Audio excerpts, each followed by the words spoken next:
Пошли. Все вместе. Какие ваши доказательства? They want you to comply. Cancel culture. It's about cancel culture.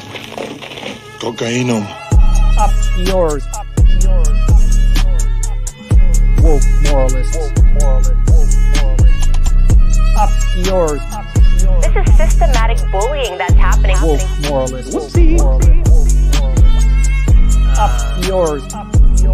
And they believe that they can then Woke shut us moralists. up. F around and find out.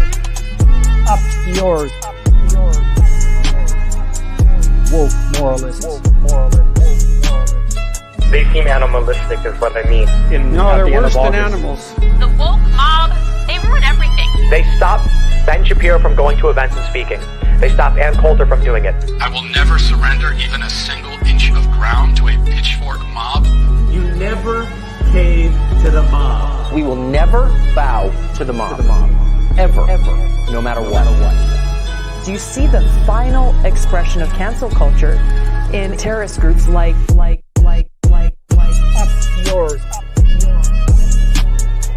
We'll see who cancels who.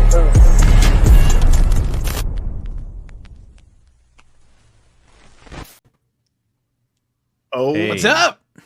Oh, Hey, Howdy. Mr. President. Mr. I know.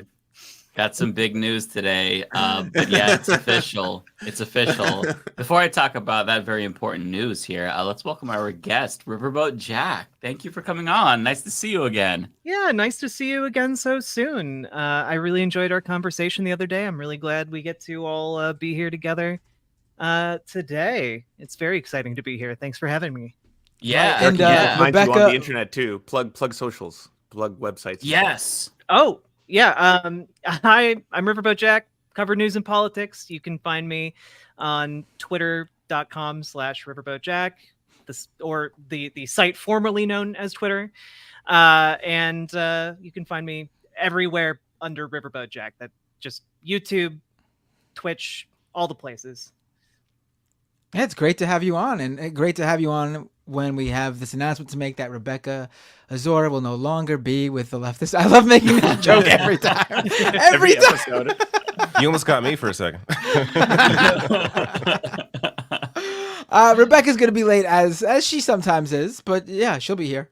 I think. She has a job. Everyone should know, by the way. It's Yes, she yes. works, and then she does this as a gift to not only us to have her wonderful company, but you, the viewer, to be able to have it as well. So. Yes, That's absolutely. We start a little bit early. It's early for me, at least, and it's definitely early for Rebecca, but we're always late usually, so hopefully you all can understand. But yeah, folks, how's everyone doing? You know, I've got a really exciting announcement. I've hinted at it heavily, but it is David, official. do you have sound music? Can you play some presidential music or something? I don't think I have that on Drum the roll. soundboard. There we go. Crowd's all hyped up. I tried to change the background TV to flags, but I completely fucked up the TV and maybe killed it. So that didn't work. But just imagine flags behind me in that television. No, so I'm running for president. And Matt Binder is going to be my running mate, specifically because I need that clout that he has on Twitter.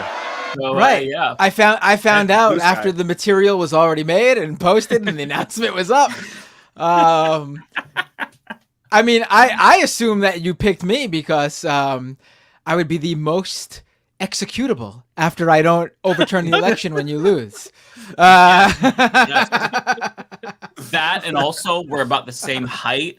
So I think that that's really important that my Right. VP is not taller than me. Yeah, so it doesn't seem like you're so short. When in fact both you are very short. We are, Right. but next you to won't Mike, know I'm that. sure Mike would probably feel very tall. And There that's you why I go. picked you, bud. But also, you're very talented, you know. But here's what I want to say. First order of business, day one, executive orders granting citizenship to our friends David Dole and Lance from the Serfs. Hey, Yeah. citizen, just like Can I that. reject it? Is that okay if I don't want it? No. Yeah, I did post some. We will talk to Justin Trudeau about abducting you and forcing you to the United States of America. I hope you can I don't think understand we'll give a that. shit. Immediately, your Canadian health care immediately revoked. Hey, I needed that. So I do have some policies that I brought up. Feel free to ask questions here if you have any. God. I have a few. Okay. I'm for your mandatory homosexuality policy. Okay. That's based. That's Yes. absolutely based. Yes. Did you see I did add "Don't say straight" to the school curriculum? I do Yes. think thank that's really God. important. I've noticed that as well. I just want to know, how are you going to pay for it? Oh, well, you know what? I actually answer that on my Q&A. It's one of the first couple of questions. So what I'm going to have is an effective tax rate, if you can see the third one here, an effective tax rate of anyone making more than $1 million per year of 99.9% will also be appropriating all wealth from billionaires and simultaneously jailing them. And anything else will deficit spend. Any other questions? I'm noting the second to last answer there. What do you say to your critics who say some of your policies are too harsh, like mandatory homosexuality? They can suck my nuts. I think that's a really nuanced opinion that people just aren't to say anymore. Right. I mean, look, I feel like if they can't dead. take the bluntness, then they must support like the establishment. Because I'm not one of these like rehearsed politicians. Like I'm just you're anti-establishment. You're establishment, but when we get in, I'm going to be pro-establishment because I will be changing the establishment. You're either with Mike Figueredo, President of the United States, or you're with the terrorists. It's that simple. That's pretty much exactly two options. Yeah, and to be clear, I will be doing some authoritarian things, but my overall goal is to enhance democracy. If you go to my policy page here, authoritarian actions. Kinda, yeah, actually. So I will be extrajudicially jailing some people. I won't name all names. I will be doing one drone strike on day one of one American citizen. I'm not going to name who. I can't. That is classified information. But I do want people to know that one of the first priorities here, number 3, is deport Elon Musk, nationalize Twitter, Tesla, and SpaceX. I think that's really important. But in terms of like democracy, I mean, you pretty much paid for SpaceX already in your taxes, didn't you? You already should have. Yeah, it's my company, so we will be converting that into a government-owned company. Now, this is the democracy part. I don't know if you can see my cursor here. So we're going to be okay, good. We're going to be converting to a multi-party parliamentary system with proportional representation. In doing so, we'll be abolishing the Senate, the Electoral College, and judicial review as well. So the district magnitude is going to go from 1 to around 10 to 15, meaning that we're all going to have about 10 to 15 representatives. So if your first choice doesn't get elected, you've got a lot of other options. So we're going to see all kinds of parties. Fascist parties will be banned, but we will see far left parties. So that is something to keep in mind. Interesting. I'm learning about my own tickets positions. Right Matt, here, right now in the show. Did you want to add anything? No, what I'm going to be doing is a little bit on the down low. I got some ideas. Dealing with that. Cure cancer. The stuff that the vice president usually does. Remember, Obama asked Biden to take care of the whole cancer thing, and he said, "Yeah, I got it. It's going to be cured." Okay. One thing that I was a little bit reluctant to put down on my platform, but I feel like we have to hash this out now, Matt, because you might not be on board. I will be a little bit hawkish. So in particular, if you go towards the bottom, I'm going to be introducing sanctions on the UK, specifically over their war on trans people. And I'm not going to take military action off the table. And on top of that, if they do not extradite J.K. Rowling to the United States, I also will not take military action off the table. So I don't know if you're on board with that. It's a little bit harsh, but I'm pretty firm on that. But we can negotiate in other areas. I'm fine. I'm fine with everything I'm reading so far. Seems good to me. I'm looking this over again. This is the ticket I am running on. Yeah, sounds good. Yeah, I'm all into all this. Yeah. So I have one question. The last one there, legalize petty theft. Now I've been watching a lot of mainstream news about San Francisco, and I was under the impression petty theft was already legal. Can you elaborate on this? Yeah, well, they're going to see that what actual legalized petty theft looks like. So already making threats. Yeah, I mean, listen. Know. Listen, here's the deal. I'm creating a utopian society to where almost all public services are going to be free. So there really won't be a need for theft. So I think the crime rate is actually going to go down when I'm able to do this. Most of it by executive action. I will be making some extra constitutional moves here. I'm not going to go through Congress. Well, I will once I change it, but initially we're gonna have to do away with that shit and enact our parliamentary system. But yeah, it's gonna take a lot to do this. We're gonna need like a grassroots movement. So it's again on Twitter. Also have the more Q&A. I want to quickly address everyone in all of the chats who are saying, is Mike just doing this to troll Jank? Mike is a podcaster and a YouTuber. He does not do silly shit, okay? This is a presidential run, and this is the platform before you. And I'm so glad you brought that up, Lance, because if you go to the second question, it is what are your what are your qualifications to run for president? And I think that's obvious. I have a podcast. Well, not just that. You are the future president. Yeah. Yes. Yeah. President in waiting, some might say. Yeah. Exactly. Yeah. So I mean, that's pretty much it. If anybody has questions, I will be free to. I do actually. I take issue with you calling yourself. I take issue. Yeah, your running mate has. I take issue with you calling yourself a podcaster. As someone who's primarily a YouTuber, I think you are lying to the American people by deeming yourself a podcaster and not a YouTuber. Well, Matt, I mean, there's still time to replace you, so. I mean, Matt Bender is an actual podcaster. He's making a good point here. I believe you are a YouTuber. Though you do post your videos as podcasts as well, don't they're available as audio only? That's true. Or not, I mean, audio oh, they are? Yeah. So yeah, if you are putting up content on that goes on Apple Podcasts, Spotify, and all those sort of podcasts, he's also on the Surf Times podcast on every then it Mafia counts. episode, which is everywhere podcasters. That's right. He's on this podcast. That's I take people may be listening to this in podcast form right now. They're hearing this in the form of a podcast. Yeah. I think that when it comes to like negative connotations, when I hear YouTuber, I have like a visceral response. When I hear podcaster, it's like, So I don't want to be known as a YouTuber, So. Well, there you go.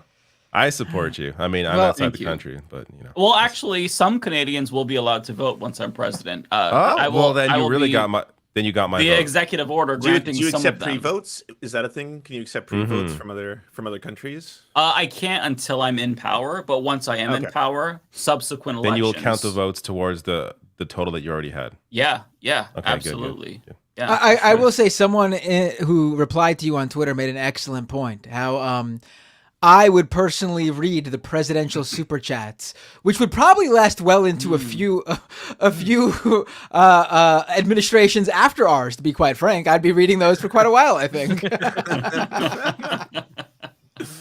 It's just a 24/7 live stream in the White House press room. With Matt Bender there. Okay, where the VP just reads taking super chat. Where the VP just you takes must super pay chats. though for your free speech. The press must pay for each question. You got to afford speech. I mean, they could ask the questions in the chat, but if you want a guaranteed answer, it has to be a super chat.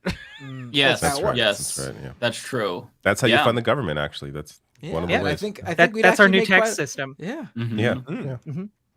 All right, I've taken up enough time with my dumb bullshit. I'm sorry. I mean, we should probably, Mr. President, don't talk like that. Don't get down on yourself. You're my president. We should probably address what you're referring. I mean, the thing we are mocking that that Lance brought up.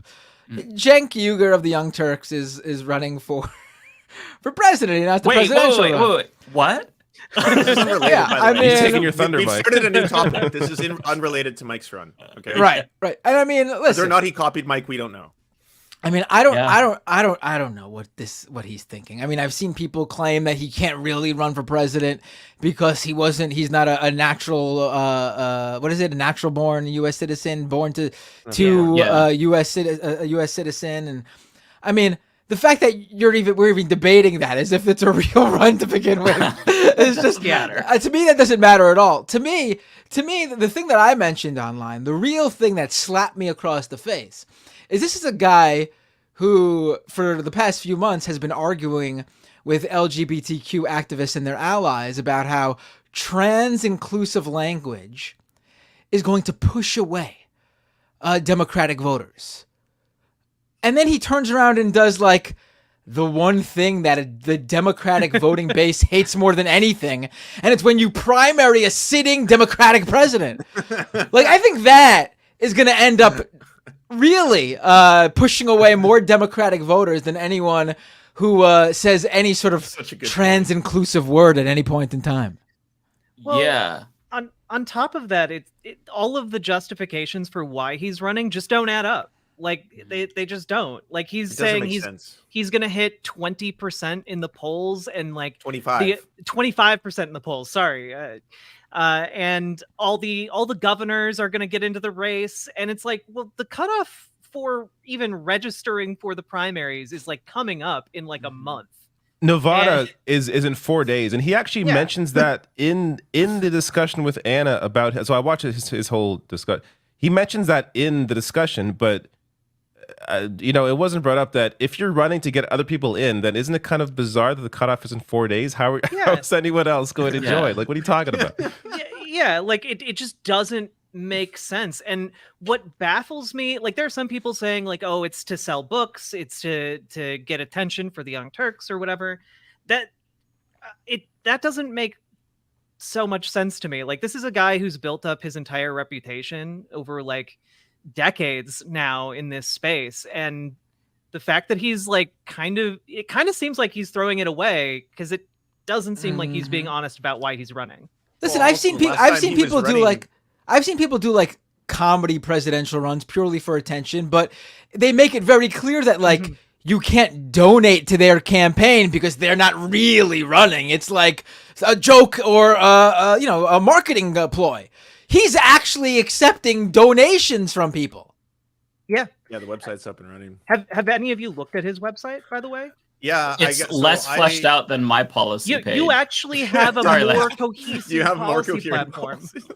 He doesn't even support Medicare for all. That's not one of the 4 policies. Like, you're supporting a public option over Medicare for all. What is the point? You're running to the right of Marianne Williamson. Why not just support her? And he's basing that on public polling, which are Republicans are they going to be registering to vote Democrat in the primary to vote for him? What is his lane here? If his lane is the same as what Joe Biden was promising in 2020, then like what are you actually doing? He's obsessed with these polls that show that like Joe Biden is unpopular, when it's just not. It's not gonna be what bears out. Like, those polls don't mean anything.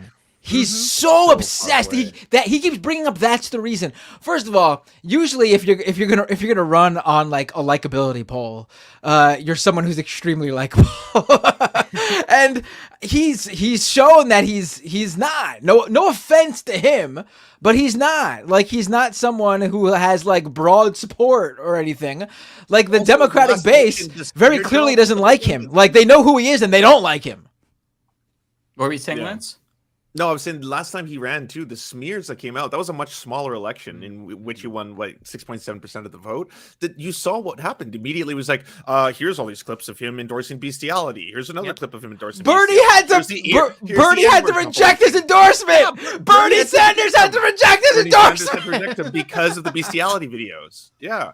Well, and the other thing on the website, he says, there's a section policy, and it's none of the things he lists are like really fleshed out policies. They're not even full sentences.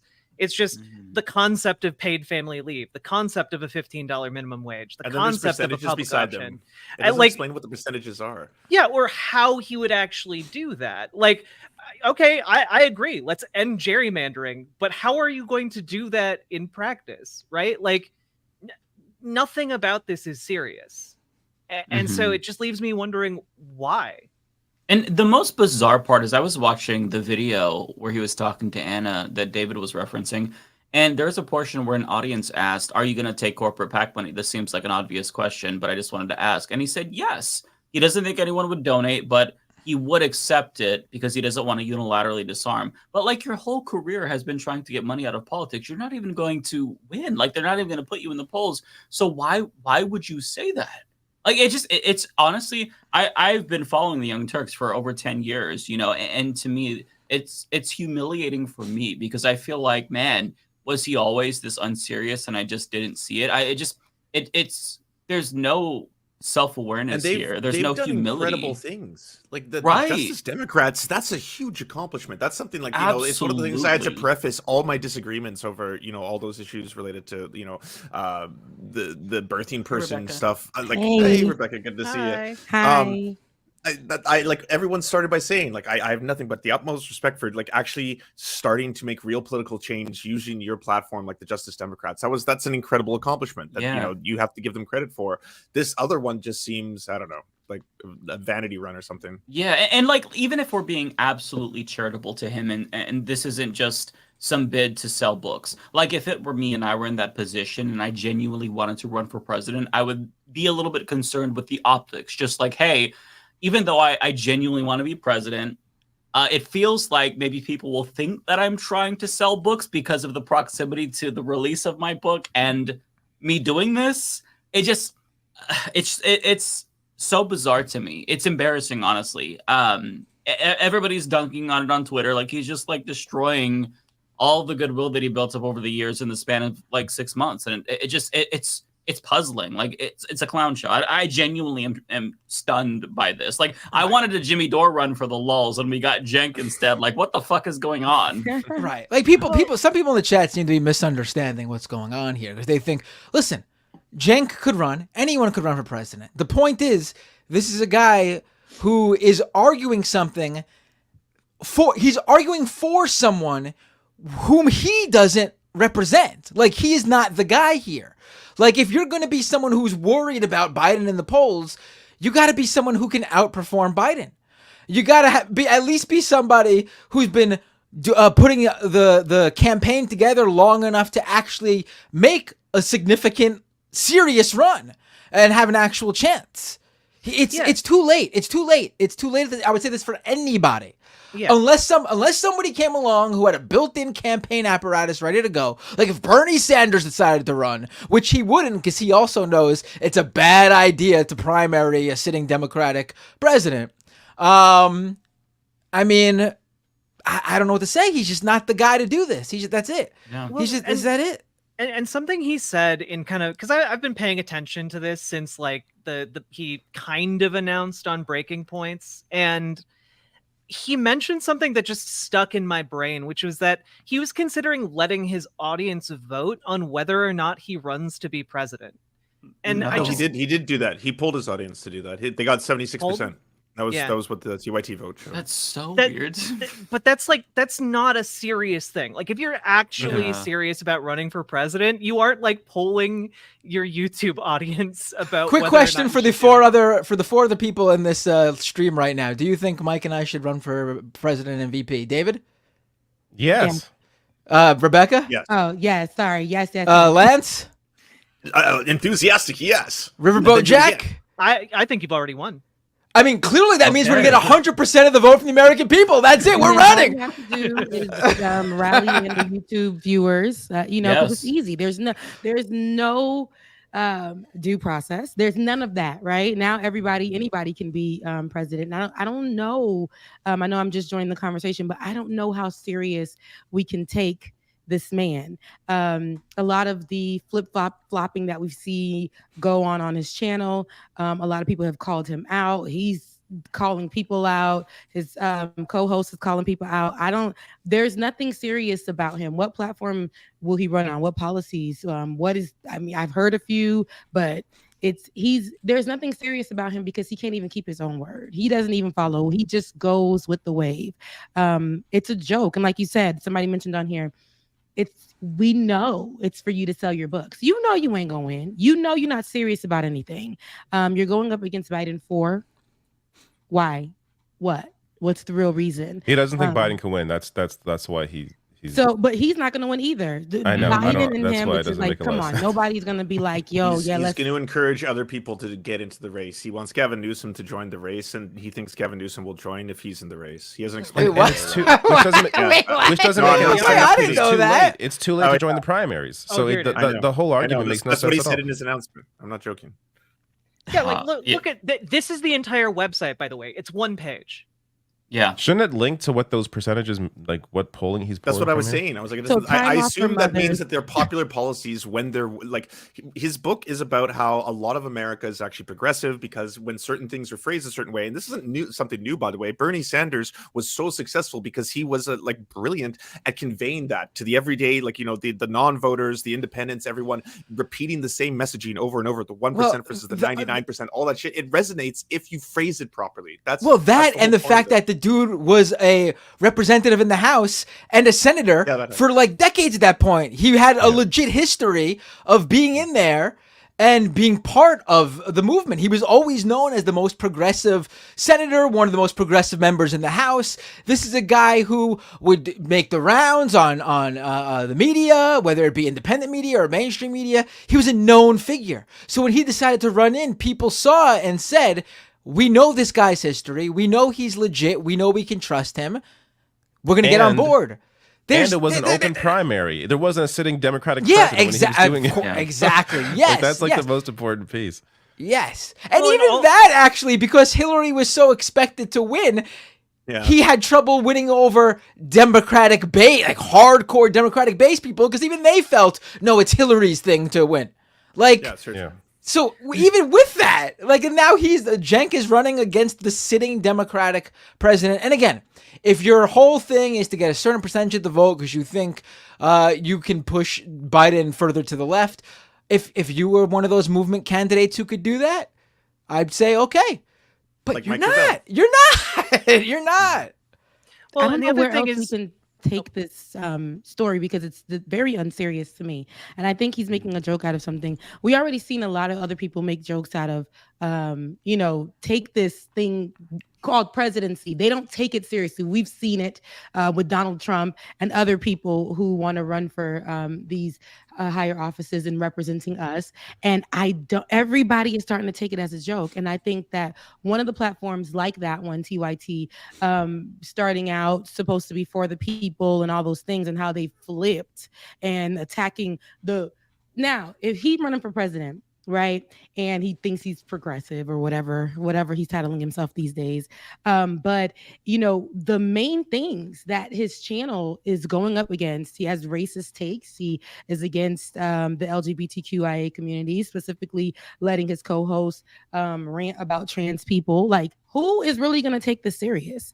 And it's at a $15 wait. Like, come on now. Like, if you really on your show, you discuss how, like, people have come on there to discuss how that's not even livable for people these days. And this is what you're like, better. You've had so many experts on your show. You've talked about a lot of these things, and even your policies or whatever you're trying to run off of a campaign with, they don't even make sense. And I saw a couple of clips, because I don't really take them seriously, but I did see a couple of clips, one with him and his nephew, or whoever that kin is for him that used to be on the show, but one with him and his nephew.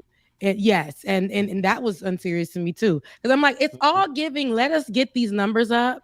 Let us make noise. Let this go viral, and that's that.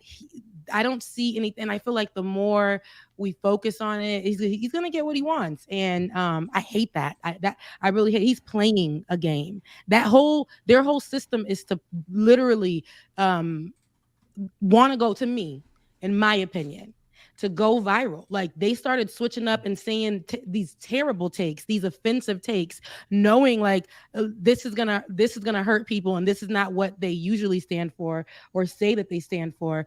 They attack people. They send their little minions that watch them to attack people for calling them out.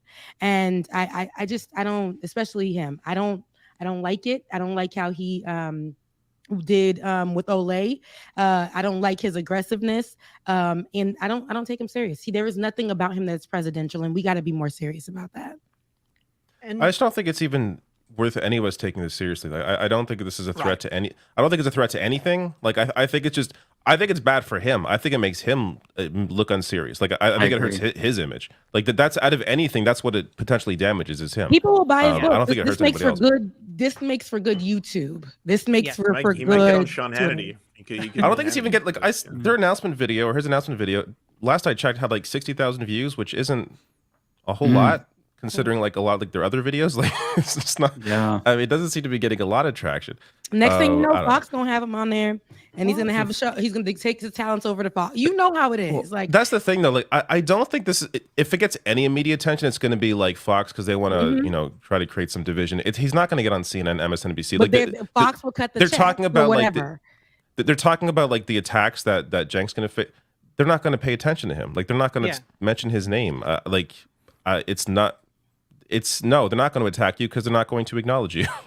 You know there's like a piece in in Axios and The Hill and some other place like mentioning his run, but in terms of like actual media attention he's not going to get it. I don't think he'll get any attention. That's my view. So like I've been paying attention to Cenk for a very long time, just because like Mike, like I've been watching for like over a decade and just like paying attention, and all of this is just so bizarre to me. And I just want to echo, like, it makes me feel like a big time fool for paying as much attention as I have to them over the years. But like, I don't understand the calculus that's going on here, because I don't think he's even going to make it on Fox News.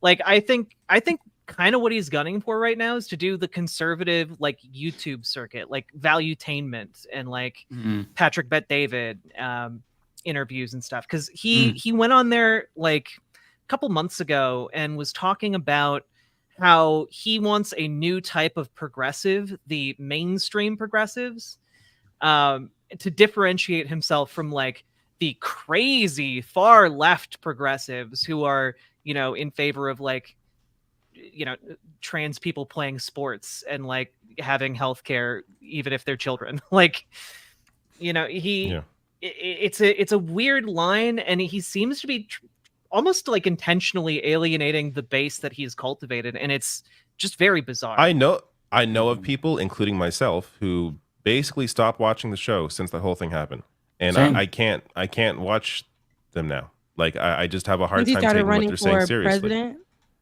No, since all the anti-trans garbage came up, because it's like I can't.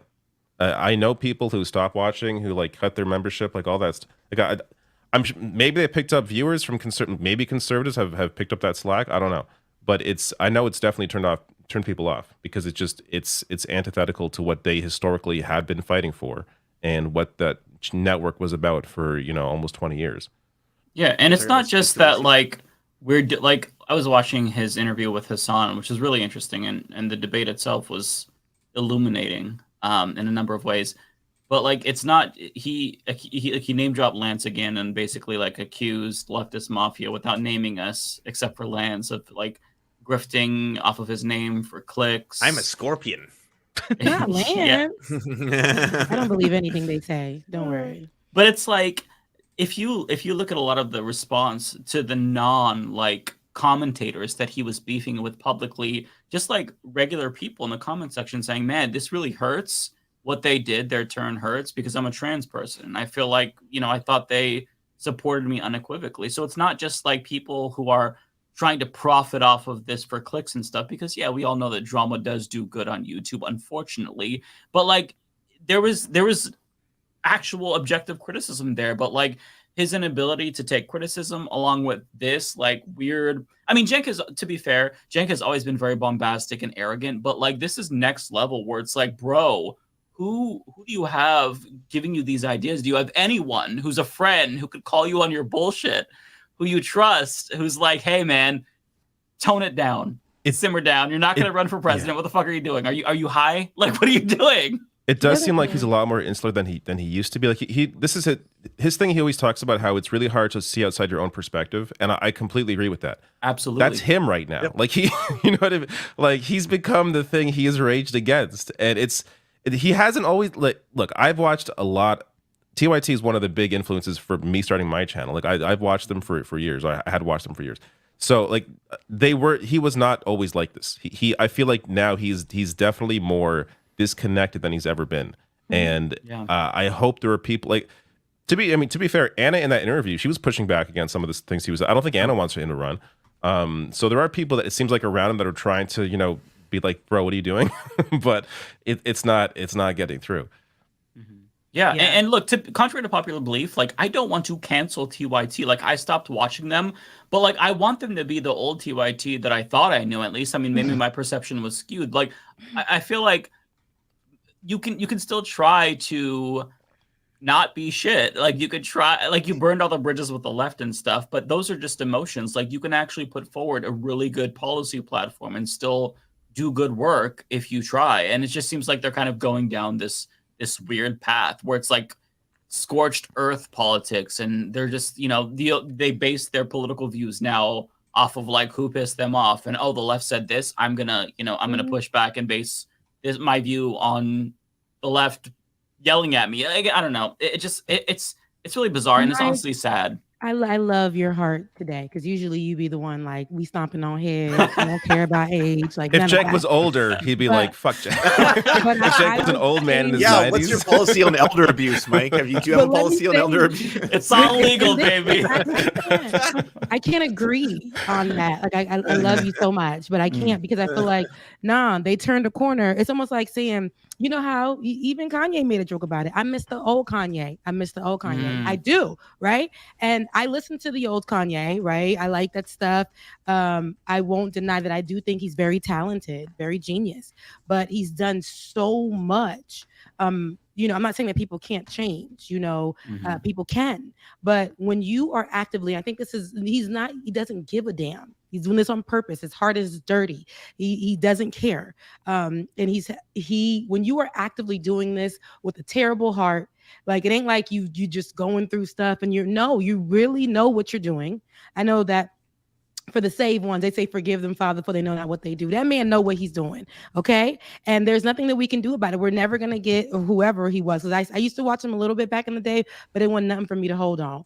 But, you know, even Anna, love her, mean it, but I don't care if she was trying to stop him or not. They've gone this far, and she has been the head of a lot of, you know, a lot of bad takes and doesn't give a damn. And she does a lot of pushback on that. So, you know, to hear her speak up or whatever, that whole platform is going to shits, and they are a lot of the people that they said that they would protect and all this stuff. And, you know, it's okay to have an opinion that's not like everybody else's, or have a take that's not like everybody else's, but to be very hurtful and to challenge people. And when people challenge you back, for you to cry wolf and go back to saying that it's not helpful. Their platform is really not helpful. It's very harmful now.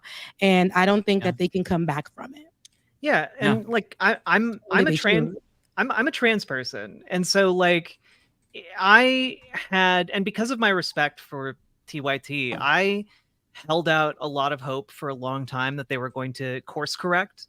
That, you know, people engaging in like honest discourse would be like, oh, well, here, this is why the phrasing is weird. It understandable. Maybe this came as a surprise. You know, it's trans inclusive language, but here's why that exists. And I thought there would be a course correction. And like, I've had Anna on my show, and like I on good terms with her. And then this all happened, and there was no course correction. Really, there was an acknowledgement, like when I reached out to her, that like I had made sense.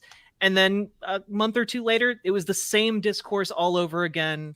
And no lesson was learned. There's no course correction at all. And Cenk has kind of gone in the same way. And it's very frustrating, but I 100% agree with you, Rebecca.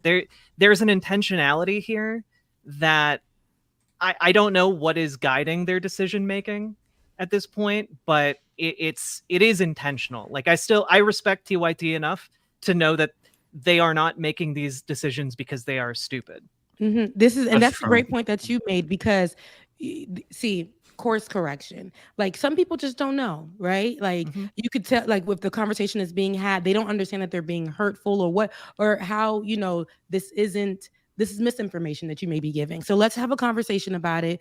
And let's fix it. Even if you still don't agree, but we can come to a place, because everybody is not going to agree, especially in this space, no matter if we're on the same side of something or whatever, but they were just not willing. The pushback was always fights. They were coming online, they were attacking, they were bringing drama.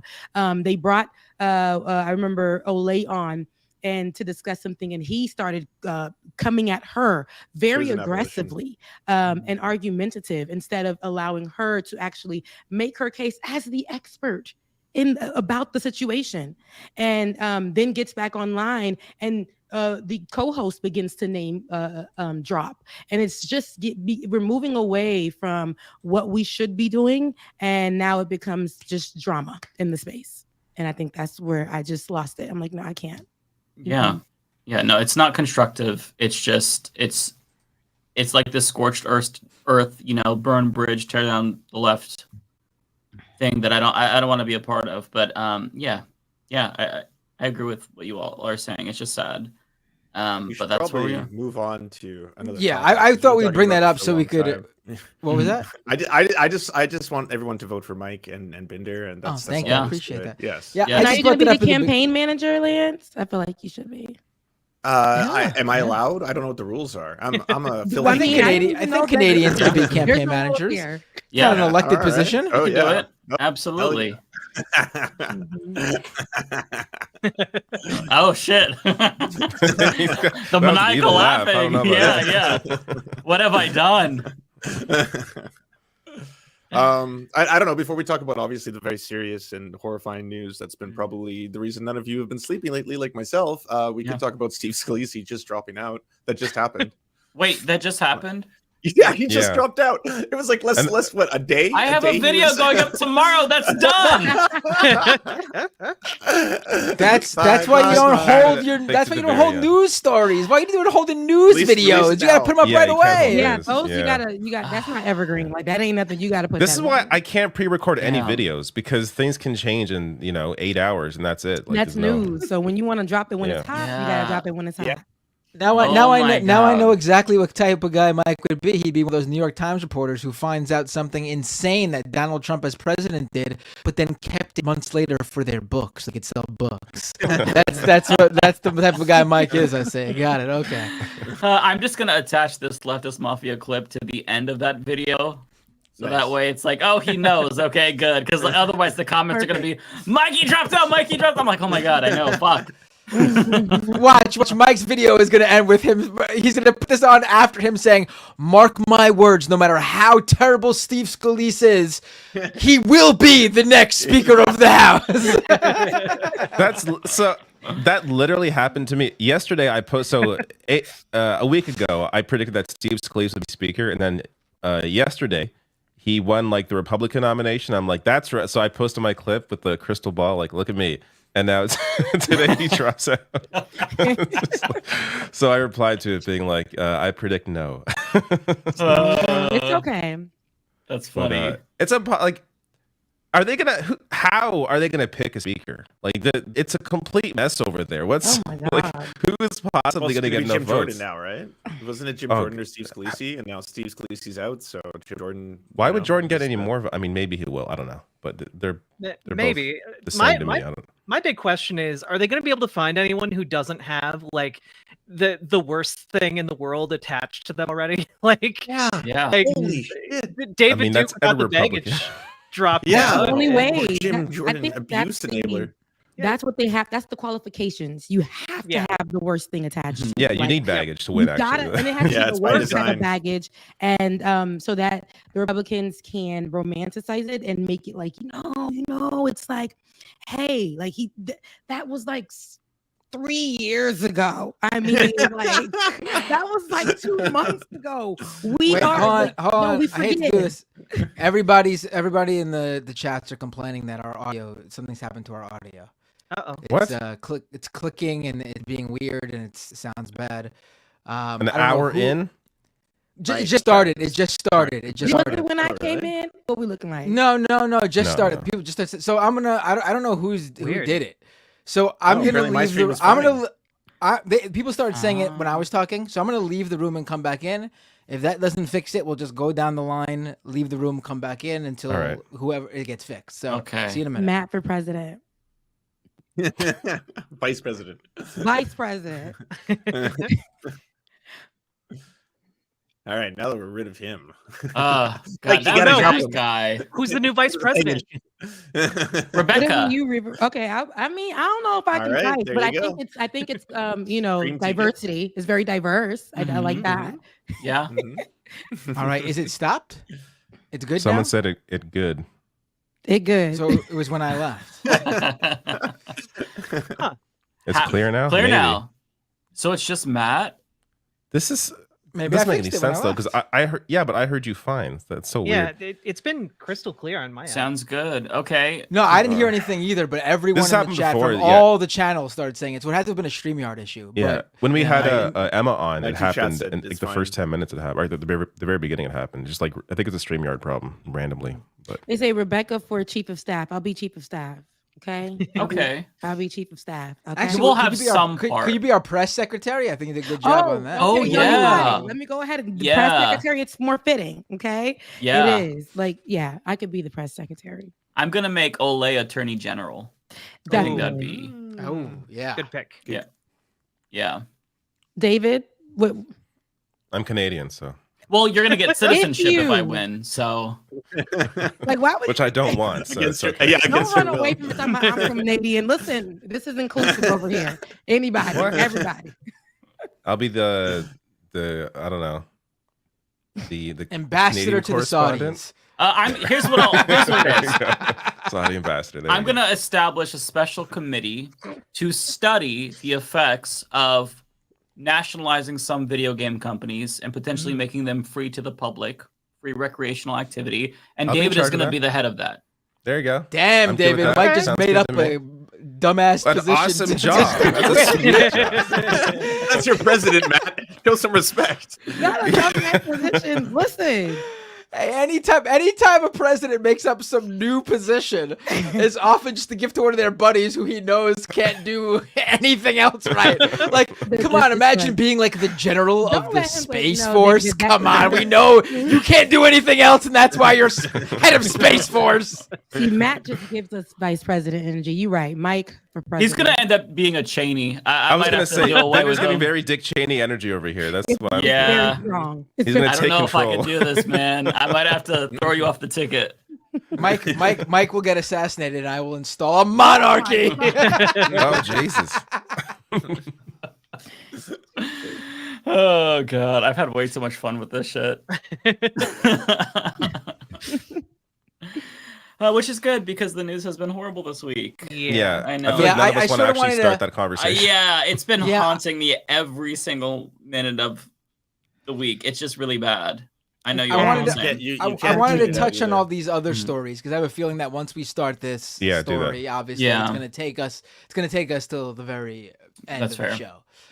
So I don't know if we talked about the Jenk run as a lighthearted beginning. We mentioned Steve Scalise dropping out and how Mike has to redo his video. I'm Was so there any mad. other news any clips we wanted to play? Because otherwise we'll jump right into the real heavy stuff that's important. Did I anyone haven't even talk followed about- anything else. This is all I followed. So Oh, I was gonna ask, did anyone hear about Texas and Daryl George and how they're like enforcing like hairstyles because he had like what was Oh. considered an Oh, inappropriate hairstyle? Yeah. And they're like forcing him to either change his hair or leave the school. But now they're going to impose there's some new measure that came into place, I think, and it's going to be imposed maybe in other states that say that like this is just it's racist. Like it's just there's no question that it's incredibly racist. But yeah, I don't know if anybody's been following that story. Yeah, I haven't followed it closely, but I know that he's getting punished because he has locks. And who is this? He's like an 18-year-old black student at I forget which university specifically, but they basically they've asked him to either change his hairstyle or like or the currently I think he's being kicked out of the school as a Because result. he has dreadlocks.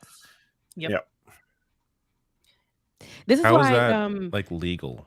Yeah, that's I know. That's what I was wondering. I different was like, isn't states it just- have tried to enact the Crown Act, which protects from stuff like that this. was it, Crown Act. And a friend of mine actually had the same incident happen to her. She was actually working, actually my best friend, and she helped push the Crown Act in her state of Kentucky with Attica Scott.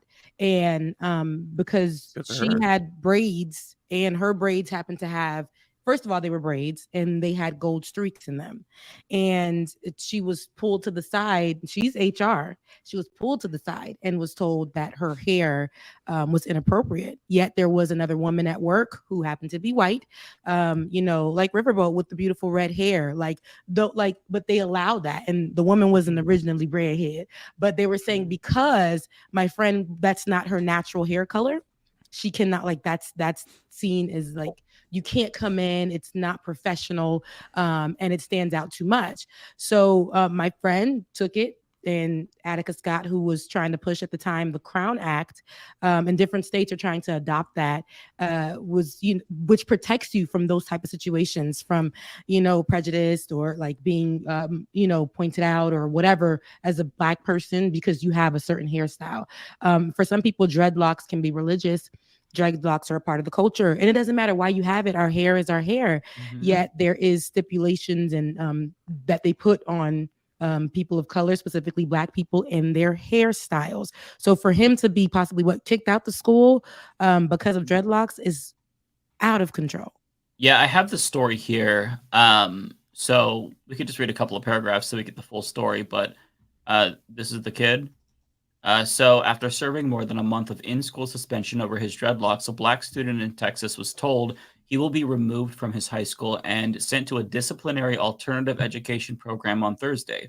Daryl George, 18, is a junior at Barbers Hill High School in Mont Bellevue and has been suspended since August 31st. He will be sent to EPIC, an alternative school program, from October 12th through November 29th for failure to comply with multiple campus and classroom regulations, the principal said in a Wednesday letter provided to the Associated Press by the family.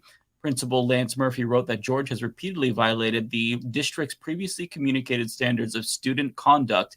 The letter also says that George will be allowed to return to regular classroom instruction on November 30th, but will not be allowed to return to his high school's campus until then, unless he's there to discuss his conduct with school administrators. I mean, I don't know, his conduct.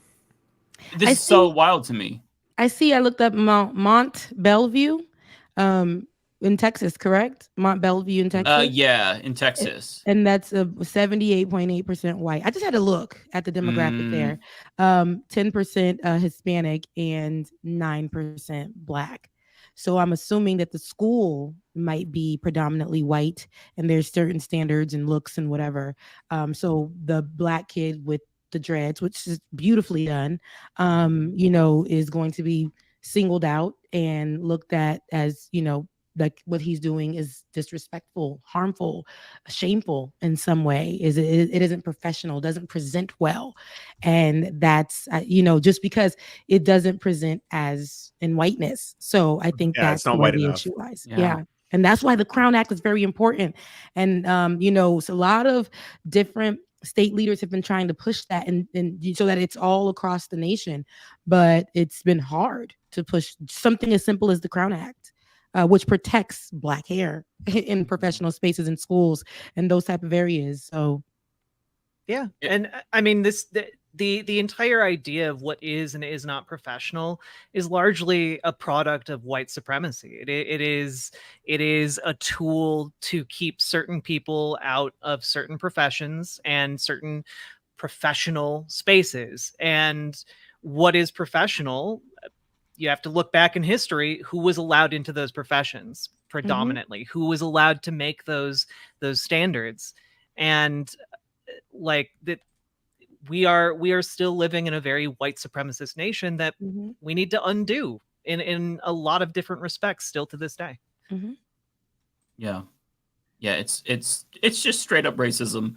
This has been an ongoing issue. I remember Jon Stewart, years ago when he still hosted the Daily Show, did a really great video about Black women's hair in the military and how they had strict standards and they couldn't do hairstyles that they wanted. They couldn't have long hair, braids. It's literally just racism, pure and simple. And the fact that this isn't a bigger scandal is annoying to me because the principal is just racist. I mean, there's literally no other explanation for it. Yeah, that kid's hair looks great, and it's not beautiful. doing anything to hurt anybody. I love it. Listen, Black folks have hair that defies gravity. We got to do a lot to it already. So whatever we can do to it, like dread it up or put locks in it, that's what people call it, locks. It's locks. And however we can lock it up or curl it up or straight, whatever we need to do, want to do, we should be able to do. If it's not harming anybody, he's not hiding drugs in his hair. There's no guns in it. There's nothing there. He's going to school. He just has dreads, and whoever did them very well and neat. And, I don't see what is not presentable here except for somebody who may look different than everybody in that school, and because of that, they that's a problem. They probably want him with a nice Caesar cut, like that's probably not this person's preference, and that isn't fair that they're putting, again, the white supremacist thinking on these on kids, like on Black kids. It's like, if you don't understand it, y'all need to have a conversation. They need to shut down the school, do about 2-4 days talking about race, figuring out what they can and cannot do, and how they're singling out kids. This is trauma for this child. Like, I live here, I go to school here, and I'm trying to do what all the other kids are doing, and they're still singling me out. I know that I'm Black already, and I'm just coming here to learn like everybody else, and I'm being singled out and told that me just having this hairstyle is disrespectful in some way, shape, or form. Yeah, I have a hard time getting why anybody even fucking cares. Like, it's just like it would never even cross my mind to even look at, like, I wouldn't remember what anyone's hair looked like. It's not something I think about. Like, it's just what they wear, what hair they have. Who gives a shit? It's just the whole thing is so bizarre to me. Which is why it's clearly rooted in racism, white supremacy, because there's no logical explanation for it. Yeah, who is it distracting? It's probably not distracting those other kids. It's distracting someone who is racist and is looking to vent that. Yep, and that's just that. I feel terrible for him, but I really hope that there's justice here. They're called out for this, the school especially, and the leadership at the school, is challenged on this. This is what we need to see, because y'all can't keep putting how you guys feel on these kids. You're supposed to be doing one thing, that's keeping these kids safe, making sure that they learn, and that's it. And if they do something wrong, that's when you do something. The hair isn't Black hair, especially, ain't nothing wrong with it. Nothing. Yeah. The fact that even has to be said is like so depressing. It is. I mean, imagine like going to especially when I first started as a journalist, a baby journal. When I was in school, I had to work locally at the news station and the radio station. And at the time, I wore my hair straight. And I went to an HBCU, a historical Black college and university, FAMU, the #1 in the nation. But I went to that school, and they even told us, like, hey, you're going over there to the white news station.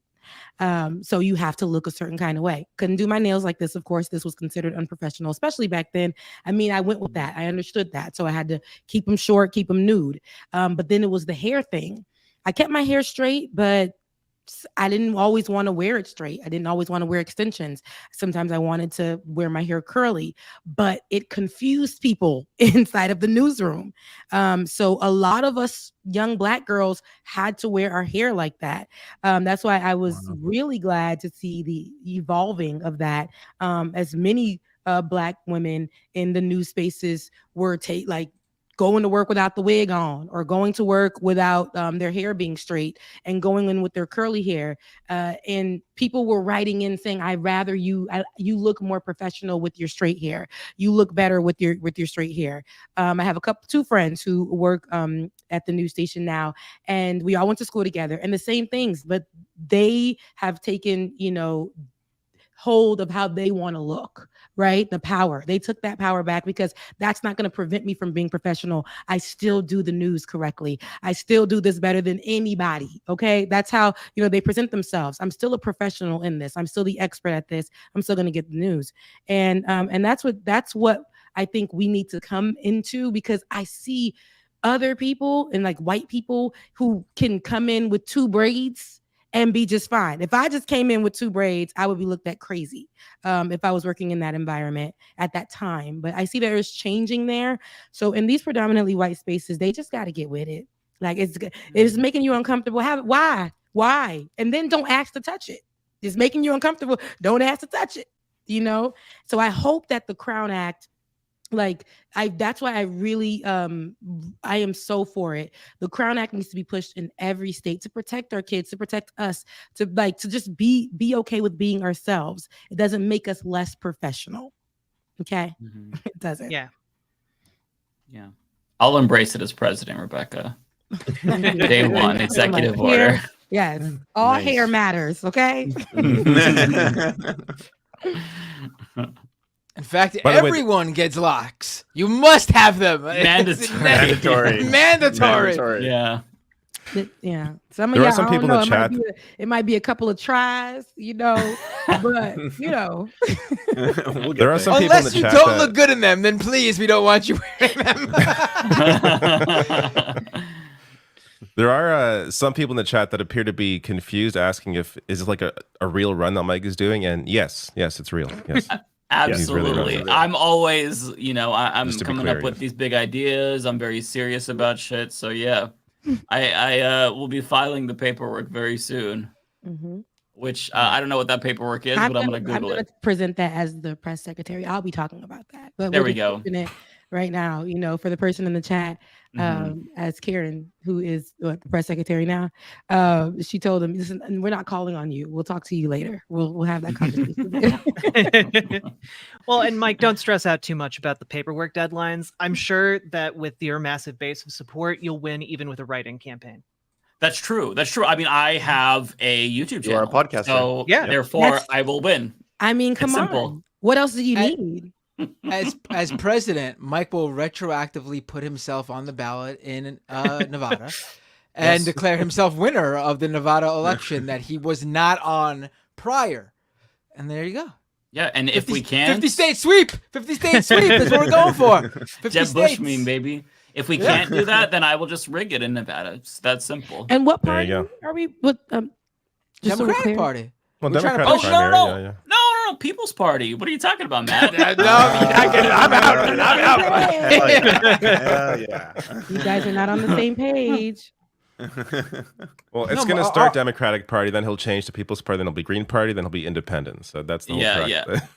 I'm gonna try a little bit of each party.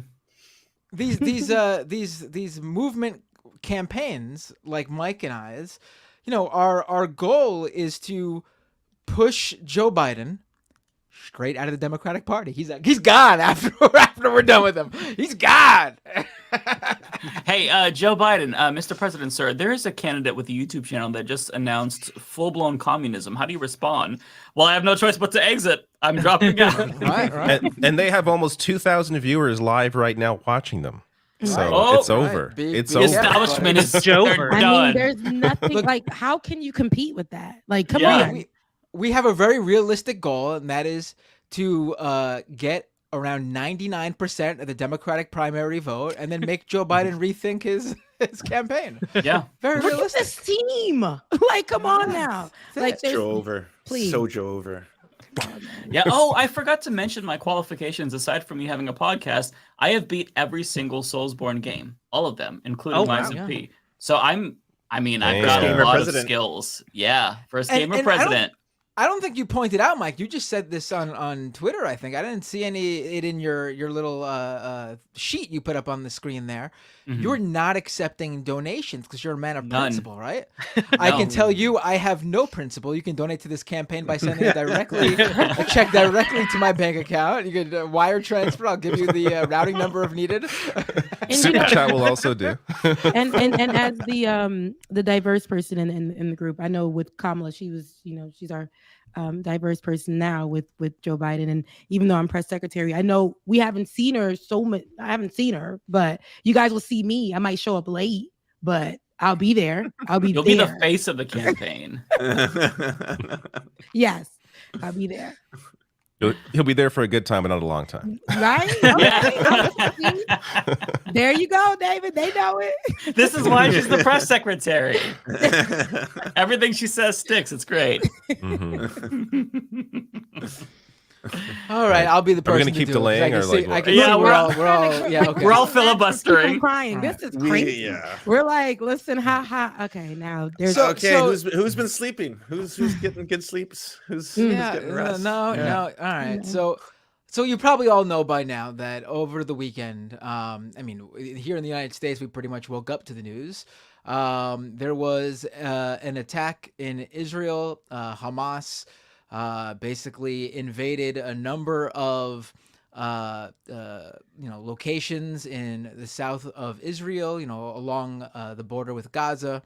Hundreds of people dead in Israel.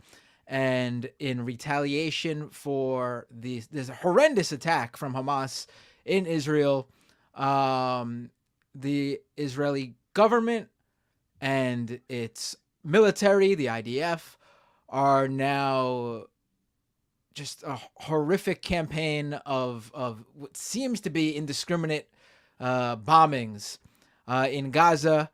I believe the death toll now in Gaza exceeds the number of people Hamas killed in Israel. We're now in the thousands of people dead. Innocent civilians in Israel and in Gaza, Palestinian people, men, women, children who had nothing to do with this, are now dead. They are really getting the full blowback of basically what Hamas did in Israel. And of course, the looking at the whole picture here, because people will keep saying, unprovoked, and that they're acting like this war started with the Hamas attack on Saturday morning. I'm sorry, that's just not the case. You have to look at the big picture here, and the big picture here is that Israel's right-wing government, led by Netanyahu, has created this situation there in the Middle East where over 2 million people, around half of them under the age of 19, kids who weren't even born the last time there was a serious discussion for some sort of resolution for a Palestinian state to be created and recognized. We basically have a situation now where this right-wing government in Israel has fomented the situation that we're now in. And then Hamas, this organization, carries out these horrific attacks on innocent people in Israel. I mean, I said a lot on my stream on Tuesday night about this. And it's just,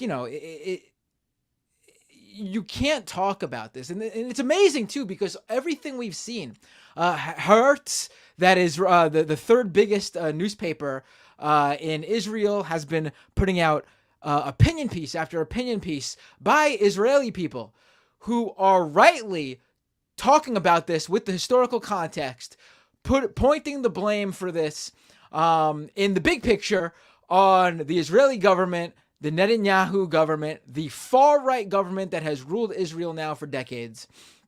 You have polling coming out saying that 4 out of 5 Israeli citizens are laying blame and pointing responsibility for this at Netanyahu and his regime. And you say these same things here in the U.S., and U.S. politicians, Western media calls you an anti-Semite and other horrific things because you dare to speak out about the factual historical context that this needs to be put into.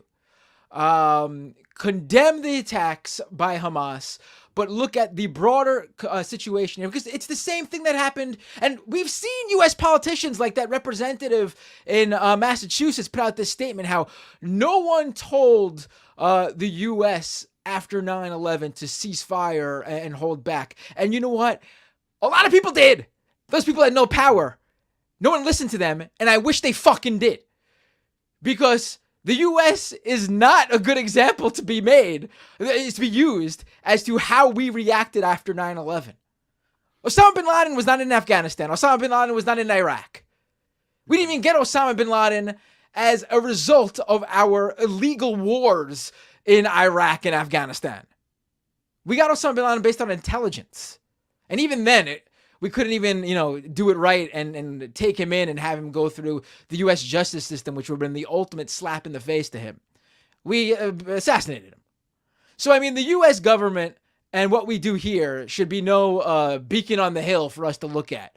And you know what? There was not 4 to 5 Americans pointing the blame at the Bush administration and the U.S.'s involvement in wars in the Middle East as the fomentation of and radicalization of people. No one pointed at the time Ronald Reagan literally arming what was called the freedom fighters, known as the Taliban and Osama bin Laden, at the time when Ronald Reagan was arming them. So the fact that you have 4 to 5 people in Israel actually pointing blame at Netanyahu is astonishing to me. I'm actually...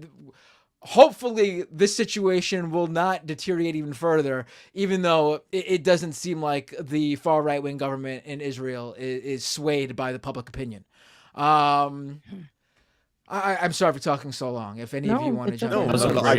I wanted to add one other part just about what the situation is like in Gaza. For people who don't know, like he was mentioning, there's 2.2 million people there, apparently half of whom are under the age of 19. 93% of their water is not potable. This was before the conflict. And now there's confirmation that they've had all supplies cut off, including food, medicine, and fuel. Fuel was necessary to be able to produce water, as in boiling it and stuff like that. It was also necessary to power the only power station that was left running that was giving them about 4 hours, and this was like before all of this happened, 4 hours of rolling blackouts. That hospital that generator no longer has power, which means the hospitals, they're warning people they will become morgues if nothing is done. If they're the only people who can at this point really affect change would be like the U.S. government to ask for a ceasefire or something to that degree. But like the international condemnation is silence. If anything, you are getting roasted online if you try. Like any politician who even slightly tries to put some context into this, it's just like the party demands they apologize. They're anti-Semitic. How dare you? Shame on you! Shit. Like I've never seen it like this. Like everything Lance just said though in the beginning there about what Israel's very first action was to take in Gaza was to cut off electricity, food supply, fuel, medicine. I mean, that's the point. That's why this is an outrage. That's the very definition of this illegal occupation here, of this, the occupation here of this open air prison that 2 million plus Palestinian people are subject to. What other people would we expect to just take the fact that another entity, an entire another country, that they do not have a say in? Those aren't their elected officials. They don't have a vote. They're not citizens of that country. What other people would let that other country have that control over them and be fine with it and be okay with it and just sit and take it? I can't imagine any of these right-wing Americans who are just shitting on every Palestinian and acting like they are synonymous with Hamas and that they are synonymous with the attack in Israel and that they're just, they deserve what they get or whatever. I cannot imagine the reaction from a single one of these people if another country had the power to shut off their light. They'd be talking about taking out their guns and going on a whole attack and freedom. That's what they would do. I mean, we see what the right-wing reaction is to petty theft. Oh, we got to execute those people. Oh, someone's stealing a handbag from Gucci? We should take out our gun and shoot them as they're running away. I mean, that's literally their reaction, and they're saying, oh, we can't, we can't understand why the Palestinian people would possibly not be okay with the situation they're in. Well, and it is to a degree, it's even more insidious, right? Like, because we know Netanyahu has made no secret about how he and his far right fascist government has funded Hamas for years. they have provided Hamas, including its military wing, with money, and Hassan has a documentary, by the way, if anyone's wondering on that. It is pretty apparent to me, anyway, that Hamas is effectively a controlled opposition. That Netanyahu deliberately, in a desperate bid to maintain power, has been stoking these exact situations for years now, and his political career has skyrocketed as a result of them. And he's effectively using 2.2 million people, and again, most of whom are children, to further his own ambitions. And we know that he's been on the verge of trying to get this judicial reform passed in Israel that will effectively turn him into a dictator above any kind of check or balance. And it is deeply, deeply concerning that what we're seeing in Israel now in response to these attacks is a consolidation of power. And I'm somewhat heartened, Matt, that like 4 out of 5 Israelis are pointing the finger at him, because I've been very worried about the possibility of Netanyahu like just forming kind of this coalition government, because the coalition he's forming is not with like, nominally left part of the government. It's with the conservative part of the government. He is so far right that his unity government is still just conservatives who are all on board with the genocide of the Palestinian people. I think that it's pretty clear from a lot of the statements that are coming out of people who are in power in Israel right now that is kind of the intention. They've massed over 500,000 troops near the Gaza Strip, and it seems like it's going to be going into a major ground invasion of Gaza, and the humanitarian corridors are all closed. Egypt has said today that they're not opening those corridors for Palestinians. Israel is bombing the only place where they could cross, and every indication, they asked the former prime minister of Israel on television, what about the babies in the incubators? And he essentially said, I don't care about the babies in the incubators. They can die. He was upset that they even dared to ask him about Palestinian lives, and he called them. The question was specifically about babies and incubators and the power of the hospital, and then his response was to get angry that was asked, and then to call them Nazis. Yeah, I think I have the clip if you guys want to watch it. Yeah, put it up because people need to see how outrageous this is. I've seen it, but it's disturbing. I haven't watched this yet. Viewer discretion is advised. Yeah.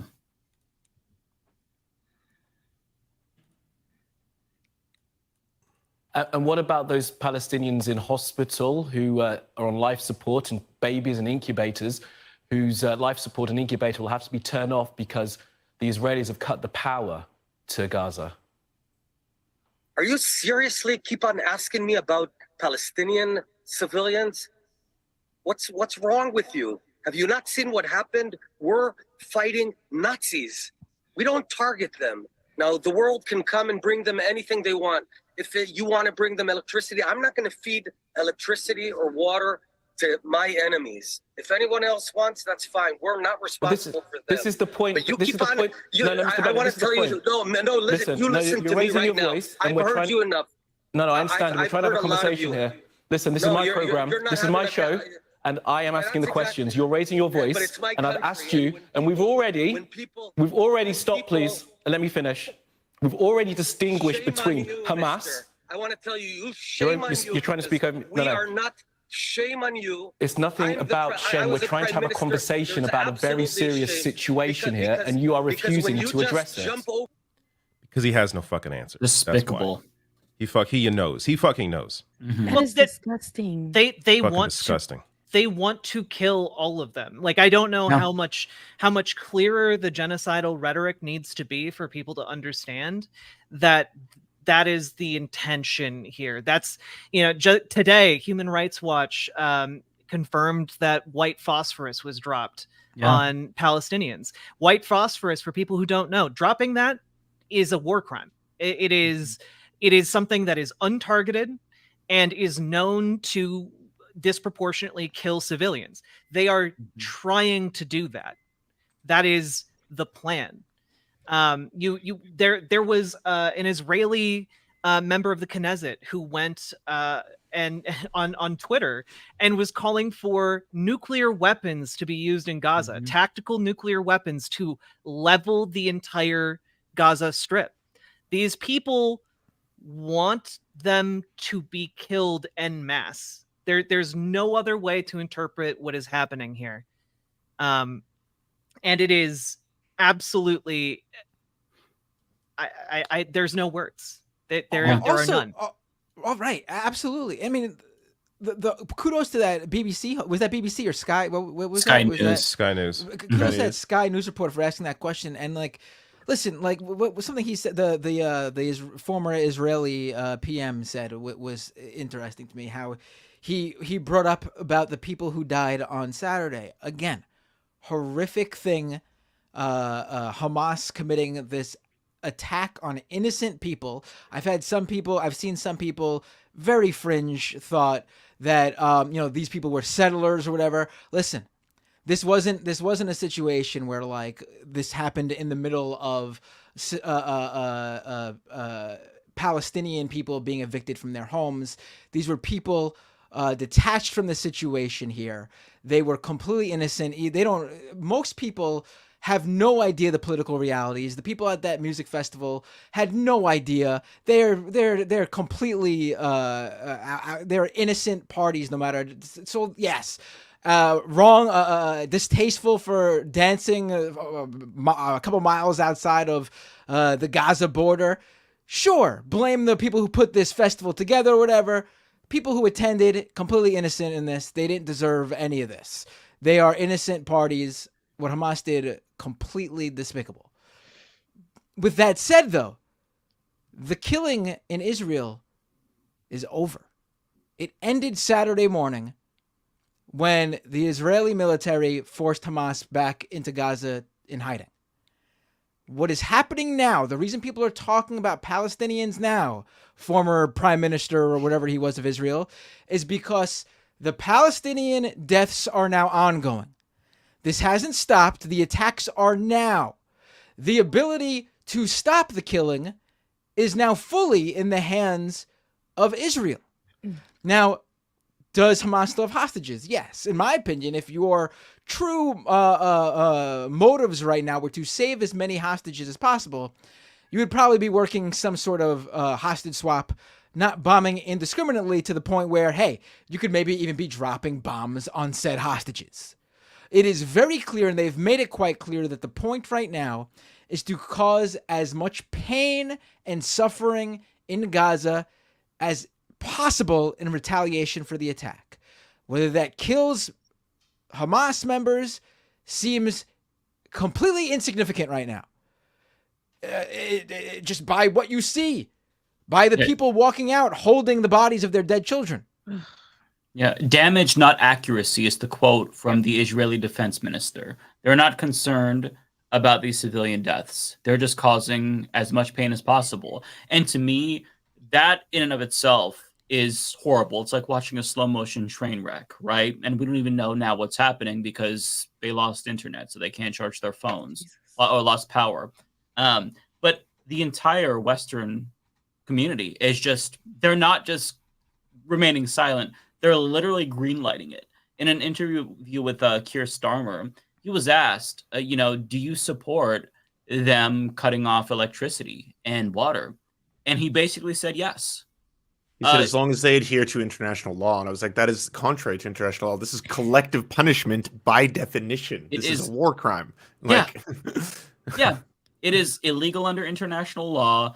Biden has supported Israel unequivocally and just called for a proportionate response. The best that we got was from Secretary of State Antony Blinken, who said there should be a ceasefire, but then he deleted that.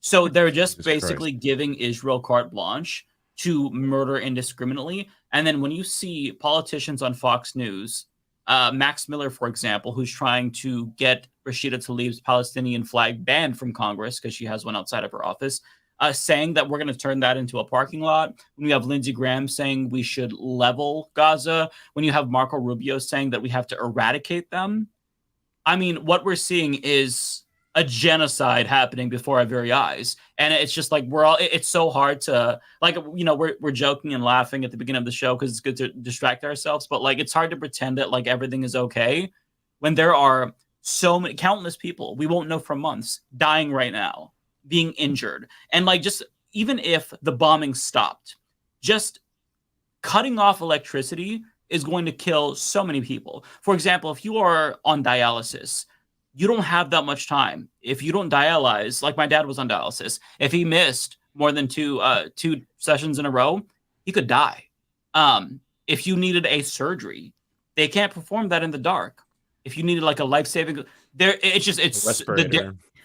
damage is incalculable. So it's so destructive. And to just have all these countries, all the world leaders just, gotta stand with them. It's shocking. So why?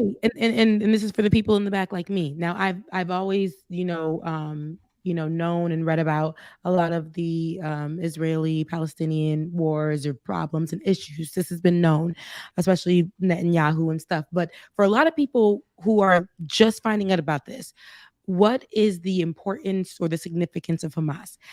Because there were some articles that were saying that they were under the guise of trying to protect Palestinians in different ways. So people who are seeing this are having conflicting views. And so this is for just to educate for anybody who does know, the people who are watching who don't have much information as to that, because it's pretty confusing. But also I want to know why it is that a lot of the leaders here are choosing to either stay silent, say just a few things. Meanwhile, this is an actual war that's happening. We're getting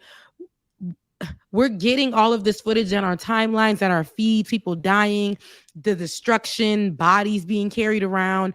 Like I want to know like why. It's I don't know. Yeah, so like basically Hamas is essentially like a fundamentalist political party that exists in the Gaza Strip. It came into power in around 2007. And it's just there are other political groups in Palestine, like in the Gaza Strip itself. Like there are many different. Hamas is not in charge in the West Bank, for example. In the West Bank, the more I think like the more left wing Social Democrat Party, the Fatah, is the in power.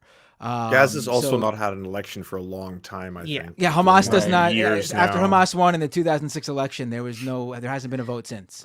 Yeah, Hamas basically is. And real important point about that. A lot of people, I saw some comments on Twitter saying, "Oh, well, they shouldn't have voted for Hamas if they didn't, want to see all of this carnage."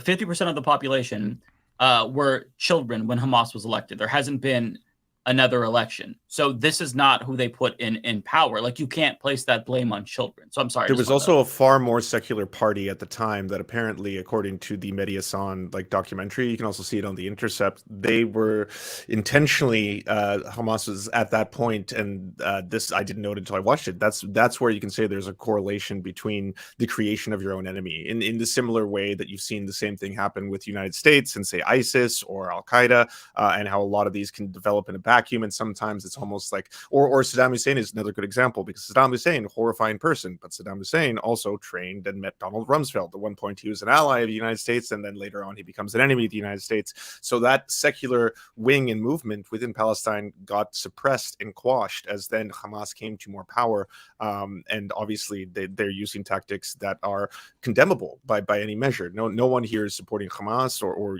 suicide bombing or any of the tactics that they're using, but the historical context is so important to understand that they can be a very useful enemy for justifying open air prisons. Because you have to understand that, again, before this all happened in Gaza, things were already fucked, and now they're just infinitely worse as a result. It wasn't as if things were like good now and now they're deplorable. It was like things were on the edge, teetering, and now they're just beyond, right?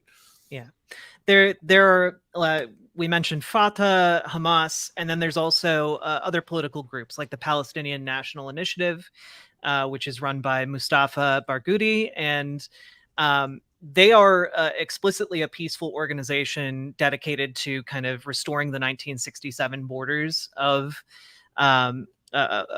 Palestine, and dedicated to nonviolent resistance. And part of what happens here is that there's this vicious cycle of violence where Hamas will, engage in an action to resist the Israeli occupation. The Israeli occupation retaliates to a huge degree, which creates more support for Hamas. And it's a vicious cycle that has been continuing for a long time now.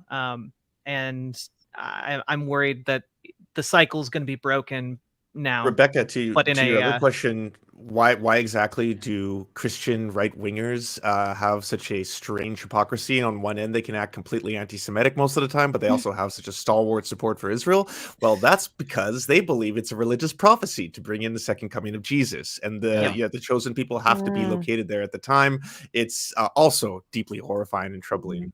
Yeah. Okay, so that's making sense to me, because I it's very confusing to watch when you're okay, do they not see what's going on? Are we not seeing the same thing? Or how are we supposed to, our world leaders who usually go in and help or have more than thoughts and prayers in this case, they're practically silent, and that was confusing. Or they're fully supporting Israel. I mean, or they're coming out in Canada, and actually on the White House tonight, they projected the Israel's flag. Like they're fully on board. So we're talking if you, as someone who considers yourself to be on more on the left or more social democrat, if you are on the same side on a human rights issue as Donald Trump and Josh Hawley and these fucking psychopaths, it's time to question why. And in terms of Israel is a strategic partner. It is ultimately the reason why you have the UK, Canada, and the US backing Israel here. They clearly know Israel's committing war crimes. They have to. It's obvious. But they are, in their minds, it's beneficial to them politically to keep alliances with Israel as a way to keep sort of their hold on the rest of the Middle East. Yeah. And also another really important component to this, at least in the United States, is money. So there's a lot of foreign governments who spend millions of dollars lobbying the government. It's not just Israel. And I think it's important to say that, because there's this anti-Semitic stereotype that Jewish people are buying off this and that. They own the media. No, there's a lot of foreign governments who spend money lobbying. China's number one. There's also Saudi Arabia, Russia, all spend more. Also, WASPs own the media. WASPs run the media. Literally, yeah.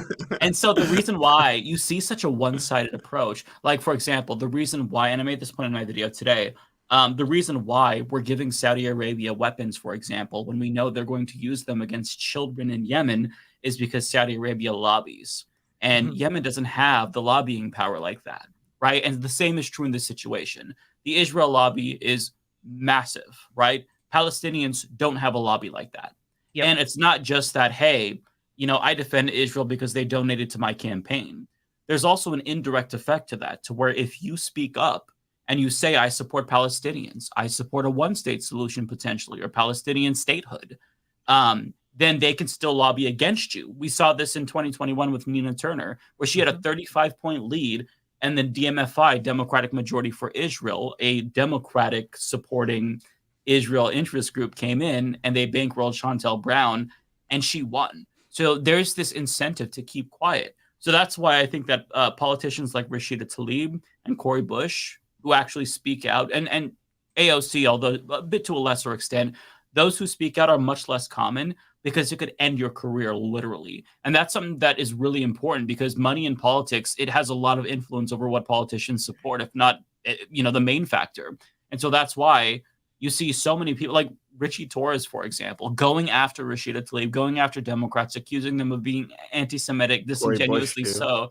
Cori Bush. Yeah. If you look at his donors, can you guess who number one is? It's AIPAC.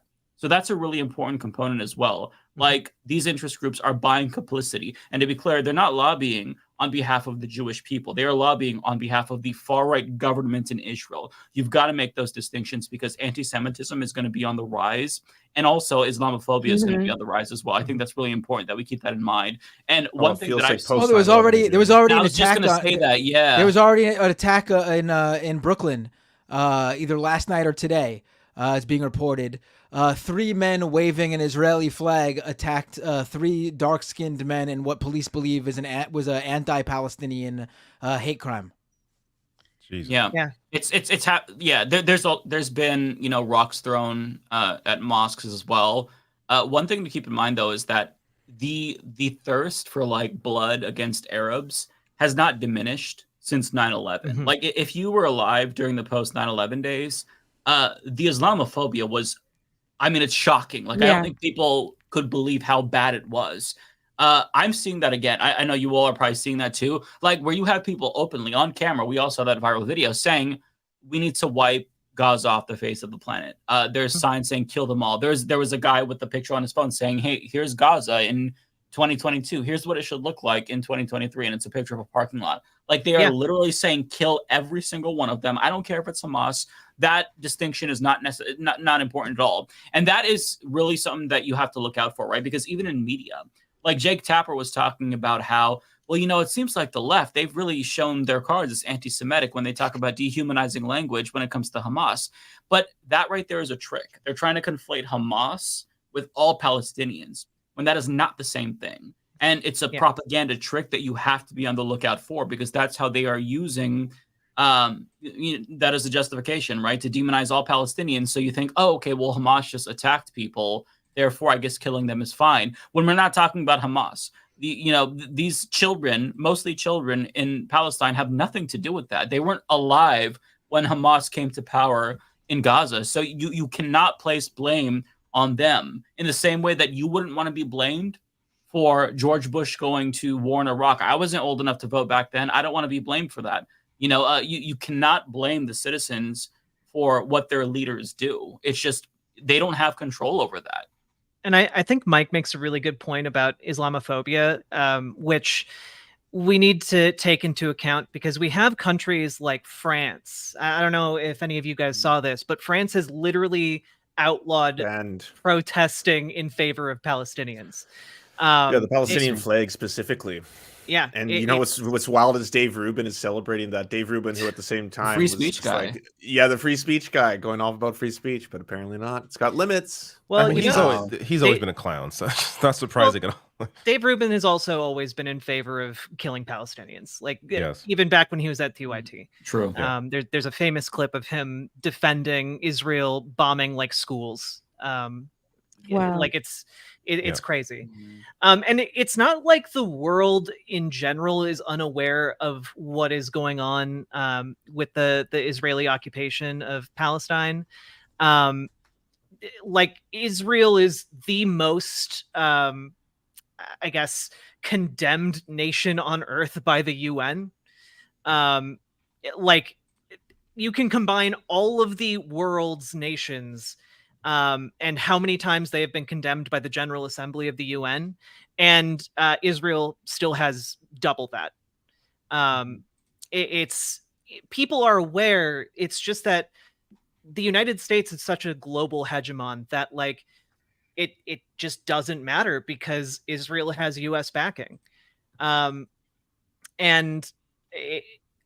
one of the only ways, if you're in America and you're feeling powerless, like, as roundabout as it seems, like, one of the best ways to maybe do anything that could impact the situation in Israel is to try and exert pressure domestically. Because U.S. politicians are the one defending Israel now. You can, like, that's one of the saddest things about what's happening right now is just how frightened any politician is. Like, we have one politician in Canada, Sarah Jama, who actually spoke out and actually had a statement that was not in any way celebrating, any of the horrors or atrocities that Hamas had committed, simply saying that the occupation has to end. And she was called out by the rest of the NDP, and she's now retracted everything and issued an apology. That was the one politician in Canada who actually had, like, a decent statement. And you can see all the politicians in the United States even the ones that are progressive and sock Dems or more left leaning, they're incredibly measured in their responses because like everyone is terrified. Mark Lamont Hill, I think, is one of the people who's been fired as a reporter for speaking out against this. So is Katie Helper, like people who Wait a specifically. minute. This is recent because Mark just spoke out about this.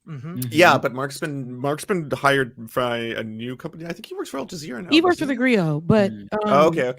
But yeah, he put out a really good video on this, by the way. If you haven't all seen it, go check out Mark Lamont Hill's Twitter. He explains the whole situation really well. Okay, so he was talking about being fired previously when before, he yes. Okay, that's why his okay, so that makes sense also. So why his video was very passionate about the issue at hand, and I'm grateful to see how the Grio allowed him to have the conversation immediately when the incident happened, broke it, and then came back and had that conversation as to why it's important, and broke it down. Like I said, for the people in the back, I'm one of the people in the back. Like, what's going on? How is it affecting us? What does this look like? How is this in layman's terms? What, like, are we choosing a side? Should we be choosing a side? Why isn't our representatives really speaking on this? And so that's a lot of the questions that I really wanted answered in these spaces, because I see a lot of debates, but I'm like, I just see a lot of carnage, and I'm like, are we not seeing the same thing? Are we not seeing the pain? Are we not like, why are we like, it wasn't registering to me, but it's what I'm finding to be like the most frustrating thing for me as someone who commentates on this and covers this is just that it's the willful ignorance, and no, I shouldn't say ignorance, that they know, but it's just the clear ones, like from every politician. We're talking again, the NDP is like, people argue how left they are really, but they are like, the left of the major parties in Canada. And you have one member of the Ontario NDP. I'm not even sure if the national NDP has said anything, but like the Ontario NDP, an MPP, come out and say, actually, I have a statement here, but it's so completely innocuous, and like this is like it's calling for a ceasefire. It's quoting the UN. Like it's it's just basic information. It's actually very similar to what Bernie Sanders put out, which is condemning the violence by Hamas, but also discussing the occupation and the blockade. Like it's a very basic statement, and this is what she's being asked to retract. And we're talking about, again, like this is like she's apologized as well. She's had to publicly apologize. Oh for my it. goodness, that's incredible. Yeah. Wow, Jesus Christ. Well, and the other part about a lot of this, right? And I think we've all seen this, is the sheer amount of both misinformation and also propaganda, right? Like Israel is running state-sponsored ads on YouTube, even on like children's channels, like advertisements on videos intended for children, justifying kind of this wave of violence in Gaza. And just one of the things that I saw that I just really, I fell into a rabbit hole around it last night. There's been like this kind of like almost like a feel-good story that has been reported by a number of different outlets about this 95-year-old IDF reservist who's been called into active duty to boost like soldier morale, right? And his name's Ezra Yachin. And I was like, oh, that seems odd. Like all these stories coming out, I'm gonna Google this guy's name. And so I Googled it, and I found out that he's done a lot of interviews in the past, and he's referred to in those interviews as a Lahi veteran. And I was like, what is this? Because I got even more interested when I saw that like his statements, when he's like 93, are talking about how actually, I'll just directly quote it here. Any nation who wants to win a war kills innocents indiscriminately. Our advantage is that there are no innocents. So this is the guy going around giving like morale boosts, and this is the guy being written up positively as like the guy who's going to boost morale. But I was like, what is Lahi? And I look it up, and it turns out Lahi is a paramilitary organization that was formed in the 1940s in the Middle East, and essentially with the goal of establishing a Jewish state. And they explicitly referred to themselves as a terrorist organization and claimed responsibility for terrorist attacks. They massacred villages of people. And they also attempted to ally themselves with Nazi Germany and Mussolini. Like, this is a group of people who chose to ally themselves with the Nazis so that they could fight the British to form a Jewish state. And like, then after, in 1942, they tried to ally themselves with Joseph Stalin. Like, just a horrible organization that is responsible for murdering hundreds, if not thousands, of civilians. And they carried out assassinations in the area as well. And like, you might say, oh, well, that's terrible. Like, obviously, these people were condemned. And it turns out, no, though they didn't do very well in elections, and the group was eventually labeled as a terrorist organization by Israel itself, they were granted amnesty. And in 1980, Israel created an award, a medal to kind of valorize these people. And the former leader of Lehi, Yitzhak Shamir, became prime minister of Israel in 1983.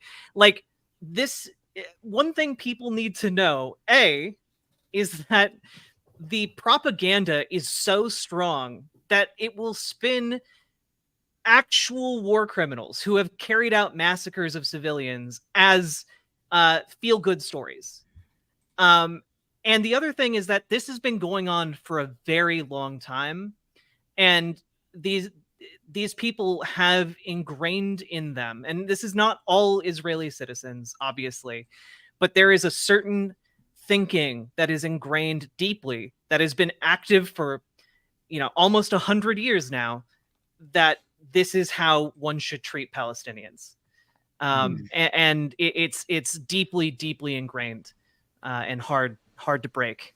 That's horrifying. And like, the Likud party is explicitly fascist. Like, I think people really need to know that. Like, this is a far-right fascist party, and the goal of Netanyahu is to demonize all Muslims. And he is so hell-bent on demonizing Muslims, he even did apologia for Hitler, literally. Yep. So there's a video of him saying that actually Hitler did not want to exterminate the Jews. It was the Grand Mufti of Jerusalem who convinced him to exterminate the Jews because he didn't want the Jews in it coming to Jerusalem. So that's why Hitler decided to do it. And historians are like, wait a second, what the fuck are you talking about?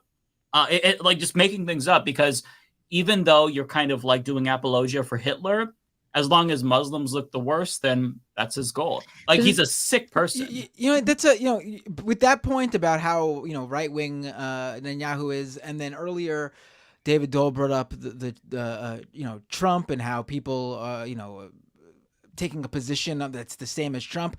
I think let's break it down even easier for all the American liberals out there who are cheering this sort of action from Israel in Gaza on. Netanyahu is the Israeli Donald Trump. Mm-hmm. You guys, the American, he's even further right-wing than Trump, I'd argue. Yeah, easily. Yeah, much more you guys, smart and able. You U.S. American liberals blamed everything that happened in this country or to this country during Donald Trump's 4 years on Donald Trump. Rightly in many cases, and even sometimes I was like, he didn't have anything to do with this, but here liberals still are blaming Donald Trump because he's the president of the United States. Yet you call anyone who treats Netanyahu the same as Trump a fucking anti-Semite. Netanyahu is responsible because of what his right-wing government has fomented by everything from propping up Hamas to how they've continually treated the Palestinian people to what they've done to the Israeli citizens who've been a number whom have become. You guys make fun of the QAnon believers in America, right? They've been brainwashed. That's what Netanyahu and the right-wing government in Israel has done to countless Israeli citizens, to the point where a couple years ago, there was a photo going around of Israelis setting up lawn chairs at the top of a hill with popcorn to watch Palestinian families get evicted from their homes by settlers, cheering it on. So please, if you can't fucking see what's going on here, I get it. International politics is hard if you're an American liberal. But if you can't fucking extend the same thought process to what's going on over there, then you're hopeless. I don't know what this is. History will not be on your side. And to bolster your point, Netanyahu is going through a criminal trial. Like he's also a criminal in his own country. Like, and he also worked recently, this past a few months ago, to basically take more power by limiting the power of the judicial system. So and there was all these protests. Huge protests within Israel against Netanyahu. And as you mentioned earlier, it sounds like a lot of them are blaming him for what's going on here. So it really feels like I'm reading a lot of great objective reporting from Israel about Netanyahu. Meanwhile, you have the UK, Canada, and the US propping up Netanyahu like he's a god figure. It's absolutely completely ridiculous. And this is all over basically like a religious battle because the people are not. I don't. Because it's more of a power. I'd say it's more of a power battle than anything but they're else. gonna under the guise of that. But it's like I'm just seeing it and I'm hearing it. And I'm just like, why do innocent people have to die? Because they aren't like you or whatever the case may be. That you're just ripping their lives apart. One day, they're just. I was watching a couple of videos, which I tried not to because it's traumatic. It's super traumatic, and it's all over the place against our will. So we're seeing it. So and some of the people are just like, my home is gone, but God's will. And I'm like, dang, how are you? All your home is gone, but your cat lived. And that's enough for you to just say, it's just God's will. It is what it is. For a lot of the Palestinian people, they're just really out there like, okay, this is happening to us.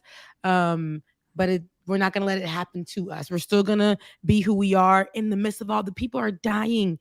And one woman had her camera, her cell phone, and she was trying to take some footage. And in the middle of her just turning it on, explosions are just happening.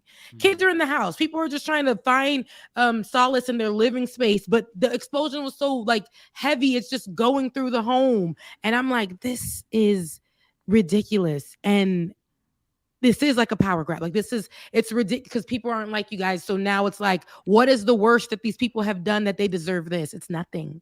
Yeah. Oh, no, this is total. The power dynamics here is the totality of it. That is the thing. You cannot talk about this. In fact, it's probably a failure on our part for not bringing this up at the very beginning, the very first thing. The power dynamics are simple. In Gaza, what you have is 2 million people who have no functioning government. The West does not even view their country as existing. They are among the poorest people in the entire world. They have no military even. So, we talk about, it's not right that, war, there's rules to war. Well, the Palestinians don't fucking have a military to play by those rules of war. That's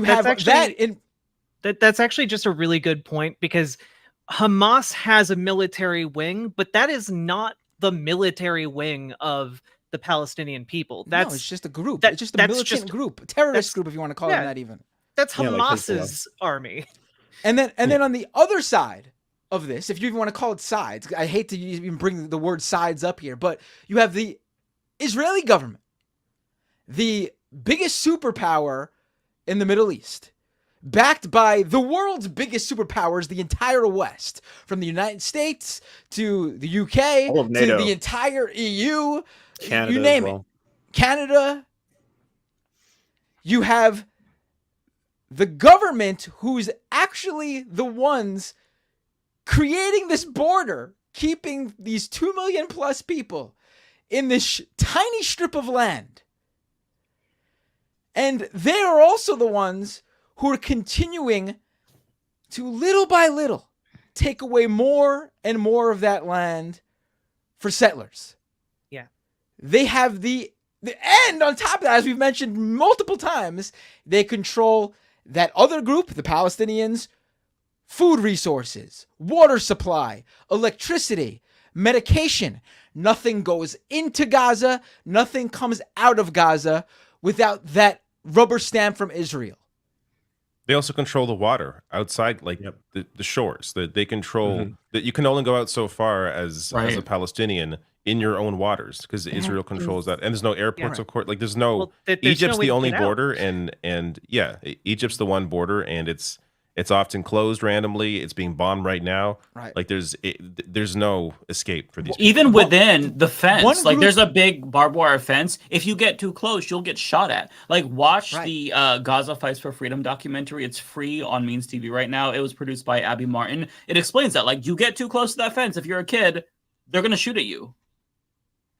Right. It's not even asymmetrical warfare. It's an occupation. Right, exactly. Right. One group on that, going off that, one group has all the power to end this. If the Israeli government decides it wants to end all the fighting, the decades of this, they're the ones with all the power to make that happen. Recognize a state of Palestine, give them land to actually create a Palestinian country that is recognized by the West, because I guess that's what it's going to take for the US and the UK and the rest of the West to actually recognize Palestine. They have all the power. If the Palestinian people choose tomorrow that they'll accept whatever terms, doesn't matter. They have no power to create those terms. Mm-hmm. It is completely on the Israeli government. Yeah. And I see some people mentioning how angry or loud I'm getting. That's Listen, okay. there's no other issue to me. Like there's a whole term that's progressive accept Palestine. Like that's how insane that is. That there is actually terminology used because it is so accepted in the U.S. that you could be for you could be to the left on economics, on domestic social issues, even on other foreign policy issues, but you stand steadfast with Israel on anything and everything. And to me, there is no more clear-eyed position on this issue. Like as Michael Brooks said, it's not complicated. Yep. And I think clear-eyed is what I'm going to go because it is crystal clear to me as possible what's going on here. And the fact that there is a huge subsection of our society that literally it will end your career if you work in certain industries or work among certain people is insanity to me. It's insanity to me. And, I've mentioned before, I'm not a religious Jew. I'm an ethnic Jew. I have Ashkenazi Jewish background. My father is Jewish. His family is Jewish. To me, the idea that anyone would connect the fact, like I have no connection to Israel. My father does not have any connection to Israel.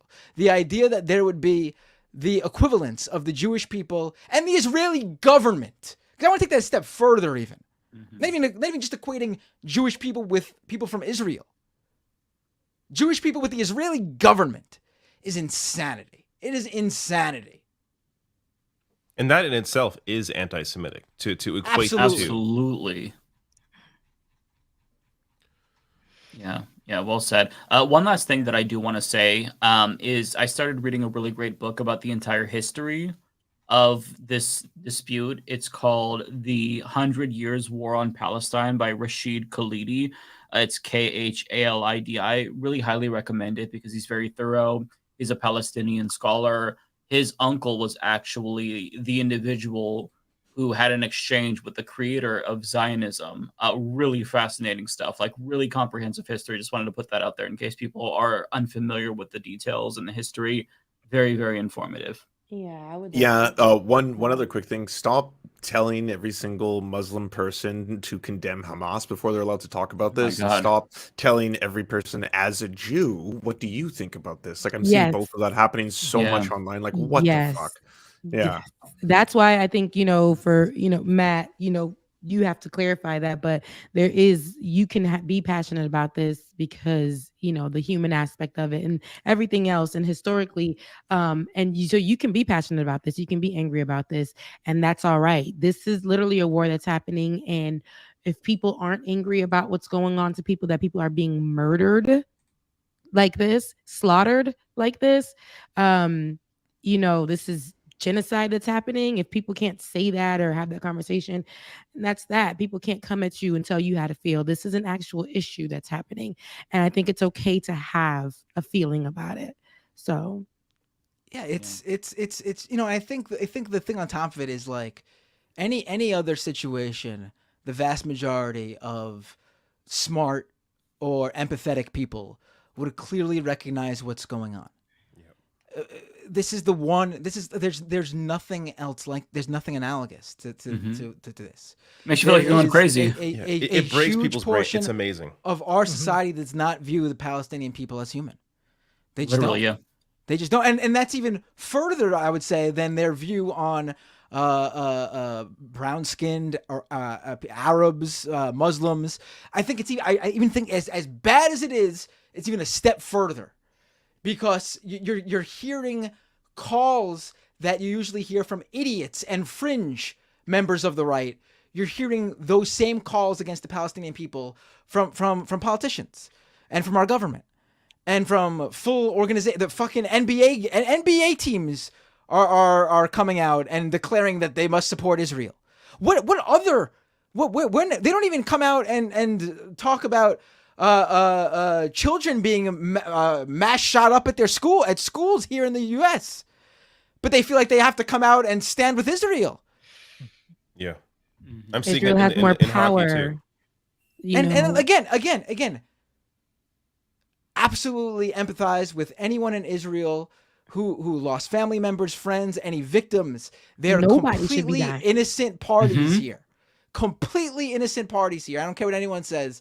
If you're attending a music festival or whatever, if we extend this to anyone who's a settler anywhere, we'll just wipe out half the planet, right? If it's okay to kill someone for being a colonizer, might as well just wipe out half the planet. I'm not talking about the people who are doing the colonizing. These are innocent parties who have no understanding of the political dynamics. Probably their families in many cases who are the ones there, and they're a generation after or something. Although, obviously there are much newer settlements where that's not always the case, specifically in Israel. But that, never mind that. It's like it's so baffling to me that you can't talk about this in a way you can talk about anything else. Anything else. It really kills me. It kills me. Also, I mean, the reason why I find the I Stand With Israel things offensive is because to me it comes off as standing with the Israeli government as they are bombing innocent civilians. It doesn't come off to me as, I stand with civilians in Israel who were killed. And obviously we all are against any civilian death. But saying I stand with Israel is taking a side and saying, hey, I stand with the Israeli government in what they are doing in response. Yeah. And the ongoing occupation, the ongoing blockade. That's how it comes. That's why I think that gets people riled up or bothered, because that's how it comes off. But even with that said, and I completely agree with you, but like, what other no one there's no U.S. organizations or sports teams or anything that are expected to put out statements when there are suicide bombings or mass murders or anything like that in any other place in the entire world. You don't see that. I think it's because this specifically, by people who are not well informed, and even some of them who are and just lying to themselves, is that this is viewed as being anti-Semitic, like this is viewed as a greater attack on Jewish people, which is why I feel like there is this desire or this need that's felt to come out and say something about it, as opposed to other random acts of violence that where things aren't said. So because people are equating, Jewish people with Israel, I think that's why there's that greater response. No, that's exactly why. Because for, again, like I said, a lot of people. Now, I have a little bit more knowledge on this. I've been covering Palestine and Israel for a while, like especially when I worked years ago in news stations, but on a general level, just as it happens, what's going on. But the deeper you get into the understanding of it, a lot of people do talk about, Jewish people and not wanting to be anti-Semitic, like nobody. So anything that happens like that, they're going to go and be like,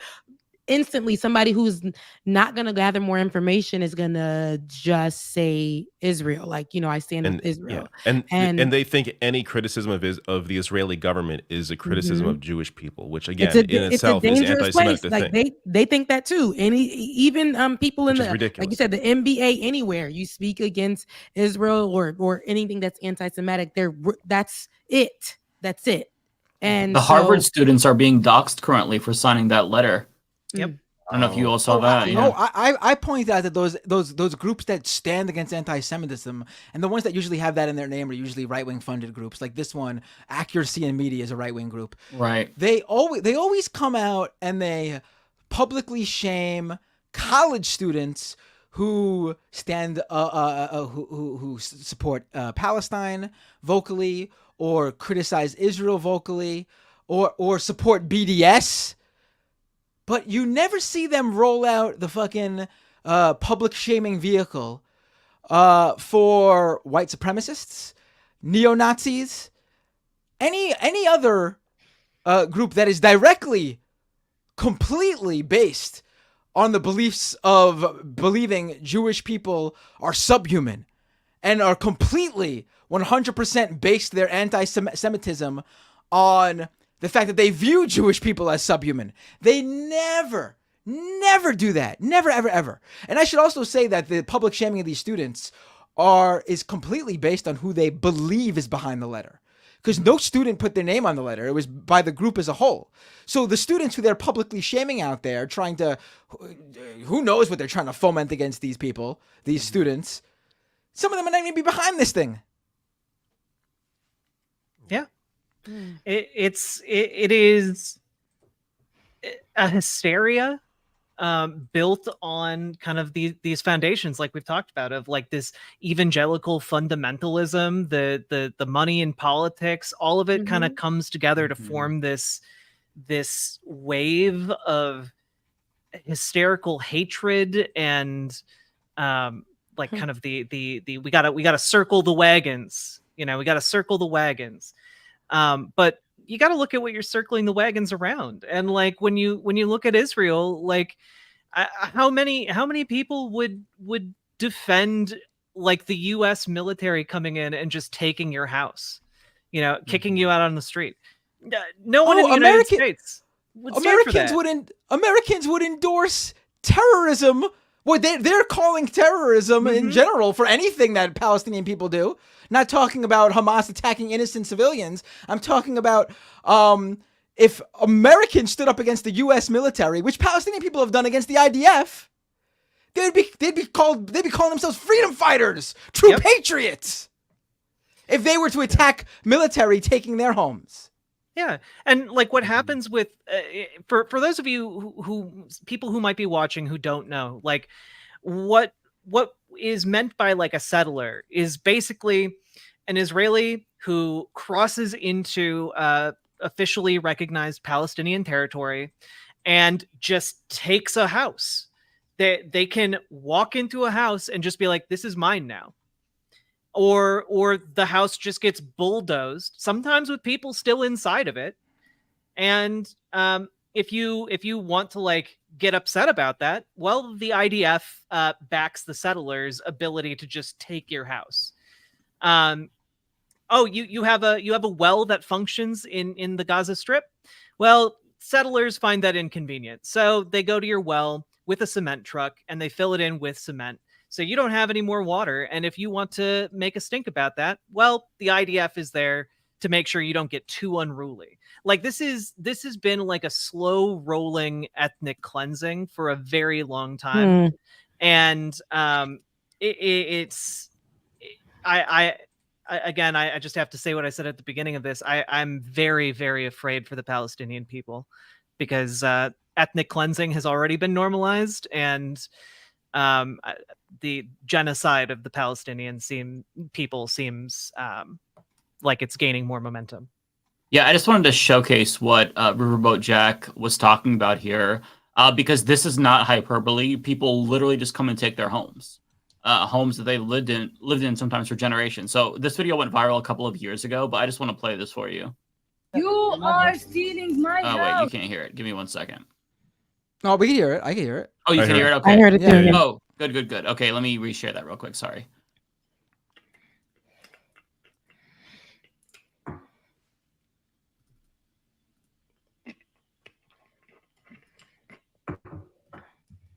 Okay.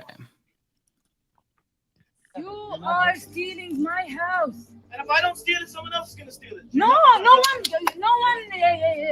is allowed to steal it, يا عمي.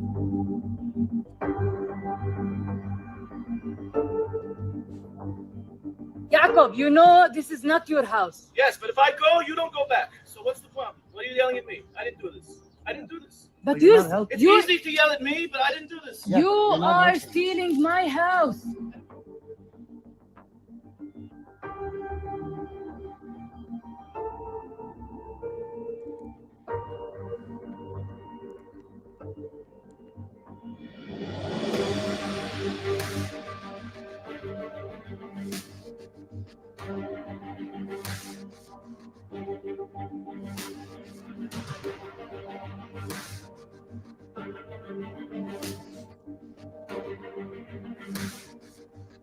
You are stealing my house.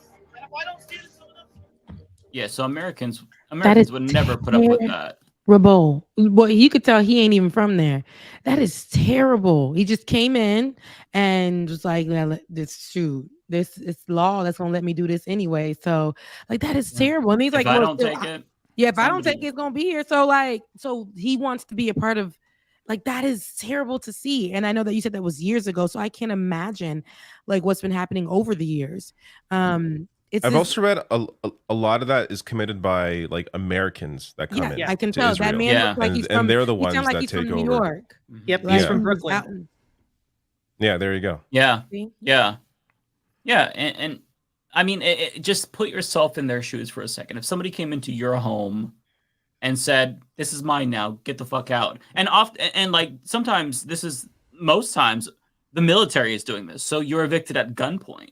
Americans wouldn't stand for that, but for some reason they can't extend, that to what the Palestinians are feeling, who are losing their homes, being forcibly displaced at gunpoint.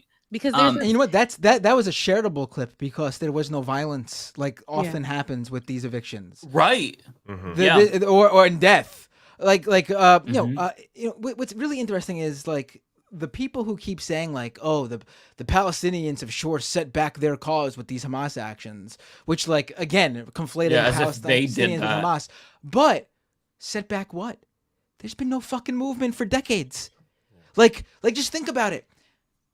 How many years has gone by since we've heard about the broader public? Obviously, there are people who cover what happens there all the time, but the broader American public has not heard of anything going on in Israel and Palestine in years, because of course there's been no attacks on Israel, but there's no coverage of the continuing broadening and extension of the settlers. For years, young Palestinians have only known a time where their mom, grandma, whole family gets kicked out of their home. No movement anywhere in terms of any sort of negotiation with anything.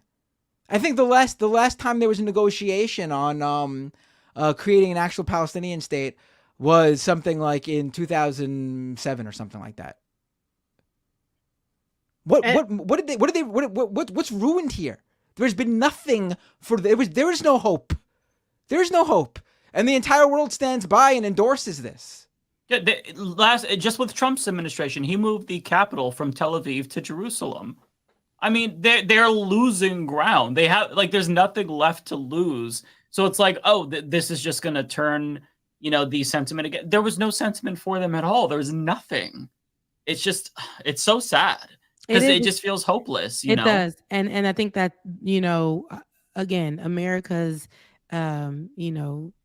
allies with Israel, I guess. And so they do not want to go for, in this case, it's strange to see because with Ukraine and Russia, it was different, I guess. And now we're looking at this and America just literally says, all I've seen is just like, hey, we stand with Israel. And I'm like, huh? Are they not? Are we not? We stand with everyone. We don't want anybody. This is what I want to be clear. I don't want nobody dying. Like seeing people just be in the midst of this is the craziest thing to me. People are dying all over. Okay, in Israel, Palestine, they're dying because of this. And I'm like, are we not seeing like there are people that are just in the way of this and they're dying? People just living their lives on a Friday, on a Thursday, not knowing what was going to happen. And here we are at war, and they're saying like, we stand with Israel. And I'm like, dang, like, what about the Palestinian people? What about those people? And then they're bringing up, if I was somebody who wasn't looking for information, and not that like I had to choose a side or anything, but with the information you have, it's just like, hey, we don't want none of this. This war shouldn't be happening at all. People should be able to live their lives individually. They're already struggling, and here you guys go wanting to wipe them out. Let's what is the real thing here? Like you said, it's genocide. This is these people wanting to rule and be empowered and want them gone, and to blame it on Hamas or whatever. What we're now understanding what that is.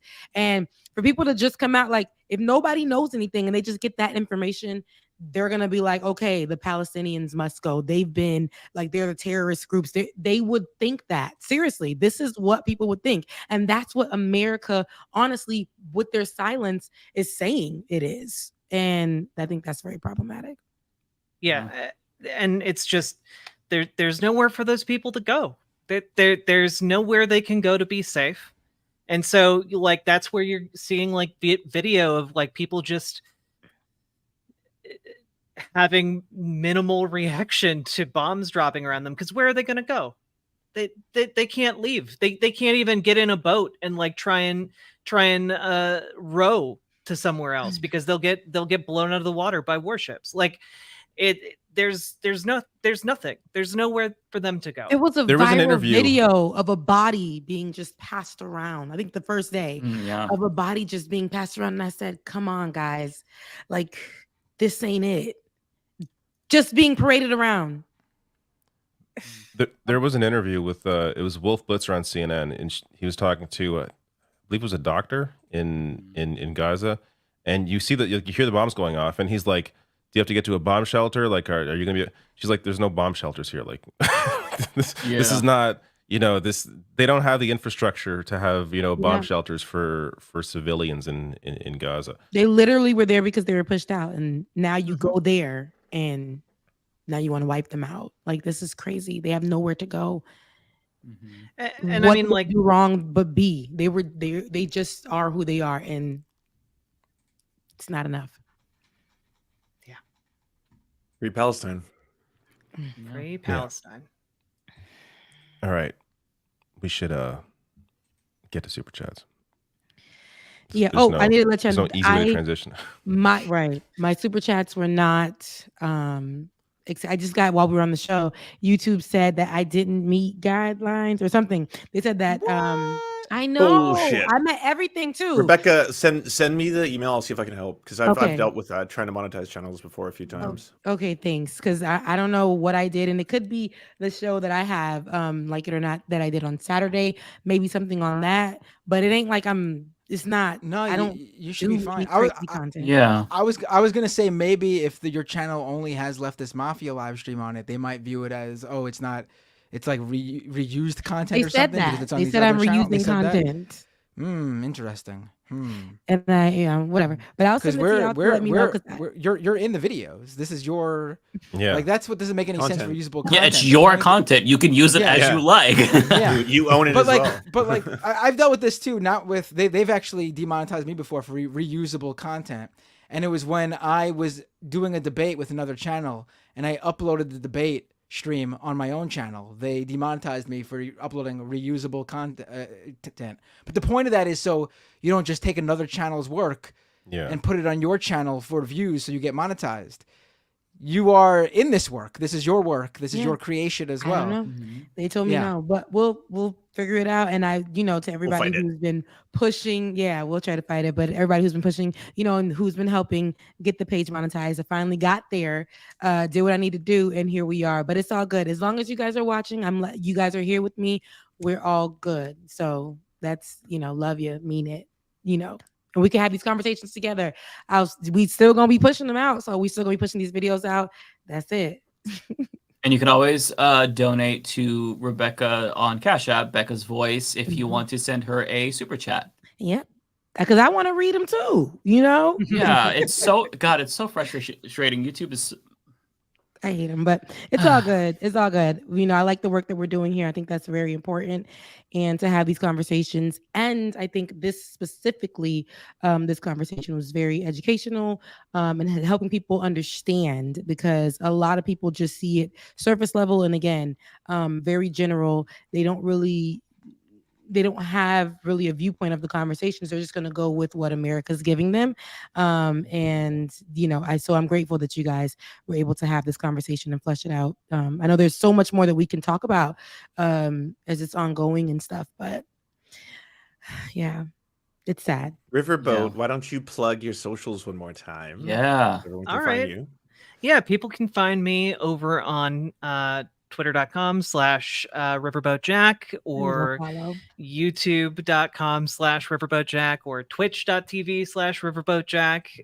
And I also have, if you just don't care what stream you're watching, you can find it over on riverboat.gg.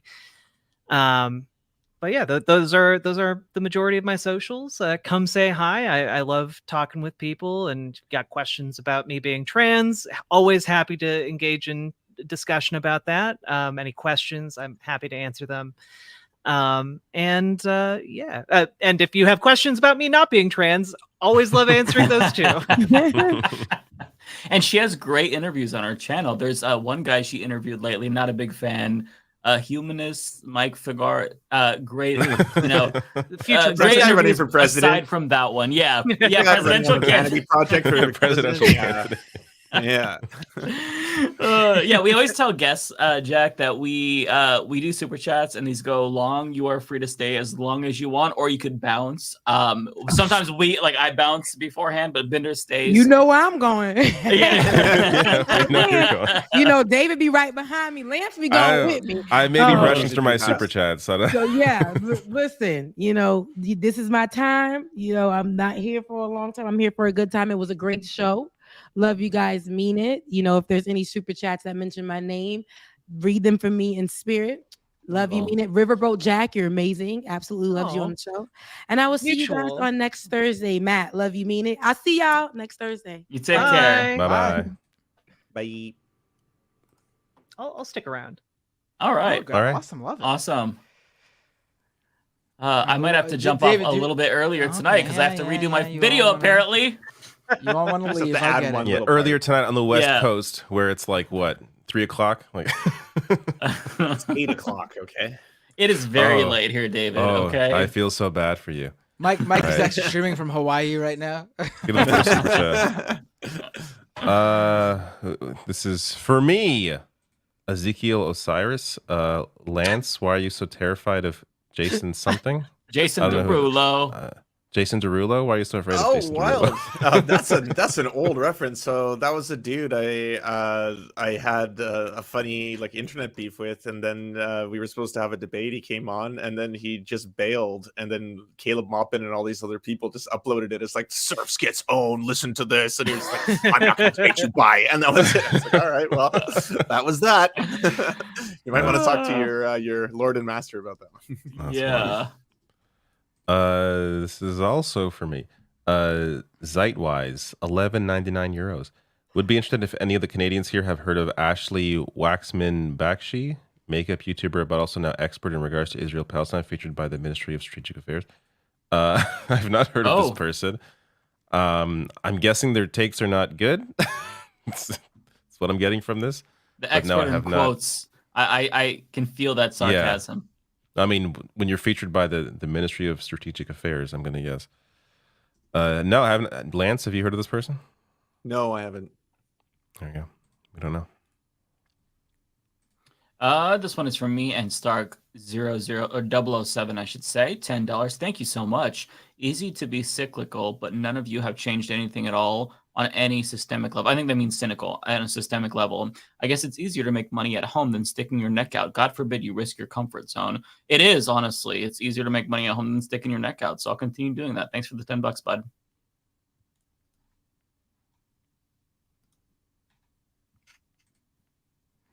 Tokyo Hans with a membership super chat. During your presidency, will you continue Leftist Mafia as a weekly address? Is David running for the Google's Canadian parties? Parti Conservateur du Canada. I'm guessing that's the Conservative Party over there, yes? I've never used the French term, so maybe it is. Oh, okay. All right. But no, I will not be running as a Canadian in any Canadian party. And yeah, I'll continue doing Leftist Mafia as one of my many weekly addresses. We're gonna broadcast my daily addresses. We'll broadcast it on all the channels, all the networks. Fox News. Well, we're gonna abolish Fox News, but CNN, MSNBC, we'll take over those channels, so they have to watch us. Finally. Mm-hmm. Nice. Former future goblin, $20. My goodness, thank you so much. That is a massive super chat. Appreciate that. My God. Yeah, there we go. If President Mike doesn't promise to grant Ole full citizenship on day one, I will vote for Trump. Ole is not just going to get citizenship on day one. She's going to get like double citizenship to where she has more powers and more votes than all of us. So you can count on it. To make up for lost time. That's yeah, absolutely. Yeah. Only people who super chat, they will be super citizens. Lawn Gnomes, $10 super chat. Thank you. Says how much of the liberal brain rot can be attributed to the West Wing, particularly where they solve Israeli/Palestine conflict in one episode with a lecture about having uncomfortable conversation.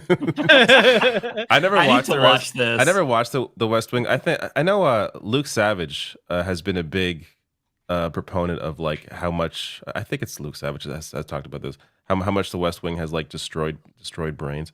Others as well have it. Chapo too. Chapo's talked about it a lot. Have they? Yeah. Yeah. I'm not all that familiar with the West Wing, but it sounds like just pure liberal, like perfect garbage. Like, that's what I get from it. Imagine if you could solve every problem by condescendingly talking down to somebody. That's basically the West Wing in a nutshell. While walking towards the camera. Who's the creator? Who's the creator that has Aaron that, Sorkin? Yep. that horrible way of writing where no one actually, it's not realistic at all. It's because he's on mushrooms. That's why. Everything is like over dramatized. Yeah, and they're always walking and talking like really fast. It's just he did that but show. Not the way humans do. Yeah, not the way humans do. Yeah, humans don't talk like that. He did a show called Newsroom on HBO. Oh my God, what's some of the worst scenes of all time? My favorite scene ever was when they're like, hey, they're going, we got Osama bin Laden. And he's like, yeah. Like this dramatic moment. It's so fucking weird. It's so overly dramatic. Oh God, it was so terrible. I remember laughing out loud watching that. And I liked the show, but I'm like, oh my fucking God. Holy shit. Logic 5, Zozo, thank you for the $2. Love you, Mikey Boo Boo. Love you back. Thank you. Oh wait, hold on. I need to. Did you guys see this breaking news that came out that the Capitol Police had to brief the squad about an uptick in security threats and death threats towards them over Israel? Oh my God! Their statements on Israel. The lawmakers, which include AOC, Ilhan Omar, Ayanna Pressley, Rashida Tlaib, Summer Lee, and Barbara Lee, and I think. Well, no, she's the one. Okay, so Congressional Progressive Caucus Chair Pramila J. Paul told her colleagues at the group's closed-door weekly meeting Thursday they need to support their colleagues who are under attack. Capitol Police spokesperson said the department conducted several briefings Thursday about their increased security posture. Wow. Yeah, jeez. That's horrifying. That's horrifying.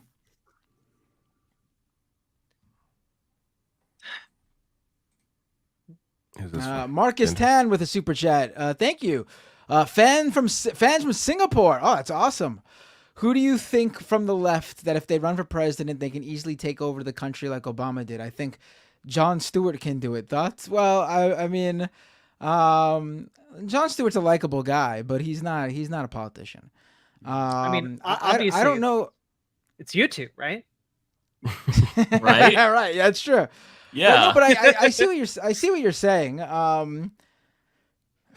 Honestly, I hate to say it, but there is currently really no true left-wing candidate in that position to. It's got to be like a union leader, like someone who but not familiar with they like, still don't have enough broad recognition. Well, Obama didn't either until he ran in a primary, but That's no, true. I That's mean, true. I get what you're saying. No, that's true. I would vote for Sean Fain. That dude, he's great. Yeah. Yeah. Or Sarah Nelson. She's usually pretty good. Yeah. Or Mike. Yeah.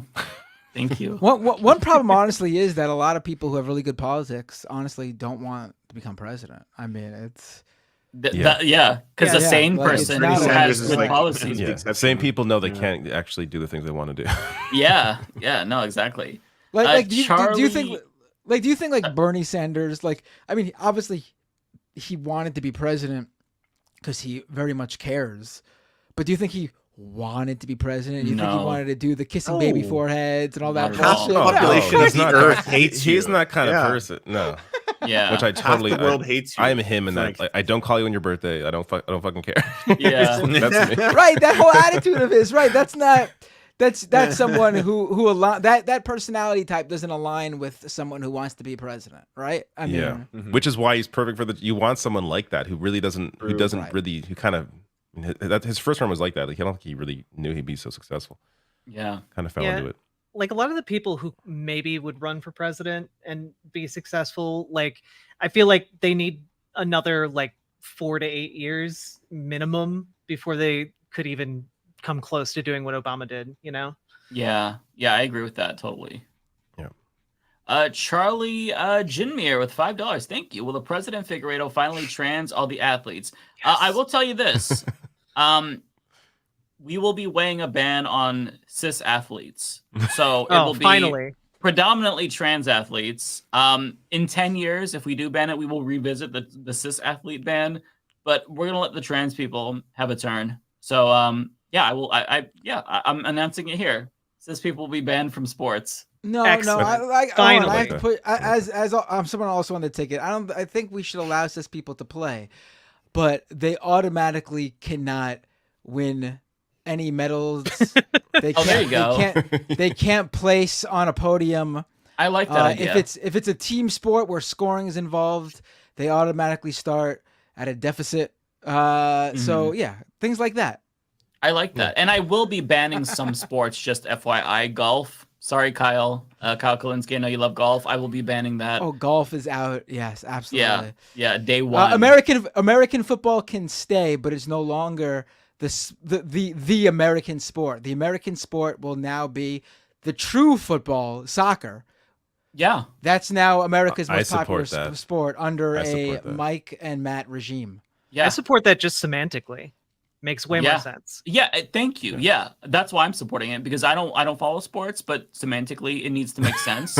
And yeah, it's not football. Soccer is football. So yeah, agreed. Yes, exactly. And America's national pastime is no longer baseball; it's pro wrestling. Yeah, and actually we're gonna ban baseball because that's just such a dumb, boring sport. Sorry. I mean, I played t-ball as a kid, and I know it's stupid, so we're banning that. Hockey stays though. Hockey gains prominence. I like hockey, actually. As football and the others go away, hockey gains stature in it. White people can no longer play in the NHL under a Matt and Mike regime. Yes. There you go. Thank you. Little do you know, there are many more people of color now in the NHL than there used to be. Enough to make up an entire NHL? Well, maybe not. League? Yeah. Didn't think so. Hideous Lemon with £10. Thank you. Mike's saying what everyone's thinking but is afraid to say in his campaign policies. On another note, it's fucking great to see Riverboat Jack here. Aw, thank you. I'm happy to be here. Thank you for inviting me. Archangel with $10. Mike, SWYD. What does that stand for? I don't know. SWYD. Let me Google it. I'm a boomer. I'm sorry.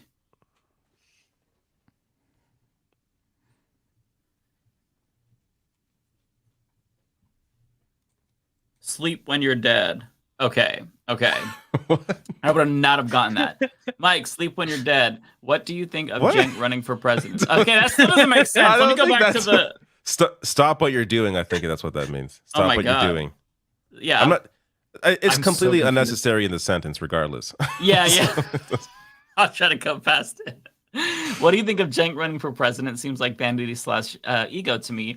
What do you think is his end game? He's likely to be ignored more than Marianne Williamson. Well, we did talk about it earlier, but I'll say I think that I agree with you. I think it's vanity. I think it's ego. I think it's for attention. I think it's to maybe sell books. It's not serious, and I agree with you. You know, they're not going to take a primary challenge to an incumbent president, and that's not going to change because you have a very big YouTube show. It's just not. So I agree with you, Archangel. I just think he's stuck in his own head. I think he really believes that he has a chance. Yeah, it's possible. That's you know, he's been, you know, for a long time the Young Turks' biggest thing out there for progressive media, and I think he's kind of created his own little bubble. Yeah, find somebody in your life who believes in you as much as Cenk believes in himself. You deserve that. I mean, aside from all their recent things that they've done that lost them viewership or got them in trouble, they have not had the same relevance. And I say this without any specific malice or a bias. It's just fact. They peaked under Bernie's 2016 run. I remember a lot of more mainstream progressives who were like just getting into it and following Bernie's campaign. They were watching a lot of TYT, but then like that was it. Like that was the peak. Like they haven't had the same sort of sway in progressive politics since. I mean, yeah, sure, Cenk helped with the early days of Justice Democrats, but I gotta tell you, the Justice Democrats that Cenk sort of founded, it was a very different organization from when it actually got. They're completely irrelevant now, elected honestly. Officials in, but like the Justice Democrats that got in, like AOC, Jamal Bowman, Cori Bush, this happened way after Cenk was already no longer involved with it at all. Like I did some work with the Justice Democrats, and I had absolutely no contact with Cenk because he was no longer a factor or even involved. Where am I here? Oh, Law Gnomes. This Humanist Report presidential run already has more stated policy than Cenk's run. Yes. Yeah. Quite a bit Majority of homosexuality. As presidents as president and vice president of the United States, another thing we'll do, we will force Cenk to have more policy in his failed run. It will be put into law that he must come up with more policy. Charlie, well, go ahead. No, I was just going to say, he did say policy on his campaign page more than Mike has said policy. You know, he said policy. Right. So, maybe. I do love how that percentage thing there at the end. Like, I had no idea what that meant. It doesn't say what it means on that page at all. If you didn't know, like, there's nowhere in the page that says that. Like, there's no link or anything. Just how much the polls say, and what poll? No, but it could be just a made up number. No, but I think you're skipping a step. It's not even apparent that he's talking about a poll. I saw it and I was like, what the fuck does this percentage mean after this policy? I don't even understand what he's saying. Is that like how he rates how important it is? Is that I don't understand what this is. What am I looking at here? It's like a placeholder website. Like if there's a page you can go to, it's like edit text. There's here no or something context for it. I had no idea what it meant. I had no clue. This goes to him being in his own head, where he just assumes people know what he's talking about. we can't even talk about. Oh, he's not citing any polls. He's not even contextualizing that he's talking about polls. It's just I'm like, what is this? It's like we'll implement only 84% of paid family leave. We'll only implement 65% of $15 an hour.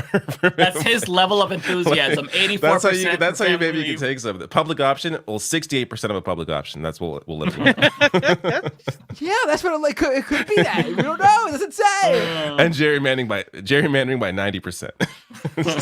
That's how it's coming off. It'll almost be eradicated, guys.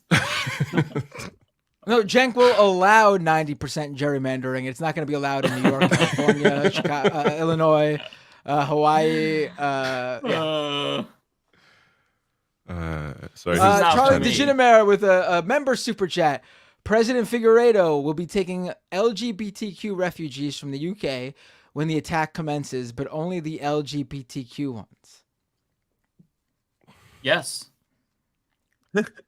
In fact, they're welcome. Any queer person can come right to the United States and take a straight person's home. We're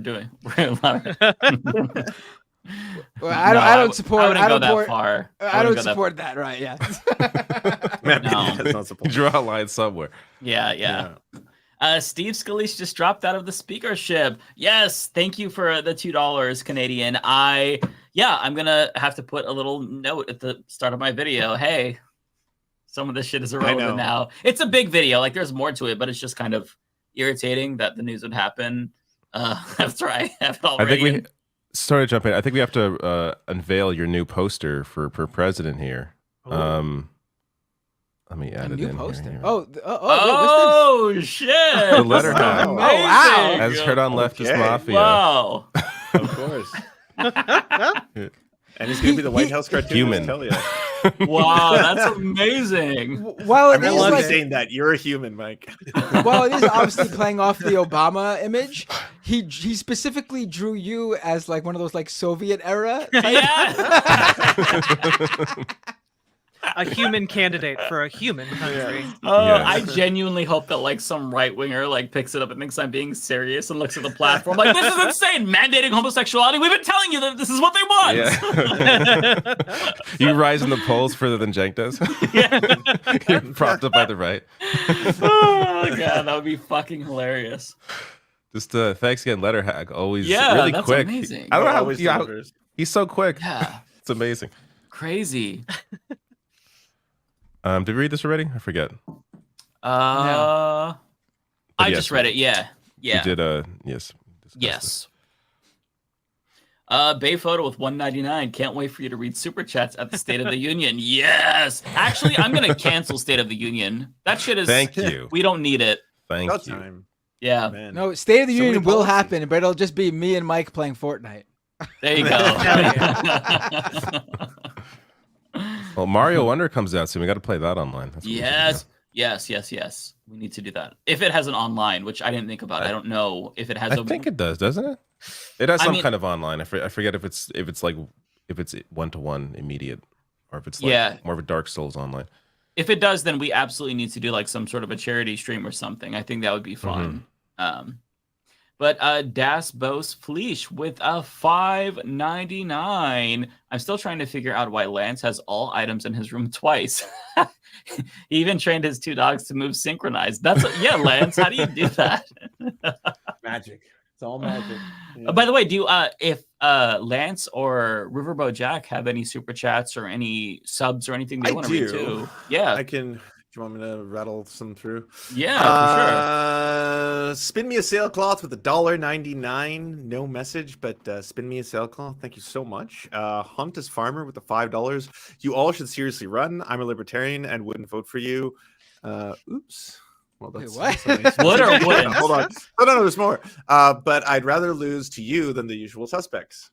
Oh, okay. That's actually a really good compliment from a libertarian. I appreciate that. Wait, I also appreciate that he knows the libertarians are so bad that he's already assuming the libertarian candidate would lose to us. I don't endorse that joke. Thank you for the $5. D King with the $2. Let good politic guy on Leftist Mafia. Absolutely. Yeah. Politic guy. He makes awesome and great videos. He's great. Jay Cass with the $5. Lance should grow his hair out like Desperado. It actually looks good on you. Unfortunately, my hair doesn't grow long. It grows like out like that for some reason. So I mean, I would have to straighten it. I don't know much about that. I would, as part of new campaign policy, as part of our campaign, libertarians will be forced to wear a second seatbelt when riding in a car. Ooh, yeah. And have 2 licenses, mandatory. 2 driver's licenses. And Have to go through all the exams twice. You will need a license to drive and a license to actually just be in a vehicle. Yeah, the license for a license. And literally, they will have to have licenses to use toasters. Just libertarians. So if you are registered, exclusively, then you better change that status, because that's how we're going to base this policy on who has to register for a license for a toaster.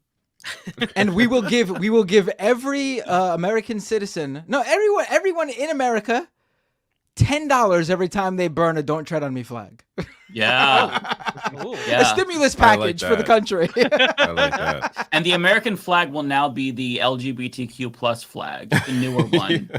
So, yeah.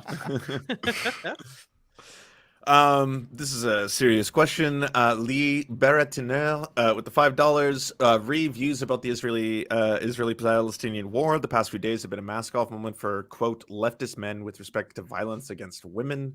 I can speak for myself, and I'm sure the rest of the team. If you're referring to any specific violence that's been committed against women and women civilians, obviously, I think we all condemn it. I feel like that goes without saying. Of course. I also have, like, I've seen random Twitter accounts, of course, say stupid shit, but in terms of, like, people with a platform that have, I don't know, maybe there are people out there who've said some horrible shit that claim they're on the left, but I have not seen those Wait, I'm sorry, shows what or those was, people. What was that? I missed it. What were you talking about?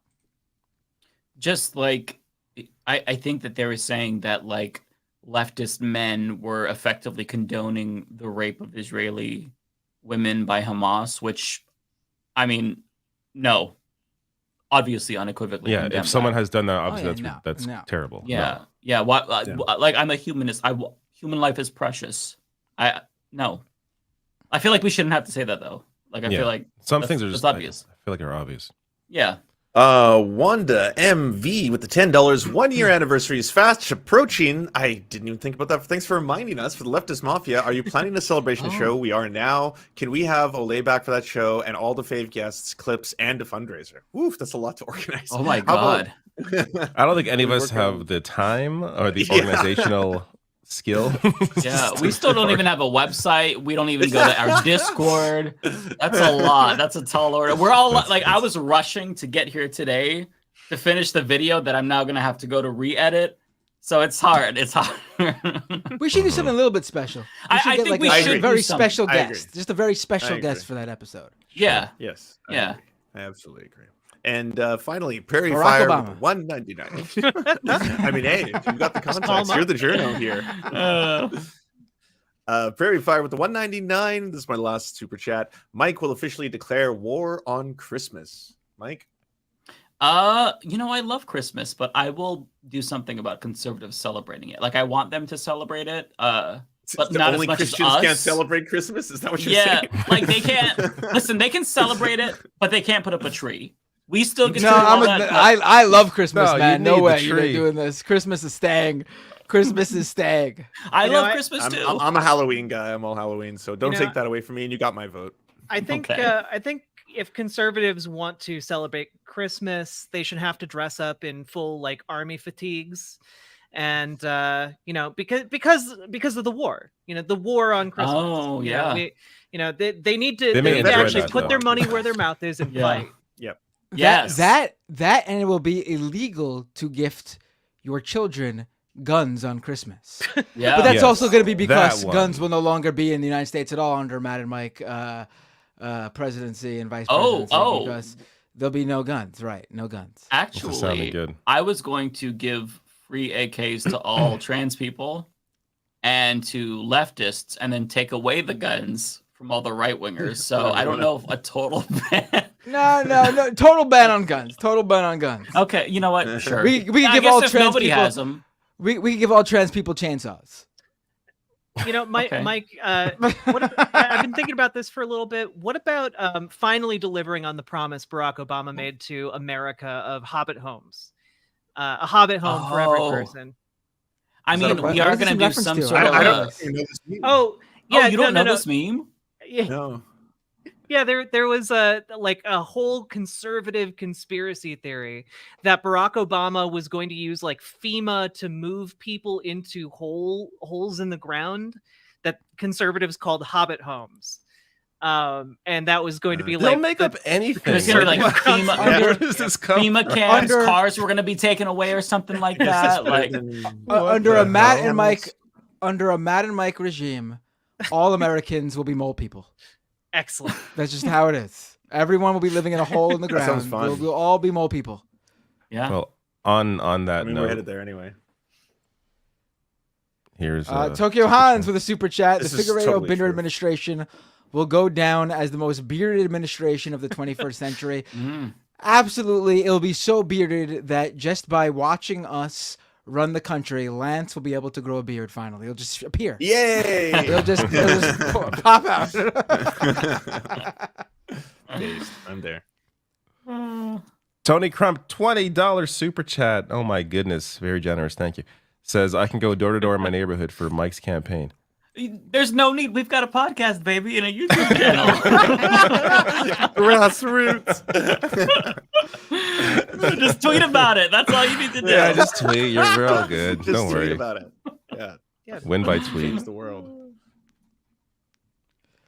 Jay Cass says, here's some candy money for your conversion van. Thank you.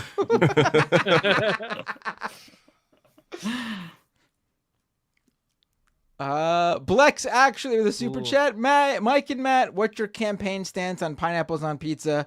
Listen, if you want to eat crap, by all means, feel free to continue eating crap. I'm not gonna stop you. You'll be able to eat whatever you want. Freedom to. I support it early. I'm not going to mandate it. Out, but if it's there, look at like, this hatred. You know, no, I actually Hawaiian pizza is fantastic. Thank you, put David. pepperoni on pizza. You put mushrooms on pizza. That's pretty much all you need to put on pizza. I get pineapple on my pizza every single time. It's Hawaiian pizza all the way, baby. I like all kind of pizza. Anything's gonna pizza. Mine is no green peppers ever. If there's green pepper on my pizza. Oh, that's no, wrong, that's David. disgusting. I put green peppers with pineapple sometimes. No. Oh, green peppers are so useless. Jalapenos. That, replace them with jalapenos. There will be something that Mike and me take from the mind of Donald Trump, and that will be when anyone comes to visit the White House, they'll be offered a McDonald's buffet. I love that idea. I think that's great. I can eat a Big Mac anytime. Yeah, a new publicly owned McDonald's, because I feel like we should nationalize McDonald's. Oh, obviously, that's right. Yes. Yep. Yeah. Uncle Sam will be replaced by Ronald as the new face. Yeah. Yeah, we got so many great ideas. So many. I want you to eat this garbage. Who's this for? It's for me. This is a good Bernice idea. Anders with a super chat. Funds for the David Lance ticket to Auschwitz. Gave it They to the have wrong a parliamentary system, though. But yes. Well, I'll take it. Yeah. Yeah.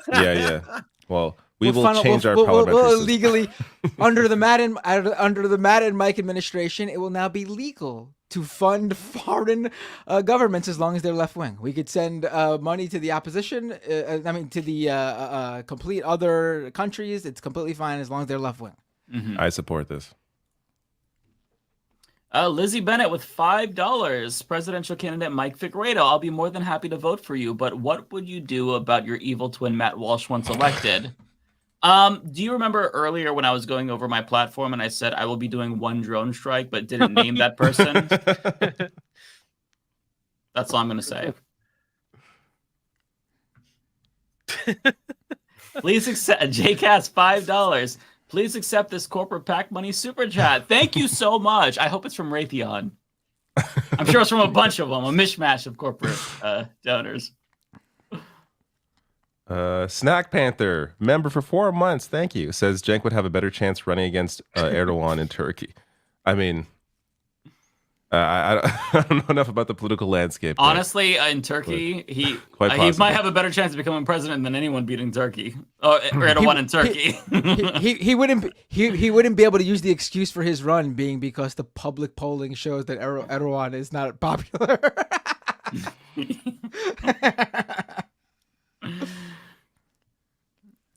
Jay Cass, $5. Thank you. Says Matt and Mike showing how to bridge the gap by getting David's alt-right endorsement. Right, yes. See, we are creating the red-brown alliance that Jimmy Dore wanted to. Right. Yes, Dore rights. It's happening right here. Ezekiel Osiris again, $2 super chat. Thank you. Lance doesn't have. Why'd you hate Lance doesn't have the donating nuts to to me? I debate. deserve Jason Derulo. Why does this? What is Jason Derulo's YouTube? Is he Jason making Derulo. music? Is he debating? I think 3 years ago. But like, I mean, hey, power to you if you have fans who are like that dedicated that they'll like track me down 3 What's years with this? later. What's with the cross? I don't. What is this? I find that oddly touching. That's actually kind of adorable. Oh, it's someone getting their nuts tanned on a cross. That's what that. No, that's what that doesn't image have is. the nuts. Yeah, doesn't have the nuts to debate. Oh no. The avatar image. No, the avatar. image. The avatar is a I didn't person. see it. Is the Tucker Carlson nut tanning thing? Yeah. Person on a cross. Oh, maybe. That's definitely what that is. I believe this is from me, from Nadia Yvette Chambers. $10. Thank you so much. I take issue with your disallowing donations. Maybe putting my money where my mouth is might be an overstatement, but the extradition of J.K. Rowling and mandatory homosexuality are too good to pass up. Well, yeah, that's a good point. But look, my ultimate goal is to abolish money at some point, maybe in my second term. So I'm going to be principled here and not take donations. So I also like, I don't know why, but the way the super chatter phrased that second half of the sentence, it makes it sound like we are extraditing J.K. Rowling specifically to impose mandatory homosexuality.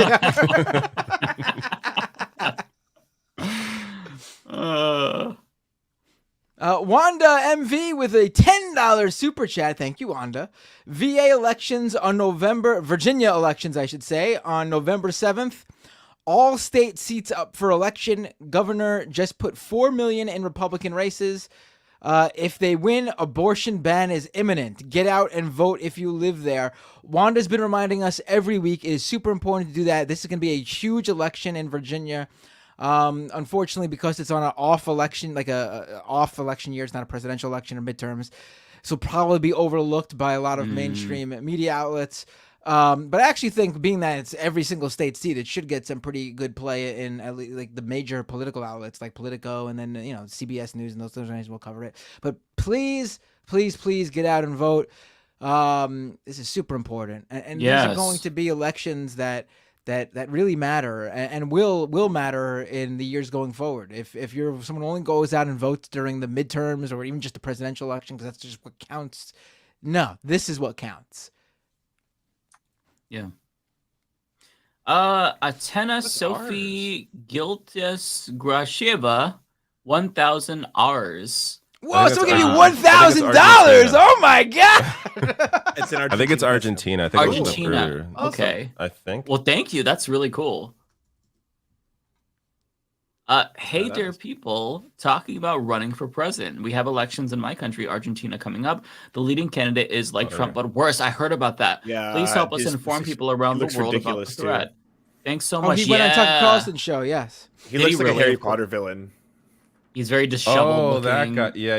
The one who's like, he's doing public Javier Milei chainsaw and stuff. Yeah. Oh, Javier Milei. He's got. He's a right wing fucking bad shit. He looks like Wolverine if he was like 75 and a right wing a-hole. Like, pull a picture of this guy up.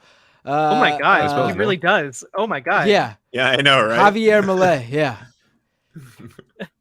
He looks like if Wolverine was 80 years old and joined the Beatles when they first came to the U.S. Go ahead. Pull it up. His hair looks like it's like an alien organism trying to consume him. I love how you could just look at him and tell he's a fascist. Isn't that crazy? Like, there's a look about them. Yeah, there really is. I don't know if you guys remember this, but a couple months back, I made a comment about how a bunch of Nazis hid in Argentina after escaping Germany after World War II.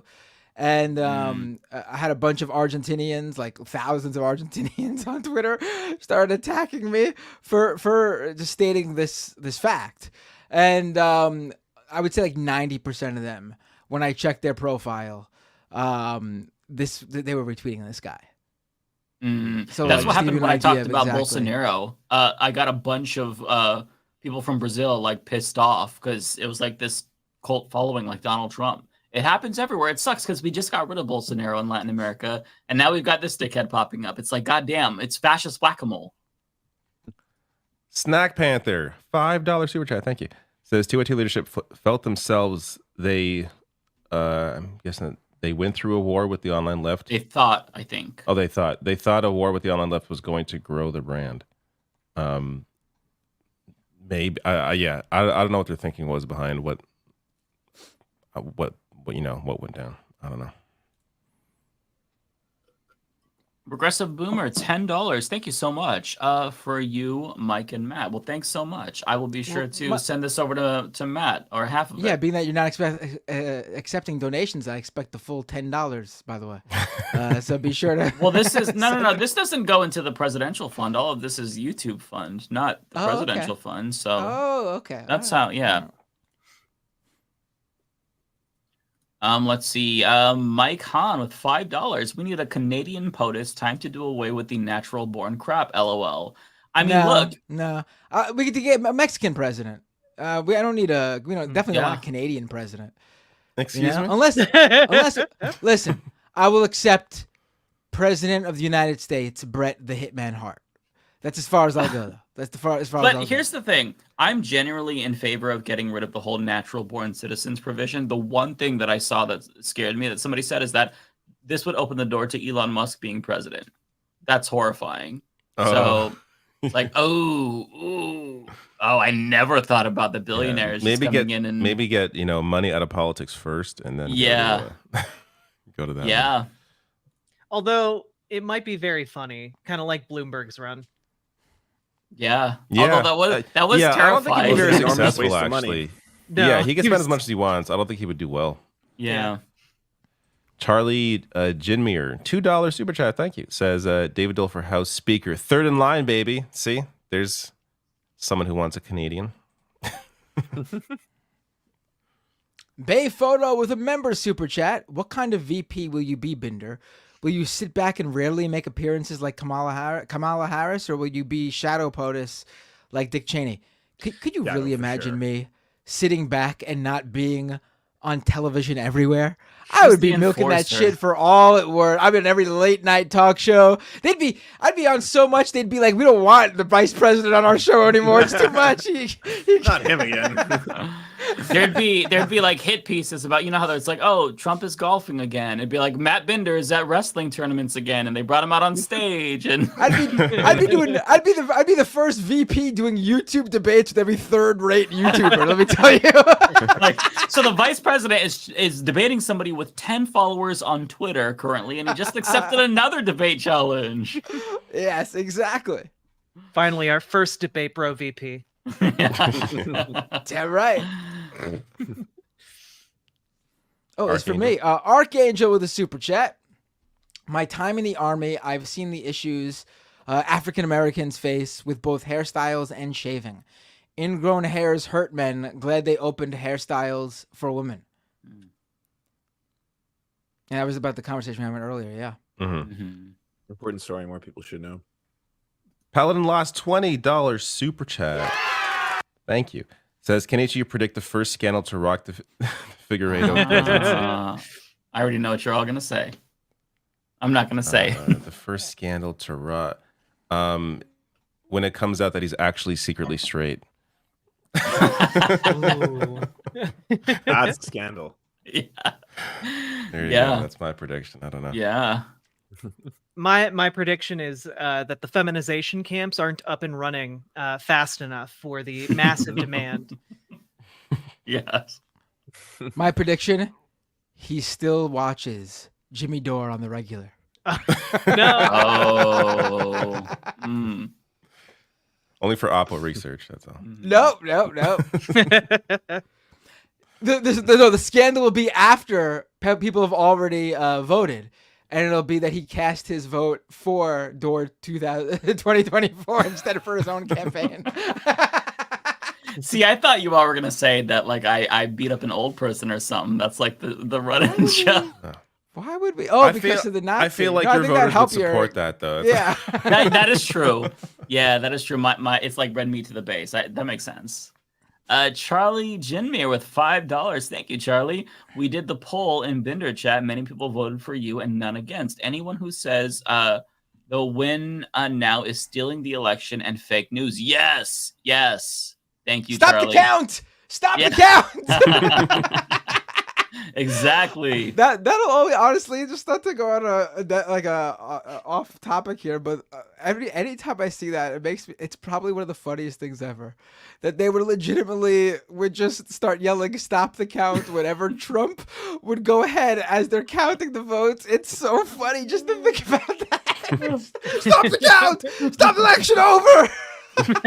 Because those are all the illegal ones, obviously. I just love the prayers in front of the building. Do you remember? Like, that video is burned into my mind. So good. After this one, by the way, I've got a super chat that's a question for all of you, and it's an offer of something you might want for free. So if I could read that one out. Go ahead. Okay. Go ahead. I love free stuff. Okay. I just got $2 ones to go through. Martian for $1.99. Thank you so much. How old are you, Lance? I'm way too fucking old. Charlie Jinmir with the $2. Love your laugh, bud. Thank you. I enjoy everyone's laugh on the show. And this is the offer for everybody from Argonian Bum. Thank you so much for the $10. And to Matt, Mike, and David, can I draw you some Twitch emotes for free? Lance and Riverboat Jack are putting you guys to shame. Sure, please do so. Yeah. I mean, I don't want to put you to work. Yeah. Don't.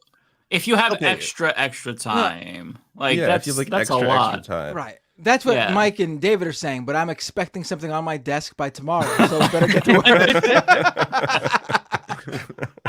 And then finally, Azor with the $5. Thank you so much. I moved chats to donate. I hope it makes you moist. And I think that was for Matt Binder. So, nice. Wait, I missed it. What was for Matt Binder? No, I was just joking. It says, I moved chats. I hope it makes you moist. I was like, oh yeah, that sounds like a Matt Binder. Don't know. That's my secret. I'm always moist. Hulk me. I believe this one. Yeah, this one's for me. Archangel, again, thank you so much. $10. Mike loved you and David's videos covering rhetoric of politicians, allies, and people supporting Israel wiping out Hamas. It was so bad, and I can't imagine how people are so openly advocating for genocide. I think you mean Palestine. But yeah. I after I finished my video, and getting all the brain rot into my brain, I watched David's video about he's going crazy, and I thought it was really good. It's really therapeutic to see other people's takes. But yeah. I was enjoying reading the comments and being like, okay, I'm not crazy. Like, there's a lot of people who agree with us, and it's great. It's the media and it's politicians who are out of their goddamn minds. Getting that affirmation feels really good in times like this. Like, I was reading my comment. I don't read the comments super often, but yeah, it felt really good to see people be like, no, thank you. I agree with the way you put it and the way you framed it. So yeah. Narrator. Oh, narrator with a $20 super chat. NBC is calling their live coverage of Israel-Hamas war as Israel indiscriminately bombs Palestinians. This conflation of Hamas with the Palestinians is exactly why mainstream media keeps asking every Palestinian to condemn Hamas. I mean, I appreciate the fact that they do use the word Hamas instead of Israel-Palestine or something like that. I guess. I mean, I don't know how we would expect them to, they're not going to just put live coverage of Israel bombing Gaza. I mean, they're not. So I guess, in terms of how mainstream media could cover it, I think Israel-Hamas war is probably the best we could. Saying, I don't know. A lot worse. Because saying a lot worse. Saying Israel-Hamas implies that Israel's just bombing Hamas as opposed to bombing Gaza and hurting Palestine. I know. I agree. It's not well. But I mean, there's no perfect way to really phrase that. Really. Yeah.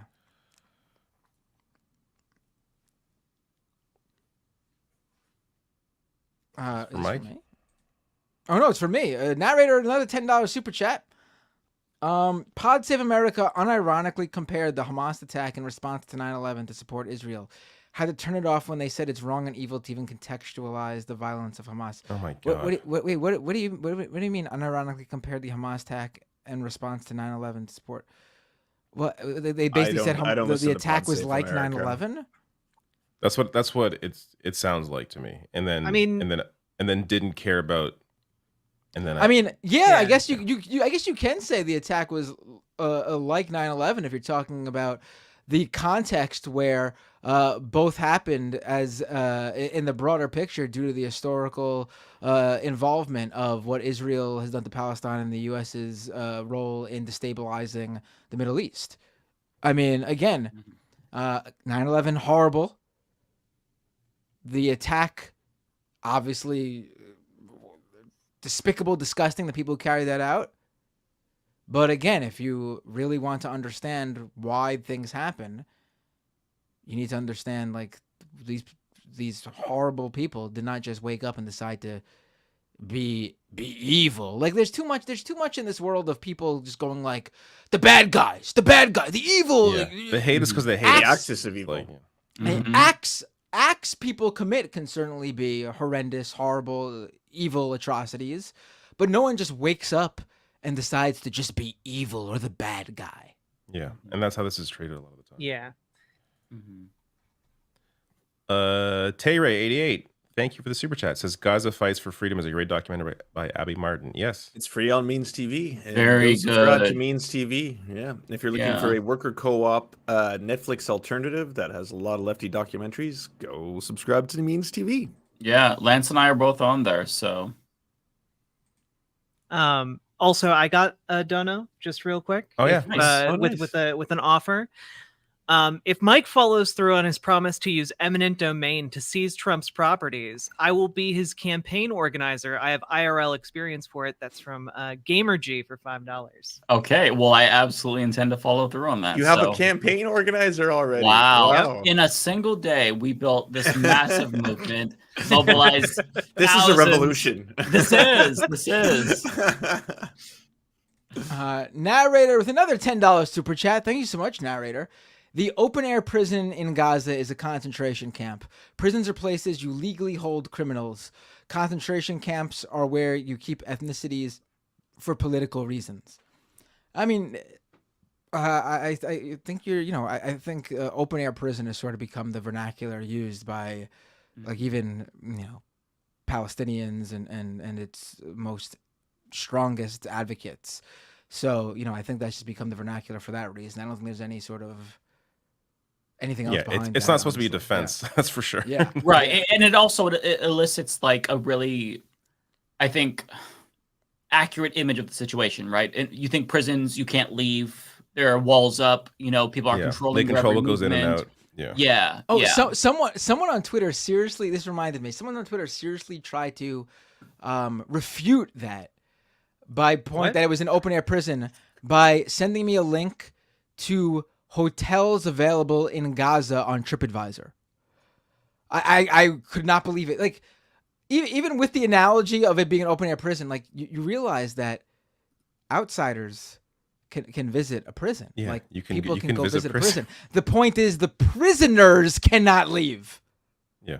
And that's what's happening in Gaza. The Palestinian people cannot leave. If you visit there as a tourist or someone visiting, a family member or something, yeah, there's hotels for you to stay in. Just like there's whole economies and towns built around prisons and employing people and people coming to visit and things like that. It's true.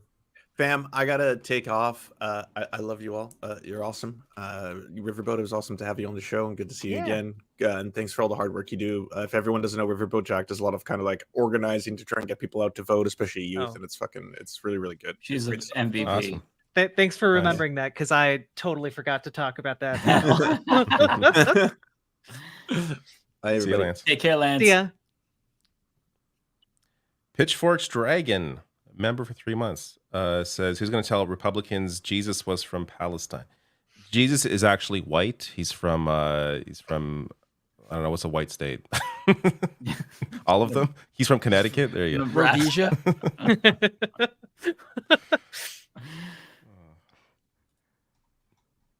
Ronnie6751, thank you for the $5 Canadian. Islamophobia will only make Hamas stronger. They can use the hatred to recruit more people. That is something people in the West just don't get. That is exactly correct. If you can sell people on this idea that the whole world is against you and they hate you, that is going to breed radicalization. So yeah, that's a really great point. Mm-hmm.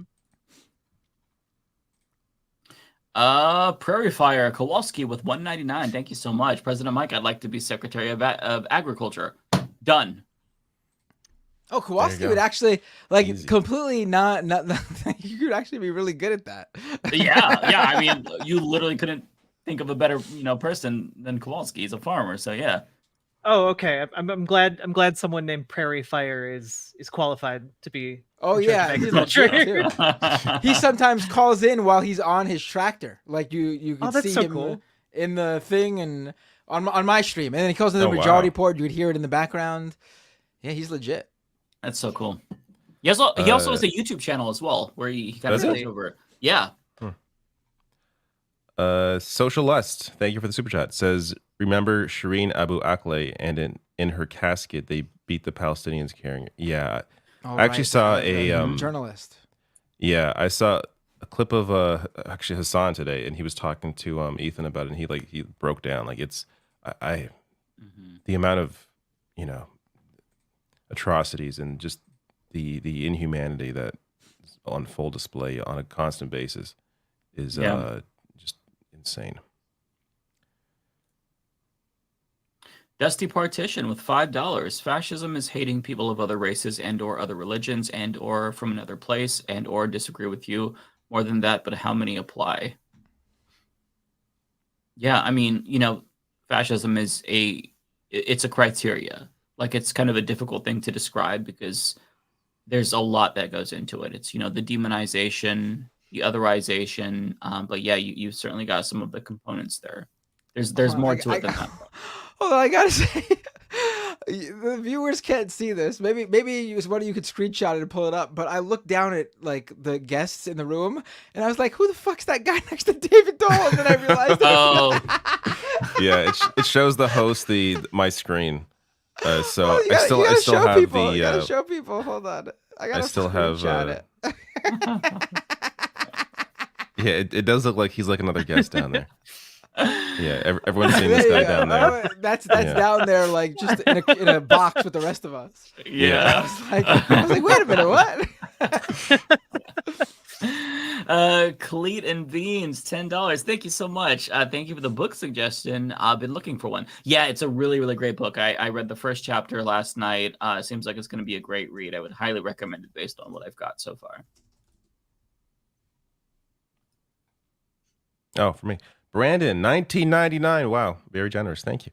Says, curious to get the panel's thought on how Destiny is covering this. I don't watch Destiny. I don't even know how Destiny is. Yeah, I have no idea. I have no idea. I thankfully do not. I'm not really. I'm gonna go out on a limb and guess it's probably not the best. Yeah. Probably. Yeah, I don't know. I don't know. Maybe it's perfect. I have no idea. Could be.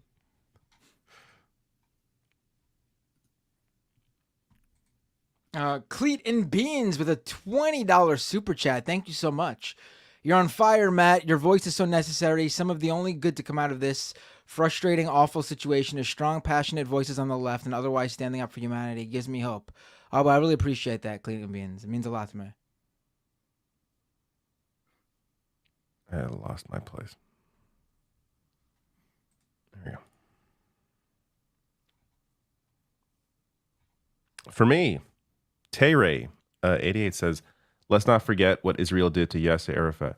Yet there's I went through a list of some of the assassinations that have gone on, including like Israeli leaders who were trying to fight for peace and they were also taken out. So yeah, I'm not. I don't have all the history. Like I'm not an expert in the history on all that, but yeah, it's definitely been an ongoing. It seems like it's been an ongoing project to ensure that Hamas has been propped up, and as a way to ensure that there cannot be a Palestinian state or some kind of lasting peace.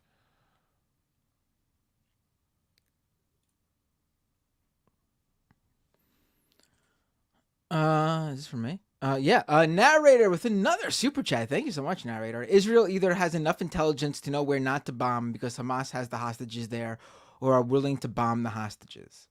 I mean, it's a good chance, absolutely. Also, I mean, the idea that they're just going, like, just look at the photos. Is Hamas hanging out on an entire blocks and in one neighborhood? Like, when it's half not, the population is children, you know every bomb is going to hit a child. Like, that's the reality.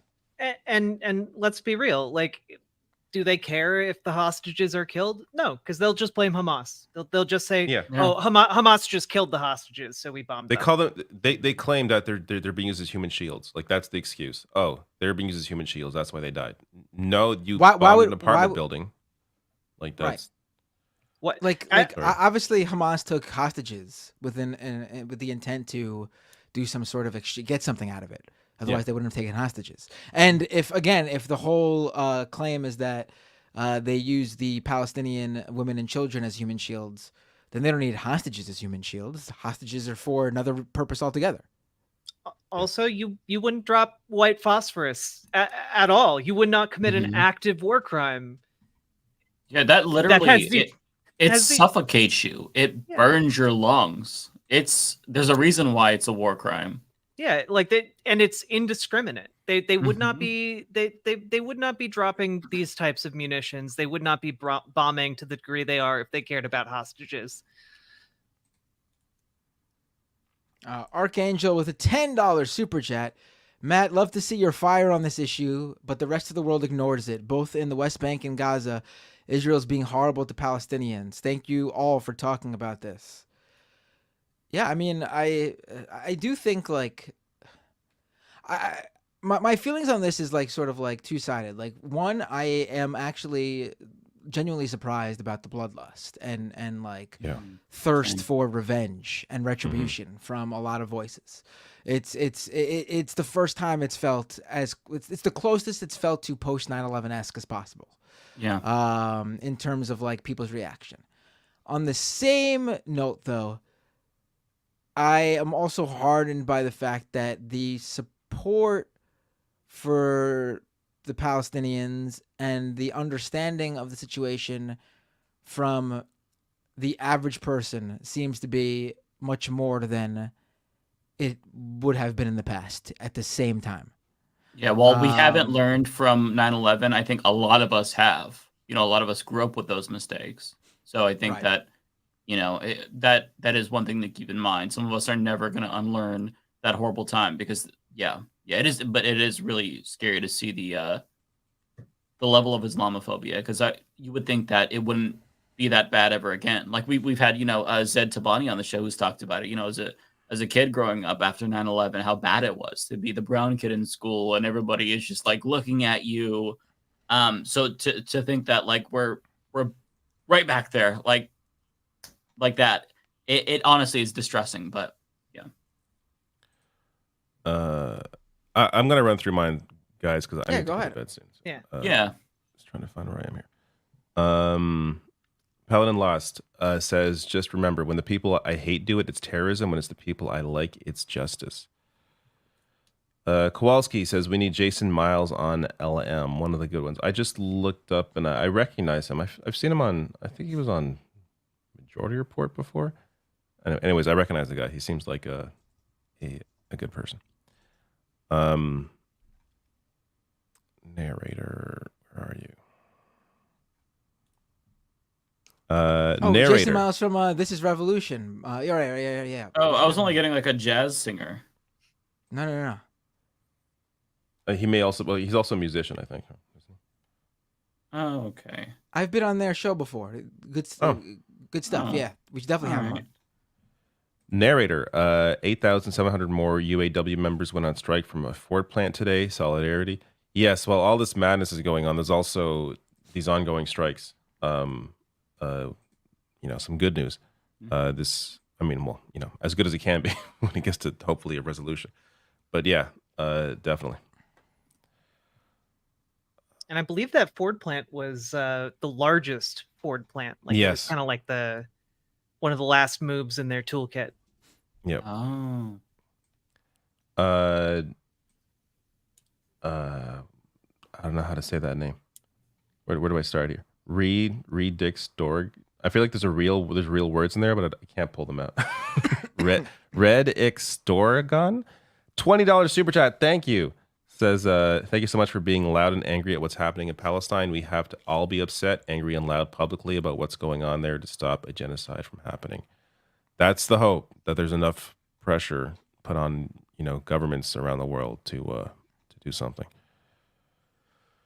A few more left here.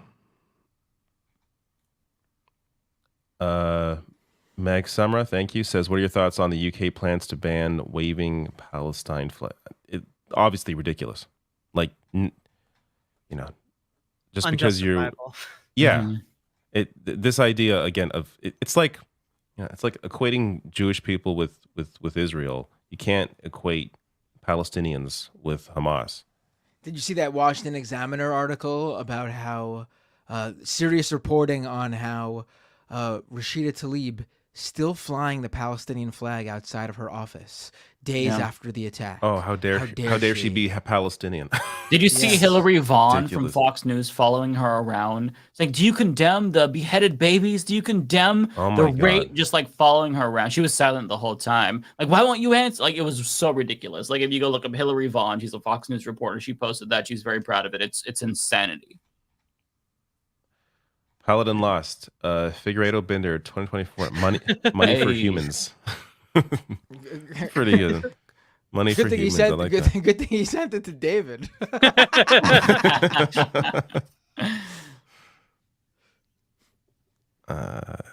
Here we go. Emo Dragon 499, thank you, says, hey David, I just want to say you did a great job on your video about Israel and Palestine. You've all done great coverage and remained principled.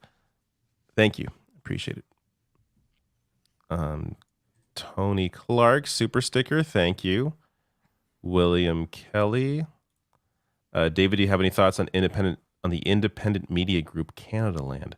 I like Canada Land. They're not I don't think they're always 100%, but I like that Jesse. This is like a podcast in Canada that's clearly focused, obviously based on the name, on Canada, but Jesse brings on a lot of people that can disagree with him from the left, which I like to see, including people who others claim are too extreme left in Canada.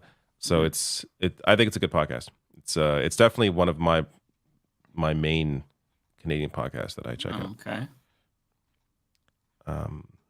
Brandon K. I didn't know they had podcasts over there. They do, surprisingly. Actually, it's also worth mentioning. Sorry, go ahead. Wasn't sure if you had the technology. Well, we are a few years behind the U.S. on many things, but technology, we're right there with you. But also worth mentioning, they've broken they've broken stories, like they do like real journalism. Like they began as a podcast and now are like going into actual like journalism. So it's really good to see. Oh, that's cool. Mm-hmm. Brendan K says, do y'all remember Vermin Supreme? Yes. Why does that sound familiar? I don't. He's always he always runs for president. Every year he runs for president. Oh, okay. He wears the boot on his head. Boot on his head.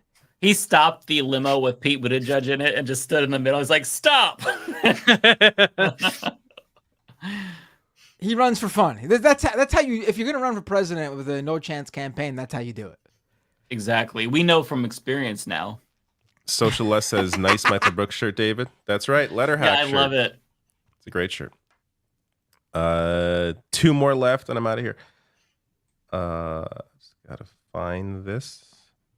Listen, hear the glee in David's voice to get away from you people, our viewers. I love you people, but my body is like rejecting it. My mind is. It's like midnight, right? My body's like dying. It's midnight now. Yes. Yeah, that's understandable. And I have a baby, so I'm gonna have even it's less. midnight here, and I got 2 kids, so I mean, there's no excuse. Your kids are old. Your kids go to the washroom by now, probably. So you're good.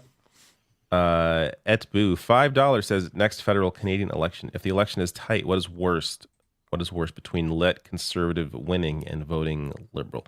I mean, it's like, Democrats and Republicans. Yes, obviously the liberals are I would say clearly, maybe not clearly on every issue, like this, like the issue of Israel, obviously in Palestine. But no, liberals over conservatives, especially with Pierre Poilievre as leader. Mm-hmm. Are you out of your goddamn mind?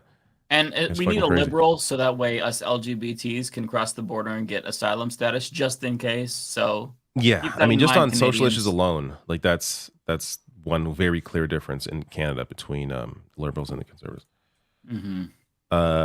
Paladin last one for me says breaking President Mike, quote, I didn't think I could win, so I voted for Jank. Never happened. Very funny. All right, I've sorry, I lost all your places. I actually found the place, so you're good. You did fantastic. Yeah. All right. Yeah. See ya. You Great take meeting you as care. well. Yes. Bye. Bye. All right, so we Hi, are David. right here. Oh, too close. Pull us back. Too close. There too we close. go. There we go. That's better. Yeah. Okay, so Dusty Partition with $5. Egypt warned Israel, and they did nothing to prepare. I saw that. He had like 10 days advance warning. Did they allow the attack to justify all this? 9/11, President Matt, help. Yeah, I mean, I don't know. I know that his motivations are pure evil, but yeah, this is, I think, part of the reason why a lot of Israeli citizens are pissed off, because his whole shtick is vote for me and I will protect you. And this was a catastrophic failure here. So he failed to do the one thing that makes voting for him worthwhile, according to them. So yeah, I hope that he gets punished for it in the next election, because he's a failure. Shouldn't even make it to next election. He should resign now. Yeah, that would be ideal, honestly, but you know that's never gonna happen. And honestly, given the fact that he has coordinated with Hamas in the past, like the questioning whether or not he allowed this, like Benjamin Netanyahu allowed this to happen, I think is a very valid thing to do at this point.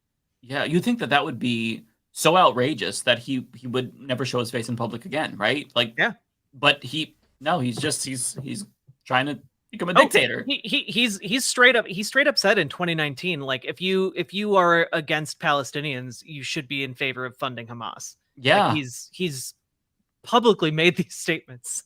It's wild that I think that he is the Trump of Israel. I believe this is for you, Matt. Oh, narrator with a super chat. Olay for U.S. Attorney General. Yeah, I think you're the second person to say that. Yeah. Yeah. I said it first. I mean, obviously. Yeah, it's the no-brainer for sure. Narrator with $5. What cabinet positions will you fill with leftist mafia members and affiliates? Well, of course, all of the homies are going to be part of the administration for sure. We're gonna have like a whole new crowd of Twitch streamers, because we're gonna pluck all of them out, and they're gonna have government jobs in the cabinet. Right. We already said Rebecca will be a press secretary. Yeah. David Dole will get some made up bullshit video game position. What do you want, Riverboat Jack? You get to pick. You're right here. Yeah. Ooh. I don't want to be overly ambitious. Just the first time on the show, so I'd probably go with something like I don't know, something that might set me up for further down the road, like Secretary of Transportation. Oh, see, I was actually thinking Secretary of State. That Pete Buttigieg mindset right there. Pete Buttigieg mindset. I'll take the Secretary of State. I didn't want to fly too high. Yeah, no, I think you're ready. Okay. If I'm ready for president, you're ready for Secretary of State. All right, we'll be working on getting those maglev trains installed across America. Yeah, I'm looking forward to Riverboat Jack sitting down and giving an 8-hour testimony to Republicans. 8 hour. It's gonna be 12 hour. We're filibustering. Yeah, there you go. Kathy Ann with $5. Maybe we can get Taylor Swift to speak up for Palestinians. I just can't see that happening because every celebrity has already come out and made a statement clearly standing with Israel. A number of celebrities have literally used pictures of Palestinian children crying. They've literally used photos of completely demolished homes and buildings in Gaza. And they've used those pictures to say, pray for Israel, without even realizing that they were sharing pictures of the destruction in Gaza. And then they would come out and delete the photos and statement, and then re-put out the statement without using any photo that they pray for Israel and stand with Gaza. Yeah. Stand with Israel, pray for Israel. I mean, listen, it's super easy and simple to show remorse, empathize, say that you pray for the victims and their family members, and do the same for the people of the Hamas attack, the Israeli citizens and people who were killed, and then do the same for the Palestinians without throwing your support behind the Israeli government, which is what you do when you say stand with Israel, because you are endorsing their response, which is to cause the chaos and destruction in Gaza that the pictures you're posting thinking it's Israel that are actually of Gaza and the Palestinian people. Your stand with Israel posts are endorsing the creation of what's in those pictures. Mm-hmm. Yeah. I believe this is for you, Matt. Is it for me? Hold on, I can't see. Well, so. Hold on. Yeah, it is. Okay. Peter with a super chat. Thank you, Peter. Remember Trump had Russians in the Oval Office and spilled Israeli defense secrets? What are the chances that and the Mar-a-Lago docs were used here?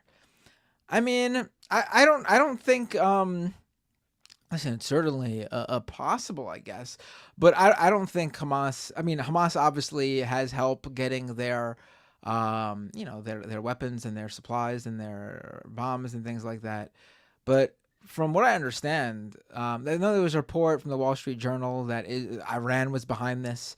It seems very thin. In fact, the Wall Street Journal posted a report today saying that Tehran was surprised by the actions after days earlier posting that Iran was behind it. I think it's again, we don't know enough yet. A lot of misinformation's flying around. Yeah. And it's just so simple for people to just say, we don't know.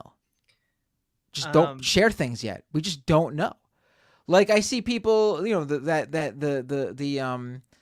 claims about Hamas doing certain things, the beheading babies thing. Listen, we don't know. I've seen every report I've seen, sources, the same IDF source. Even Biden came out and said he saw the pictures. And then the White House had to come out and put out a statement saying he actually didn't see the pictures. He was referring to the reports he saw from Israel that this was what they saw. There's been, again, I'm not saying it didn't happen. We don't know. We don't know. And you have to understand in a situation like this, there's going to be a lot of things we don't know for a while. It is totally okay to just not report something as happening or having not happened. We just don't know. Yeah. So speaking of that, the Reuters UN bureau chief just like less than an hour ago tweeted out, Israeli military informed the United Nations that all Palestinians north of Wadi Gaza should relocate to southern Gaza in the next 24 hours. That's approximately 1.1 million people. And the UN has strongly appealed for any order to be rescinded to avoid a calamitous situation. Oh my so God. That's horrifying. Yeah. Wow. And people, I mean, Gaza's not very big. It's 141 square miles, but I mean, that much people, that's, oh, yeah. I believe it'd be like asking half of Upper Manhattan to relocate to Lower Manhattan in 24 hours. Yeah. I mean, and they don't have electricity. They how are they going to get that message? Yeah. My God. I believe this is probably yeah. This is Tokyo Han says, can you make curling the new national pastime instead? I love watching curling. It is so addicting to watch. I really I don't think I've ever seen curling before. Like I know what it is, but I don't think I've ever watched it. Oh, it's so satisfying. Yes, I got really into it like 3 or 4 Winter Olympics ago. It was so amazing to watch. It's really like Yeah. The problem is that it's just really only popular in like Minnesota and Canada. Yeah. Like I actually remember I was like, oh shit, where do they play? I want to know like how can you, and literally like the entire professional curling industry in the United States is entirely in Minnesota. Yeah. There are I live in Minnesota. It's the only place I've ever seen like they have buildings made for curling. And there are more of them the closer you get to Canada. Oh, really? Right. Yeah. Interesting. I think in New York City there is one curling place. Like, and it's like just like not just a curling place, like a sports place that just has a curling thing, and it's new. It came after one of the Olympics where like curling went viral. So yeah, it is a very cool sport though. Hard! When they're sweeping. I love the sweeping. The sweeping is like one of my favorite parts. It's just kind of mesmerizing. Mm-hmm. Okay, I'll try to go a little bit quicker through these because we have still quite a bit left. So I believe this one is for you, Matt. Oh wait, someone who's not in the super chat. No, this one's for me. I'm sorry. Curling stones are crazy expensive. I looked into that too when I first saw curling. How much are they? It's like $600 for a curling stone. What? Yeah, and you need like a bunch, and you need like a bunch of them, because the industry is so small, and these stones are like huge and made out of like this really like nice like rock or whatever. It's like it's That's yeah, they're weird. I would not have expected that. I mean, I never thought about it, but like $600. They're made of granite traditionally, apparently, but other materials as well. Curling stone price. I remember they were really expensive. Brand new curling stones cost between $500 and $900 each. Wow, that's stupid. And you need multiple curling stones. You need multiple curling stones to play. That's so weird. Wow. Okay, this one is actually for me. So Philip H, $25. Thank you so much. Insert soundbite here. I don't have access to David's soundboard, but that's a lot. I really appreciate that. Because I wanted to beat the $20 guy. Also, Jon Stewart for president. Otherwise, I'm investing in Brondo. Thank you. I appreciate that. I think this one was for David. So let's see here. Okay. Is this for you? Let me check mine really quick. Oh no, this is for me. Okay, Zaid Awise, $11.99. Just to clarify, I only asked the Canadians because the lady I mentioned is Canadian who married someone from Israel and is a self-proclaimed Zionist activist now. Was shared by someone I follow on Instagram. Okay. I don't remember what we were talking about. We move on so quickly, and I'm getting tired. So. I'm now just focused on. I want to ask Riverboat Jack so many questions about curling. I didn't know you were in Minnesota. This is amazing. I need to. Have you ever played? Oh, I've never played it, but it is like kind of like a stereotype that kind of like middle-aged dads will like watch curling and be like, I could do that, and then like go through a curling phase, like really, like it's one of like the stereotypical Minnesota midlife crises that people go to. That's so funny. And like to like one day maybe be in the Olympics, Oh. How many people in Minnesota sound like Bobby's mom from Bobby's World? I gotta know. Oh, don't you know? It gets really it gets really bad the further north and west you get. It gets the accent gets so much stronger. I think it's such a fun accent. Oh, it's so much fun. Every Minnesotan can do it, by the way. Like it's really just imprinted into us. Oh yeah. Oh my God, that's it right there. Yeah. Oh yeah, amazing. You get your boat, you go fishing, Oh, that's I gotta say, catch yourself a nice big walleye. I also got to say your comment about how every Minnesotan middle-aged dad goes through a phase where they think they could take up curling. Oh, absolutely. That would be me because I'm going through that phase now. But there's no curling. I started playing soccer again in a league.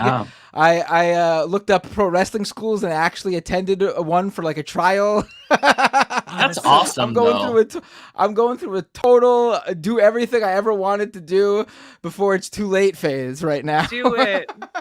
Do you have a pro wrestling name? Like, did you come up with a?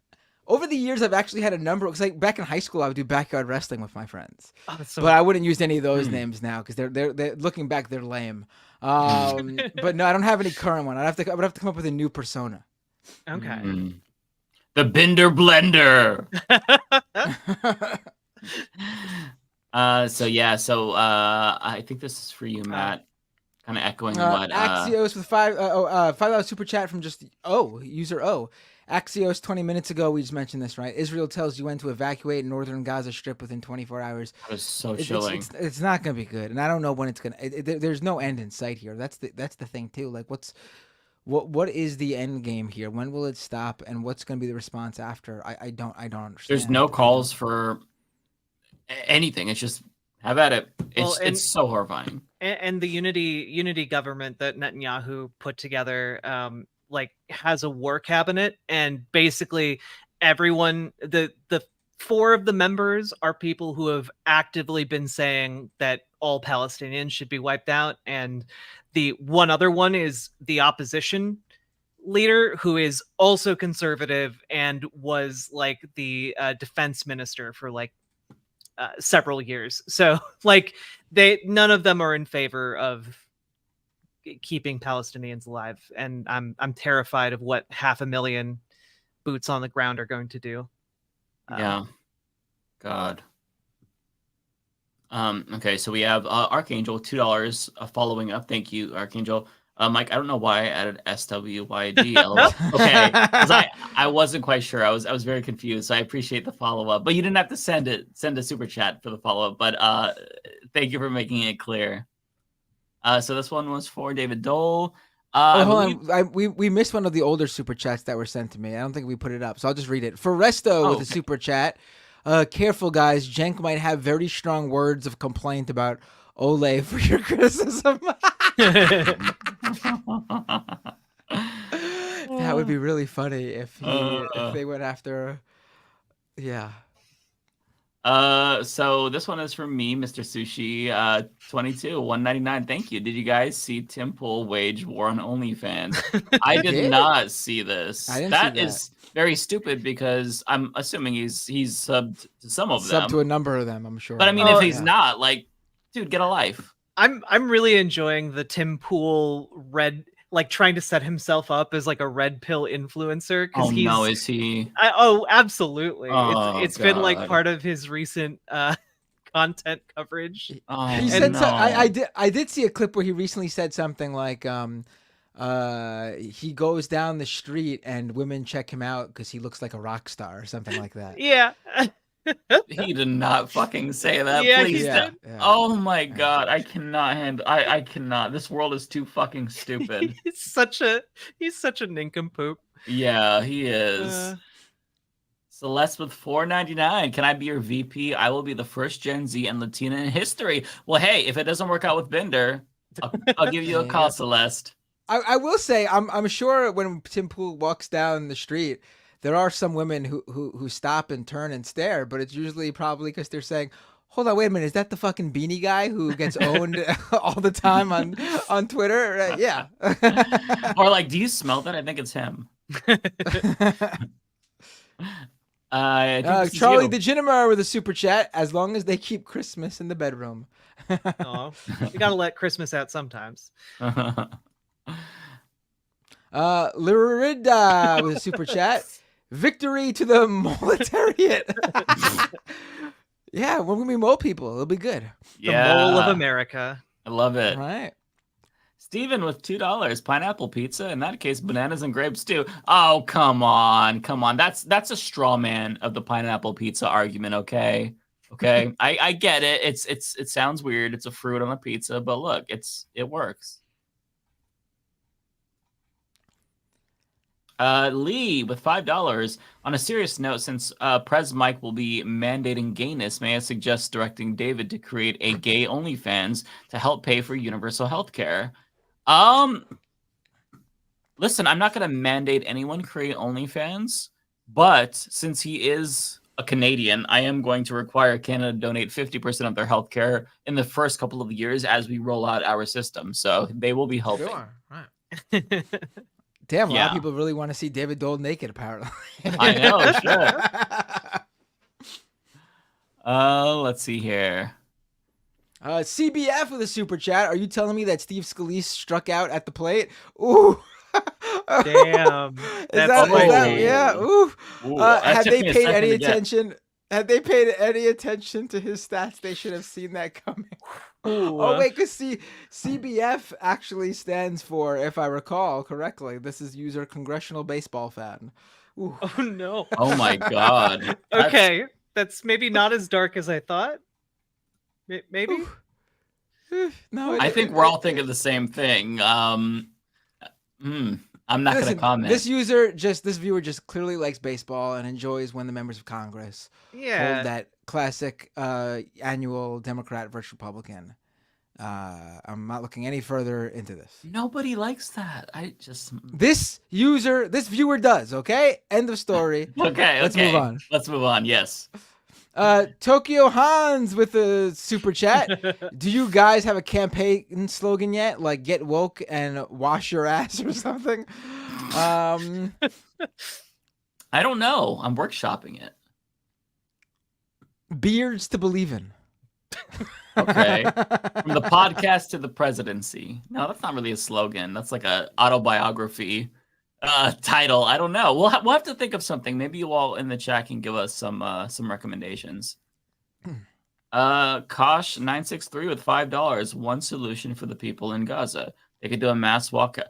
Well, they can't because they're not allowed to leave. So there's not really anything that they can do. So they're just kind of stuck. Like they're at the whims of Israel, unfortunately. Emo Dragon with $1.99. Mike, will you run negative ads against Jenk? No, listen, I'm going to run a very substantive campaign. We're going to talk about the policies. Having said that, though, if he draws first blood, I will be forced to defend myself and respond with an attack ad. But I don't see it coming to that. I think we can keep it clean and focus on the issues here. Also, just fun fact, last president to have a beard in the White House, the last beard in the White House, presidential beard, was in 1893. You'd be making history. Wow. Yeah. That's amazing. And I would be the third gay president ever, so there's that as well. Wait, who are the other two? Obama, and because obviously, remember, and I forgot the name. Andrew. What is the name of Lincoln? the dude who was thought to be gay, where he had letters with a friend? I am blanking on his name, and he's a president. I can't remember, but I know you all know what I'm talking about. I think William Taft? No, I don't know. There were a lot of rumors that Lincoln was gay, too. Was there really? Let me see. See, I wasn't thinking...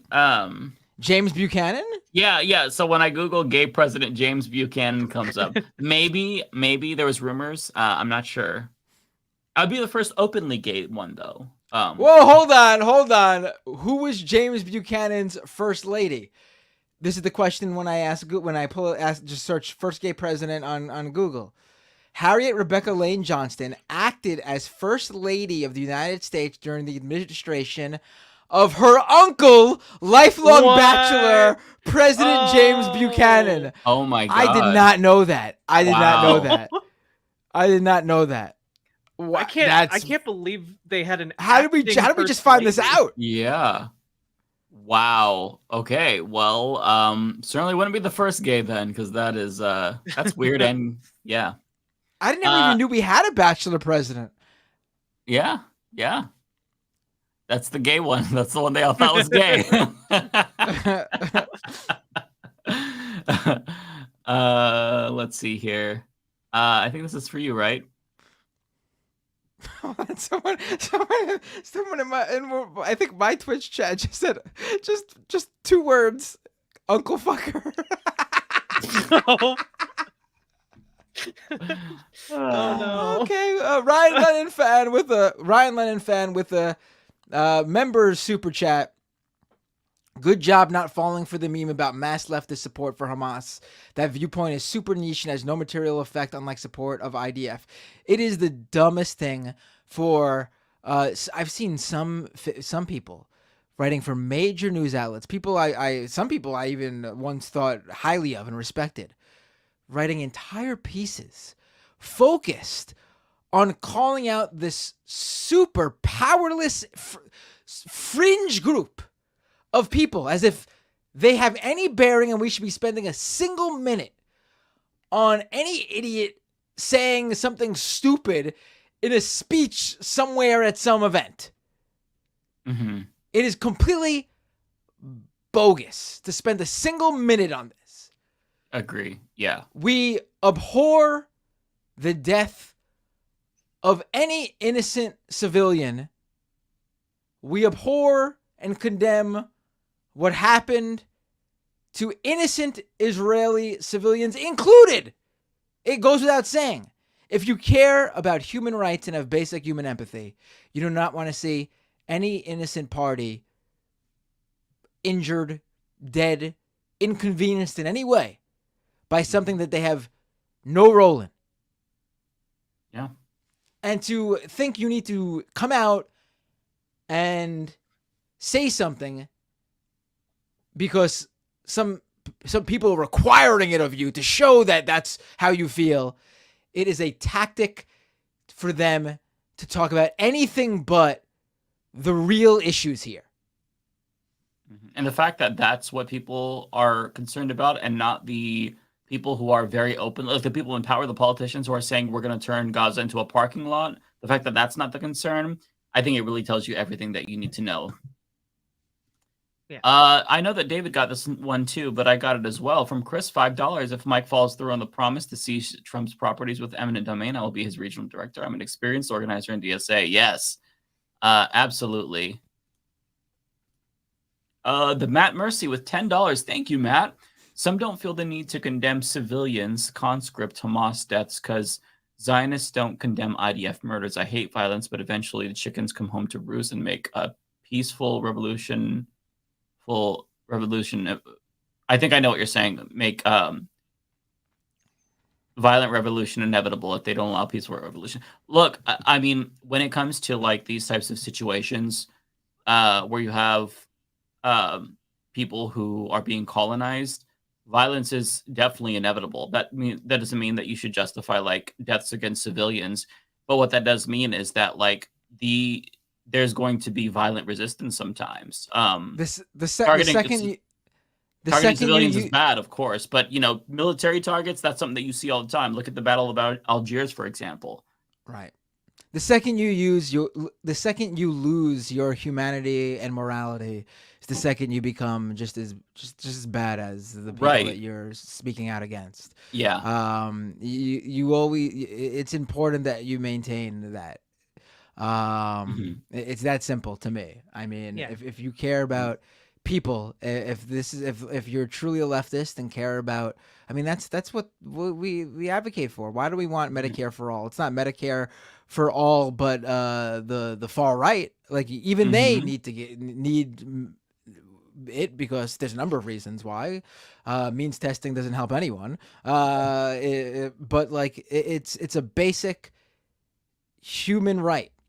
And that means even for people that we don't agree with or don't hold the same moral high ground. We are so principled that we support Medicare for all, literally for the people who want us dead. You know, like the fascists in this country. So, right. In fact, extra medical care for the far right. We need forced vaccines for the far right. COVID-19 vaccines and boosters specifically for the far right. Ooh, that's a good platform plank. Oh, mandatory vaccines. Right. Charlie Degenemer with a super chat reminds me add and emotes. Oh, I need to tell Anne. This is from a viewer. Anne made some free emotes for me, and I was able to put them on YouTube. Oh, okay. But when I went to upload them on Twitch, they said they weren't the proper size. So I need to go back to her. You reminded me. Thank you, Charlie. I need to let her know that so she could see. I didn't know there was different rules between I can Twitch send emotes and you YouTube emotes. just the file that you can like copy and paste over it because I have the exact dimensions for when Okay, yeah, send that. It's weird because one of her emotes actually did upload to Twitch. I guess that was the one that was the proper dimensions. The other ones I tried to upload and they said it wasn't the right size. Oh, weird.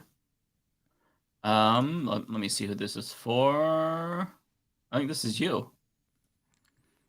Is it? It is for me. Ace Area 51 with a membership super chat. Instead of a presidential debate, we need a rap battle among the candidates. No, in fact, I'm gonna do quite the opposite. Under a Matt and Mike administration, any politician or a political candidate rapping immediately disqualified for whatever they're running for. Cannot happen. New rule after Vivek was singing "Lose Yourself." Yes. So yeah. So we've got two here. One that's blank from Mark, and then we have another one here. Oh, that's for me. Oh, yeah. Thank you, E-Mark, for both of those. Open air prison gained traction after Guantanamo was established to hold so-called prisoners of war. Right. I mean, if you want to talk about a U.S. response to 9/11, we literally took a bunch of people that we have no idea what their involvement was, many who had no involvement whatsoever, actually, and just for the sake of it, threw them in a prison for the rest of their life. Their children growing up without them, their parents, grandparents, whomever, dying without being able to see their son. I mean, horrendous. You don't want to have a 9/11, a U.S. response post 9/11. If only our allies, so-called allies, told us more forcefully to not do what we did after 9/11. Yeah, for the love of God, learn from us. 3,000 people in the United States died tragically. That was horrible. But then 1 million plus people in the Middle East who had nothing to do with that also died. Do not do what we did. Learn from our mistakes, for the love of God. Yeah. The Emo Dragon with a super chat. Matt, loved your show this week. Those clips from Michael on Israel were still as poignant as today. Also, what's your favorite anti-war punk song? Ooh, there's a lot. Probably some I can't even think of right now. One that's coming to mind right now is White People for Peace by Against Me. That's a really good one. Fight War Not Wars by Crass is another good one. We have 0PE 499. Thank you so much, 0PE. Thank you, Mike and David, for your Israel-Palestine coverage. You're very welcome. I'm glad you enjoyed it. It's really helped me stay sane through all the propaganda and explain this to others. Thank you. I tried to, I think a lot of you probably realize that the way that I created the videos was to like appeal to normies who don't know about this, because in the first video that I did on Monday, I had a lot of comments saying, oh, wow, I didn't know about this backstory here when it comes to Israel-Palestine, because I have a lot of newer subscribers. So I'm like, okay, I need to appeal to people who are maybe normies or don't know. So I really tried to be as nuanced and thorough as possible. So I really appreciate you saying that. T-Types with a super chat. Curious whether every panelist here identifies as a humanist. Personally, I see leftism as humanism in a political form. I don't. I mean, honestly, I don't really know too much about what humanist is. I never really looked too much into it, honestly. Even though Mike's show is called The Humanist Report. An advocate or follower of the principles of humanism. But what is humanism really? An outlook or system of thought attaching prime importance to human rather than divine or supernatural matters. It's secular, Humanist basically. Beliefs. Oh, secularism, right. Yeah. Why don't I just say that? Yeah. Well, it's also there's why this didn't emphasis... Mike? Why don't you just call your show something like, I don't know, secular talk? So there's also there's this emphasis on like the preciousness of human life and how important it is to uplift all of humanity. To be anti-racist, to be anti, transphobia and whatnot as well. There are criticisms that humanism is too anthropocentric, meaning that like there's an overemphasis on humans to the detriment of like the planet and animals. But I don't think that they're mutually exclusive, honestly. I think that you can be a humanist and also care or animals. You know, you could be a vegan. You can. It's not mutually exclusive. So that's my take. No, I'm a humanist, but I'm so much a humanist that I only care about humans. Fuck all other life. Fungi, you're going down. See, that's human supremacy, which I think is contrary to humanism, actually. Wait, what was that? You actually went? Did he drop out for you, Riverboat No, Jack? I heard him. That was weird. I didn't hear you at all, Mike. I was saying that's human supremacy, which I don't think is a tenet of humanism, actually. Yeah. I mean, I think I'd identify as a humanist. Like, seems like I don't think if we identify as something other than humanist, generally speaking, it's going to lead us to wrong-headed solutions to problems or things that just don't make sense. Like, you know, I don't see there really being a place for that in a global society. And people are welcome to their different religious beliefs, but that probably shouldn't be what dictates policy. Right. Yeah. Oh yeah, you know, this conversation. I've had this conversation before with people, and it always reminds me of like people who say like, oh, if you're not like religious and like, then how do you have any morals? Like, how do you know right from wrong? And it's like, oh, it's really simple. Like, I don't. In fact, I think it's even more of a good standing than like, oh, you do good because you want to go to heaven, or you want a nice afterlife. I mean, for me, you're a good person because it's the right thing to do. We're here on Earth for such a short period of time.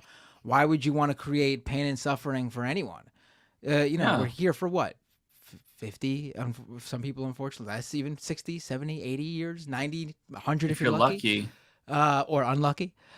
True. But the point is, we're here for such a short time. Why would you not want to? I mean, this is what you got. This is your one life. Everyone should enjoy it and do what they want as long as it does no harm to others. Yeah. Yeah, and like also just it helps to have an ethical framework that isn't just something you found, you know, in a book and someone else told you was mandated by a supernatural entity. Like it helps to know why you think things are good rather and have like a reason for that other than someone heard a voice in their head and told you that's what it said was good. Yeah you know, coherency is important.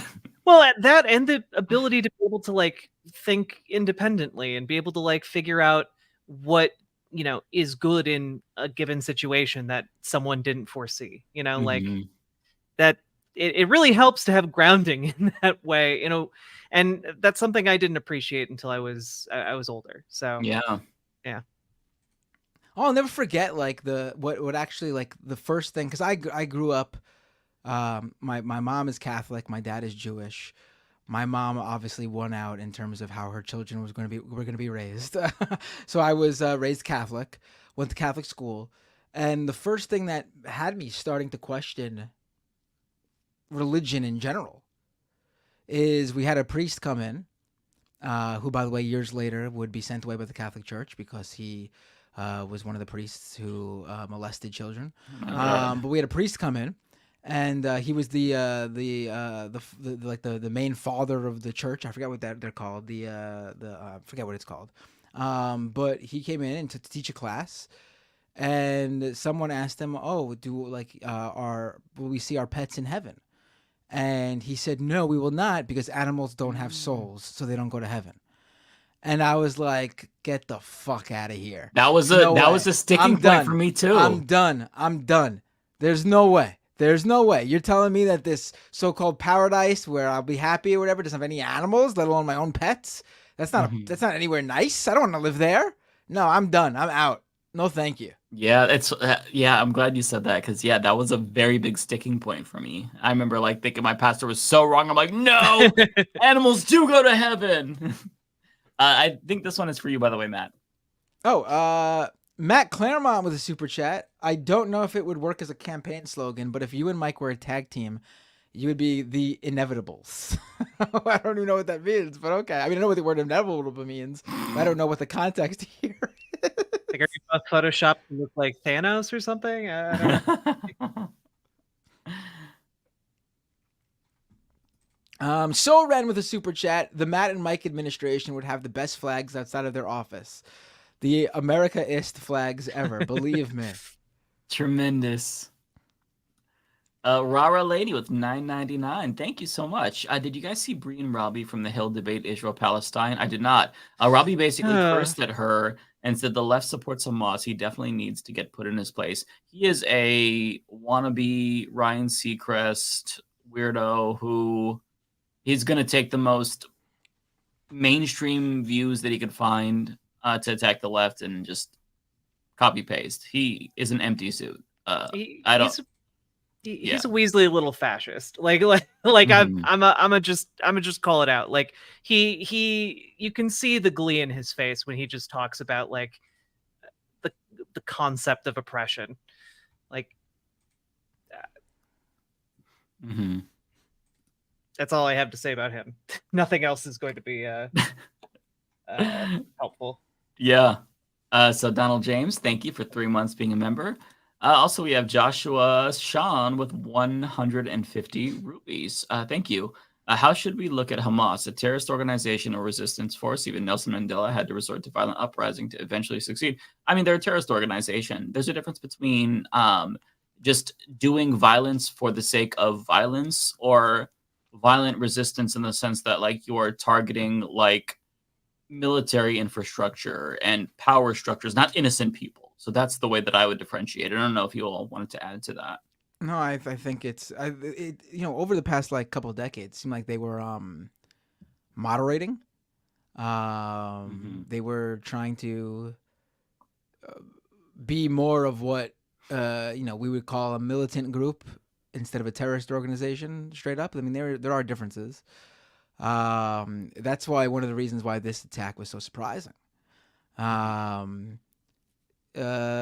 read a report that even people within the Israeli government had lines with leaders of Hamas because they were legitimizing themselves and like they viewed like the rocket attacks as like just like a part of them needing to show their resistance and fighting for Palestinians, but the Israeli people didn't take those rockets seriously. I mean, the Israeli government didn't take those rockets seriously. Yeah, it was a lot. It's been a while since there's been a major attack like this. I mean, I don't know what they're thinking, but clearly it seems like you also have to think too that like again the makeup of Hamas is obviously very different. We talked about how the people who voted for Hamas in 2006, half the country weren't even old enough to vote then. In the same time, Hamas in 2006.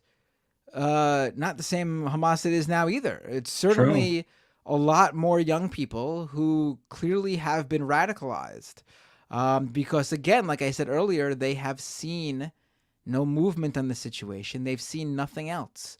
Their parents, their grandparents, were alive when there were talks and actual negotiations. These kids have never seen that. It did. There was a poll that said that like, so it was something like it was like a question of like how many Palestinians people support two-state solution or something like that, and like the older people still have hope for something like that, whereas young people are like it's not happening. There's nothing happening. We are here forever. I mean. There are certainly young people who are part of Hamas who have been brainwashed, and you have to understand why. It's because to them, I'm sure Hamas is a resistance group because they're the only people they see fighting for them. It's the most. It's a whole Hamas without a doubt uses that power over the Palestinian people to portray themselves in a propagandized way. I'm sure. That as if they care more about them than they actually do. I mean, if they wouldn't have done this knowing that innocent people would die. But you have to understand the entirety of the situation to see how people get radicalized. I mean, people get radicalized in the middle with the attacks on America. There've been young terrorists because they get radicalized because of what they've seen happen. Yeah, I mean, and like a resistance force in this sense. Like if Hamas were resorting to violence against colonialism in the sense that they show up armed and they are trying to stop a violent eviction of a Palestinian and they fight back with violence, I think that would make them, a resistance force. But like if you're just targeting civilians, that is not a resistance force. Yeah, You're not targeting the power structure. I used the example earlier of like they could have surely done something in terms of like stopping evictions as they're happening in motion. Right. Like, Yeah. If there was a violent act like that, it would have been way more understandable by the vast majority of people as a defense of people being wrongly removed from their homes, violently removed from their homes if they did something like that. This was when you target something like a music festival. That's just you're losing there. Yeah. It's a terrorist organization, and it's a controlled terrorist organization. It is one that is propped up by the Israeli government by design, and its most potent recruiting tactic is as offering as like the only tool available to people who have lived their entire lives in a prison. They are the one organization that is like saying, hey, your entire life has sucked, but come join us. Believe what we believe. We will make you a glorious hero. And when you die, you will go to some place far freer than this.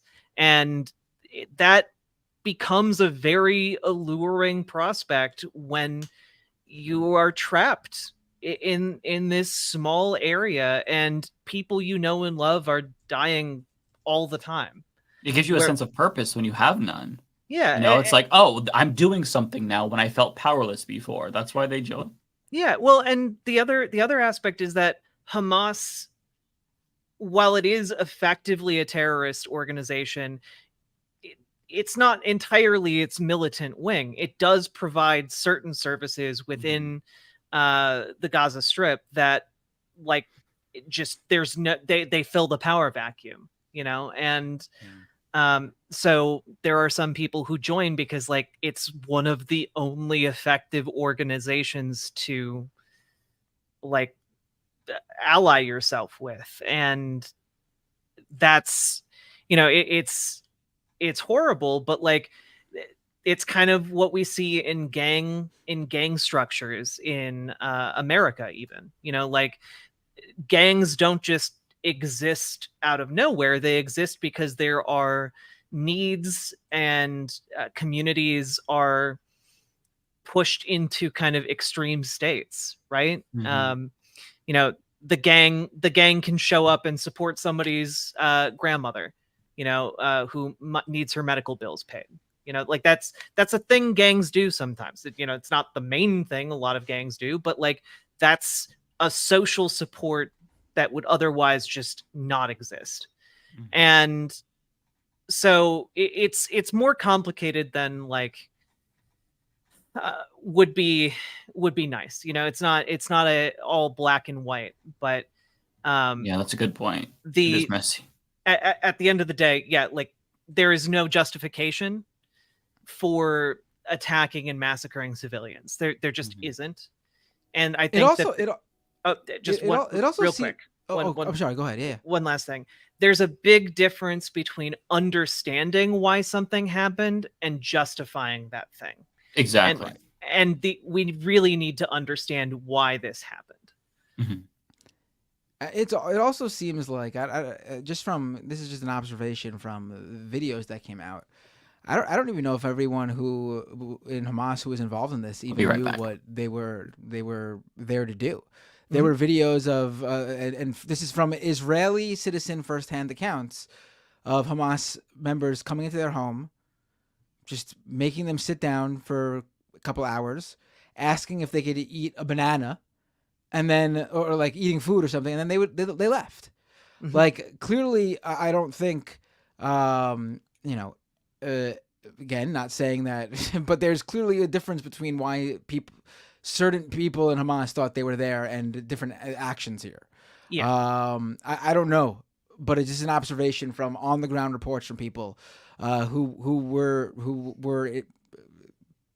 said the Hamas came to their home or came to their neighborhood and then just left. They didn't do anything to them, even talk to them and let them go and stuff like that. Mm-hmm. Yeah, it's messier and less clear cut than like a lot of people want to attribute in a lot of respects. But yeah, at the end of the day, like,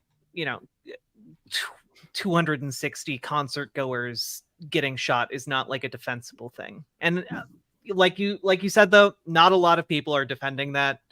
Right. The more important issue is that so many people conflate Hamas with Palestinians and that's just not accurate at all. Yeah, very, very important to vociferously push back against that notion, because that is what they're using as a justification to slaughter. Can't read that because I can't read Arabic, but Arabic is such a pretty language. Humanist, thank you for your honesty. Thank you so much. I really appreciate the $10. Very kind of you. We also have Mitch, the Mystery Man, $4.99. I've always said this. Netanyahu is like a combo of Putin and Cheney. That's actually very apt. Yeah, I'd agree with that. Derek Espinoza with a $9.99. Hey, Mike, very appreciative for your content this week. Thank you. Despite how difficult it's been, what 3 artists are you listening to that you like? Same question for Binda and Guest. I hate to admit this, but I have been enjoying Drake's new album. I really, God, I need more music.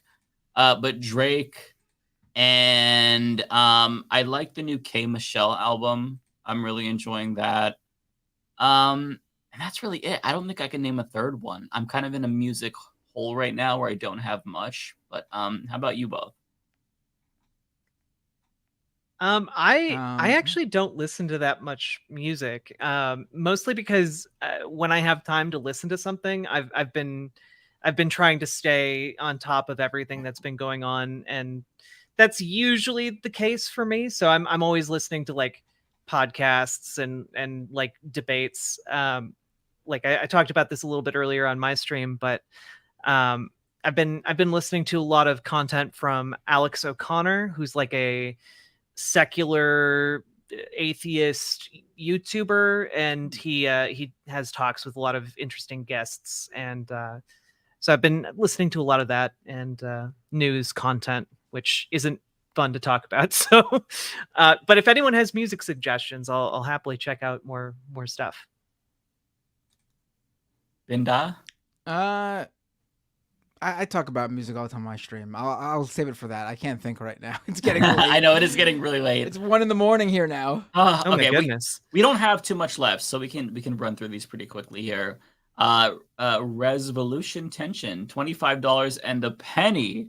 Oh, now 1 cent more. I really appreciate that. Thank you so much. You're so kind. Let's see here. I think this is you, Binder. I don't Is it? know. No, it's not for me. Oh no, this is for David Dole then. Okay. There's some that he still read, I believe, that I missed. E. Mark with $5 slogan. Their left is best. Their face is beard. Figure it out, Binder. I like that. Rick Robin Cagnan. Oh God, is it Canaan? I know I butchered your name. 125. P. Thank you. I don't know what currency that is. Not surprised. The Philippines happens to be one of the countries that support Israel because both are U.S. allies. Yeah, I mean, the international community has not met this moment with a few exceptions. So, yeah. I also have a membership from Kenzie Page also, and then I'm done. Oh, just got binders. Sorry, go ahead, Riverboat. I was just gonna throw out there, like, the international community largely follows the U.S.'s lead in a lot of respects. Exactly. And so that's one of the main reasons why more countries don't recognize Palestine. Like that, yeah. The U.S. is domineering international pressure. Yeah, exactly. Well, I'm gonna duck out right here because the remainder are actually all binders. So I will see you all next week. I have this one highlighted, Binder, so you can just go next one after that. I shall highlight the next one for you. But yeah, I'll see you all later. Oh, you're done. All right, cool. I'm bouncing. I'm bouncing. So See ya. Edit. Wait, before you go, send your Twitch people to my Twitch so then I could send everybody to somewhere else. Okay, I will do that. Okay. Okay, I'm gonna bounce and do that. But I'll see you all next week. See ya. Nice talking to you again, Riverboat Jack. Oh my god, Always I have a no pleasure. idea where we are right now. Let's see. Wow, you're staying on with me. This is a first. No Yeah, one's ever sure. stayed on with me. I love it. Hold on, I can't find where, even though he pressed it. So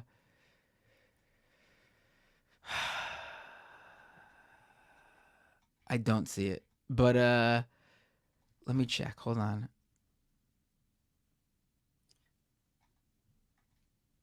All right, we'll go from there. The prof says Jenk sees the more replies section on X as the left. LOL. I mean, that's just accurate. That's a good one. Wow, that's really Smeghead1312. Keep it on. Thank you. Narrator with a super chat. Terrorist has lost all meaning. It's just a xenophobic term that serves to say don't question how we killed these people. A CIA hit list term. Brett Taylor with a super chat. Israel has all the power. Don't they have more responsibility for all outcomes? Especially being that they are the official entity here. It would be like in a skirmish between a robber and the cops, not expecting the cops to act. I mean, again, maybe this is really asking too much, but not accepting the cops to act as the professional ones here and not put innocent people's lives in danger. Like, yeah, the armed robber might decide to. I'm thinking of the movie Heat, where Tom Sizemore's character picks up the kid as to be the literally human shield. You expect the police not to just start shooting regardless of him holding a small child.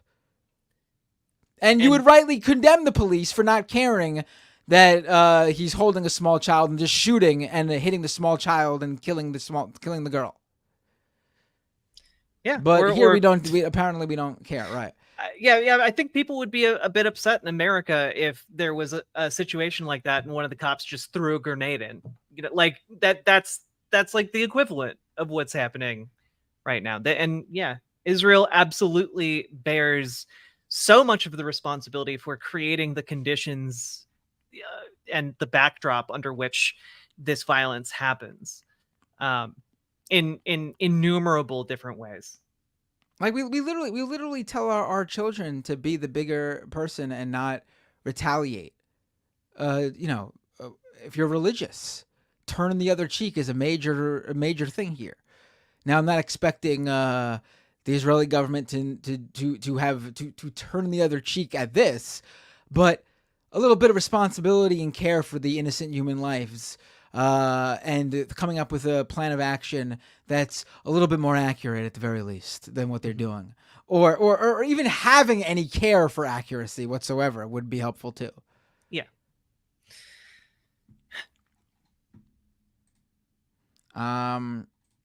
Narrator of the super chat: the African National Congress, Black Panther Party, and Irish Republican Army were all called terrorists. The left doesn't need that term. Narrator: if you were asked if Hamas is a terrorist organization, the only response is to ask for a definition of terrorist and how Israel U.S. doesn't fit it. I think that's, we put, yeah. I mean, I'd definitely argue the United States and Israel engage in terroristic acts, for sure. Yeah. Ignore Husky with a super chat. Apparently, Israel just issued an exodus order and a full invasion is likely soon. This keeps getting worse, and what's about to happen will be insane. Yep. Yeah. I mean, I hope I'm not right, but all the indications are it's going to be genocidal. And Randy Randleson with a $10 super chat. Good night, folks. I appreciate ending on that note, Randy. Yeah. Good last super chat. Riverboat Jack, thank you so much for joining us. It was an absolute pleasure. Absolutely. Thank you for having me on. I'd love to do this again sometime. It's been I mean, the topics have been heavy. But yeah, usually we are able to have, I guess, a little bit more fun, I guess, if that's the word I want to use. Like, it's usually not this heavy, I guess you can say. Yeah. But the situation requires it. Yeah. Well, hopefully, if I come on again sometime, it'll be under better circumstances. You absolutely will. Yes, for sure. Anytime. Who should I rate on Twitch? Who should I rate? Are you staying on, or are you jumping off too? I am going to stay on for a little while. So if you wanted to rate into me, I would appreciate it. I'll raid you, of course. Makes total sense. Thank you. Let's do that now. All right, folks. That is this episode of Leftist Mafia. If you want more, twitch.tv/riverboatjack. That's correct, right? That's the right username, right? You got it. There you go. Go right there right now. You'll get even more. There's nothing else to really say, because rarely does a guest continue after we go 4.5 hours. But let's do this. Everyone, go to Riverboat Jack's Twitch channel right now, and I will see you all on my stream at youtube.com/MattBinder on its usual nights of either Tuesday or Wednesday. And then, of course, next Thursday right here. So take care, everyone. And Riverboat Jack, I am now clicking start raid. Thank you so much. They're piling up. Let's see. 34, 47, 59, 69, 72, 73. That might be it. Let's see. I'll give it one more second here. And I am going to raid you. Have a great night, everybody. Thank you so much. See ya. You get good sleep. I will, yes. Bye. Bye. Ending stream.